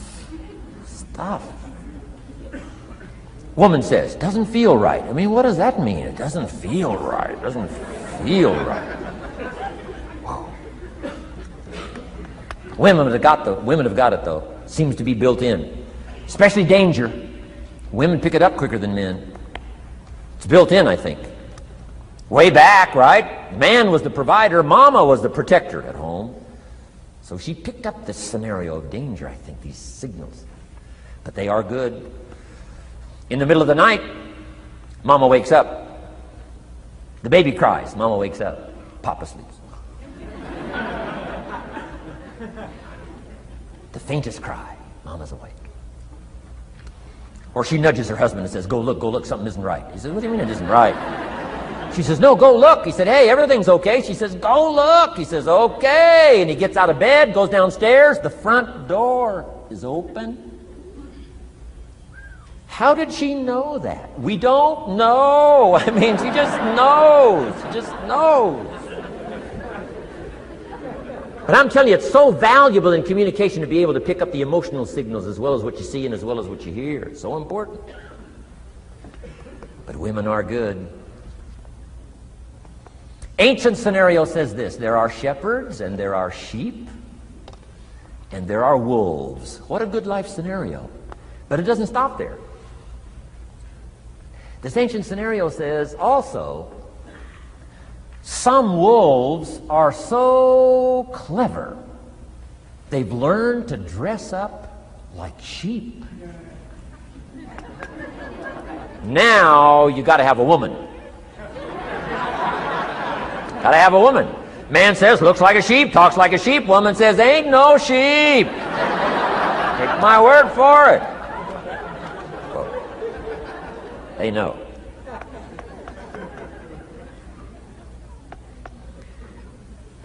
Read. Pick up the signals. Don't ignore the signals. Develop this personal development scenario, communication, financial independence, and all the rest. Now here's the last part. Intensity. Words mixed with emotion. Words mixed with hate. Words mixed with love. Words mixed with faith. Words mixed with courage. That's what's powerful. Words have a certain effect, but words loaded with emotion have an incredible effect. If I had a little straight pin, a guy buys a shirt, it's got all these little pins in it. I take out all these pins. If I took one of those little straight pins and I threw it at you, and let's say it reached you and hit you in the face or hit you in the hand, you'd feel it. This little straight pin, you'd feel it. That means I got you with my words. But what if I took that little straight pin and wired it to the end of an iron bar, about that long? See, I could drive that pin through your heart. The pin is the words, the iron bar is the emotions. The emotions. Here's the best I could share with you. Put more of you into what you say. Don't be casual in language. Don't be casual in words. Casualness leads to casualties on the freeway and in communication. Don't be lazy in learning good communication. And put more of you. Now here's the last thought.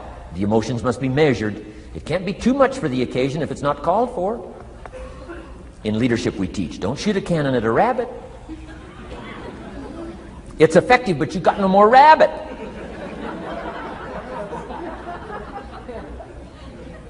So here's some of the most powerful scenario in communication. Here it is. Well-chosen words mixed with measured emotion. The basis of affecting people with good communication. Well-chosen words mixed with measured emotion. And one last point on communication. The more you care, the stronger you can be. The more you care as a mother, the stronger you can be with your children. The more you care as a father, the stronger you can be. The more you care as a leader, the stronger you can be. In helping to solve problems, getting on somebody's case, the more you care. But you got to care. I don't mind a minister consigning my soul to hellfire for my sinful ways, I don't mind that. If he believes it, I don't mind him consigning my soul to hellfire for my sinful ways, as long as he does it with tears and not with joy. If you're going to preach a message on hellfire and consign people to hell's fire, you got to cry and sob your way through a sermon on hellfire. We would all dismiss as a performance a dry-eyed sermon on hellfire. You can't legitimately preach hellfire unless your heart breaks. Otherwise, it's a performance. Otherwise, we could all dismiss it. Why? The heart's not there. There are some conversations that don't make sense unless they're accompanied by tears. It doesn't mean anything unless it's accompanied by a broken heart. Learn measured emotions. Remember, draw from well-chosen words, expanded vocabulary. Be interested and fascinated. Pull all this together. I'm telling you, your ability to touch other people will grow day by day, week by week, month by month, year by year. Here's my last subject. It comes in two parts. First is the negative part. And I got just a couple of tips for you on negative. There wouldn't be positive without negative. It's part of the life scenario. Ancient script says it best. There's a time to laugh. And once you've learned to laugh, just keep on laughing. No. Just get another positive book. No. There's a time to laugh, what? And a time to cry. And you've got to become so sophisticated and so well educated that you don't laugh when it's time to cry. And you've also got to learn to cry well. How are you going to identify with some people if you don't cry with them? It's very important. The negative side is very important. Negative thinking. I teach kids, and you'll find it on those cassettes, the ant philosophy. Let me just give you the quick scenario on the ant philosophy. Number one, ants never quit. What a good philosophy. If they're going somewhere, you stop them, guess what? They'll look for another way. How long will they look? Till they find it, or till they die. What a great philosophy. But here's number two. I can't give them all to you, but here's number two. Ants think winter all summer. You've at least got to be that bright. You can't think summer all summer. You got to do some winter thinking in the summer. You say, well, the sky is blue, the clouds are fleecy. You can't be faked out by that. Ancient story says, don't build your house on the sand in the summer. Why would we be cautioned not to build our house on the sand in the summer? Because it's easy to get faked out. So what should you do during the summer? Think winter. Think storm. That'll drive you to find a rock in the summer when the sky is blue. Key, negative is normal. You got to handle it. You can't dismiss it. It's part of the life scenario, like your white corpuscles we talked about earlier. So don't ignore it. Let it be part of the scenario. Here's the key. Learn to master it. Negative is not to be ignored. It's to be mastered. It makes us better than we are to wrestle with it. It makes us better than we are to be alerted to tyranny that moves into Kuwait, or ignorance that moves into your life, or procrastination that moves in and robs you of your fortune, or poor health that's going to be the legacy of those who neglect their health disciplines. You got to do battle with the enemies on the outside and on the inside. So learn how to handle the negative. And now here's the last, called the positive. Let me give you the day that turns your life around, as quickly as I can. I got 4 parts to the day that turns your life around, and then we're finished for the day. Number 1, disgust. Disgust. Disgust is a negative emotion, but it can have a very positive, powerful effect. Disgust says, I've had it. What an important day that could be. I've had it. Wow. I met a beautiful, powerful, accomplished executive lady in New York. The company invited me to come in. This lady was the vice president, an extraordinary lady. I got to know her, and I found out her story. I said, how did you get here? Big income. And she never went to college, never went to university. I said, how did you get here? Executive, powerful, income. She said, well, let me tell you part of the scenario. She said, when I was a young mother a few years ago,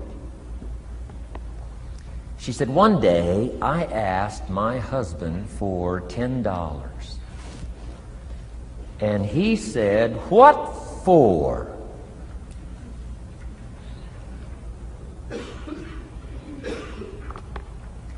She said, before that day was over, I decided I would never, ever ask again.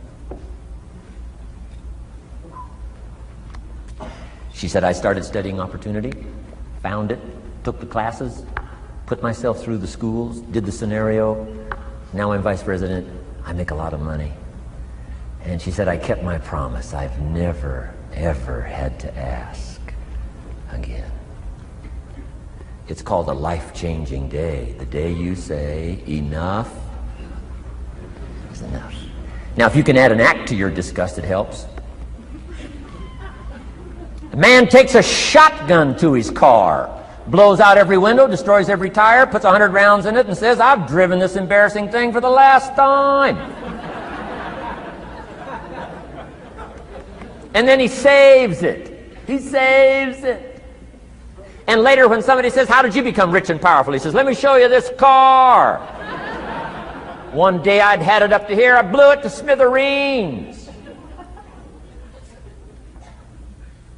Enough is enough. Powerful. Here's the last three. Next is decision. Decision making is a life-changing day. If you went home today and in the next few days cleaned up a list of decisions, it could furnish enough inspiration for the next 5 years, 10 years.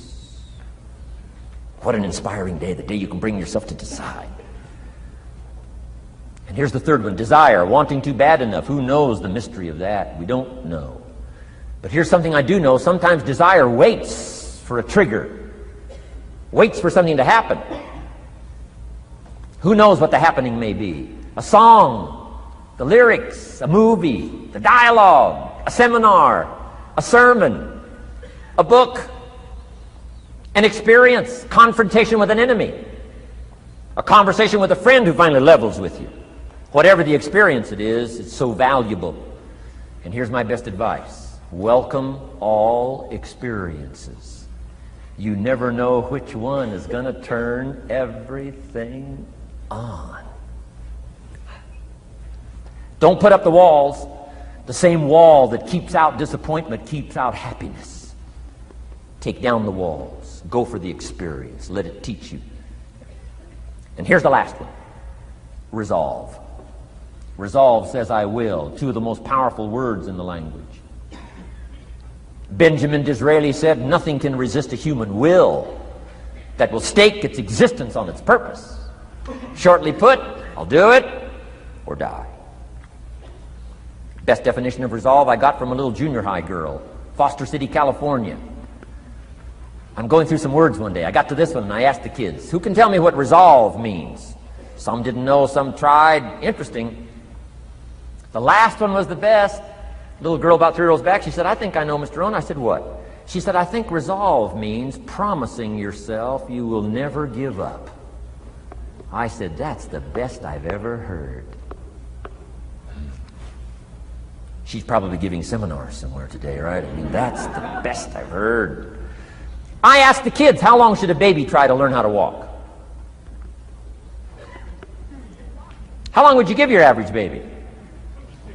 Before you say, hey, enough's enough. No.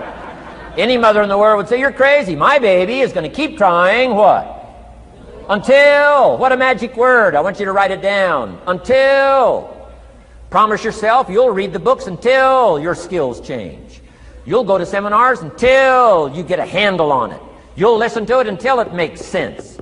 You'll go for it until you understand it. You'll practice it until you develop the skill. Never give up until. However long that is, step by step, piece by piece, book by book, word by word, apple by apple, walk around the block, go for it. Don't miss the chance to grow. and resolve that you'll pay the price until you learn, change, grow, become. Then you'll discover some of life's best treasures when you pay that price. Now here's my last word to you. As leaders in the community, I'm sure you are. Parents, the greatest challenge of leadership is parenting. Whether you're in sales or management, wherever I found you today, I want to give you, from my heart to you, what I wished you would do from this seminar today. And if I've inspired you to do this part here, among all the other things I've talked about, I would have considered it worthwhile to leave my family, fly away from my home, drop down into Fort Worth, Dallas, and spend one of my very precious days with you. If I can accomplish this, it'll all be worthwhile. It comes in two parts, and here it is. One, learn to help people with their lives, not just their jobs.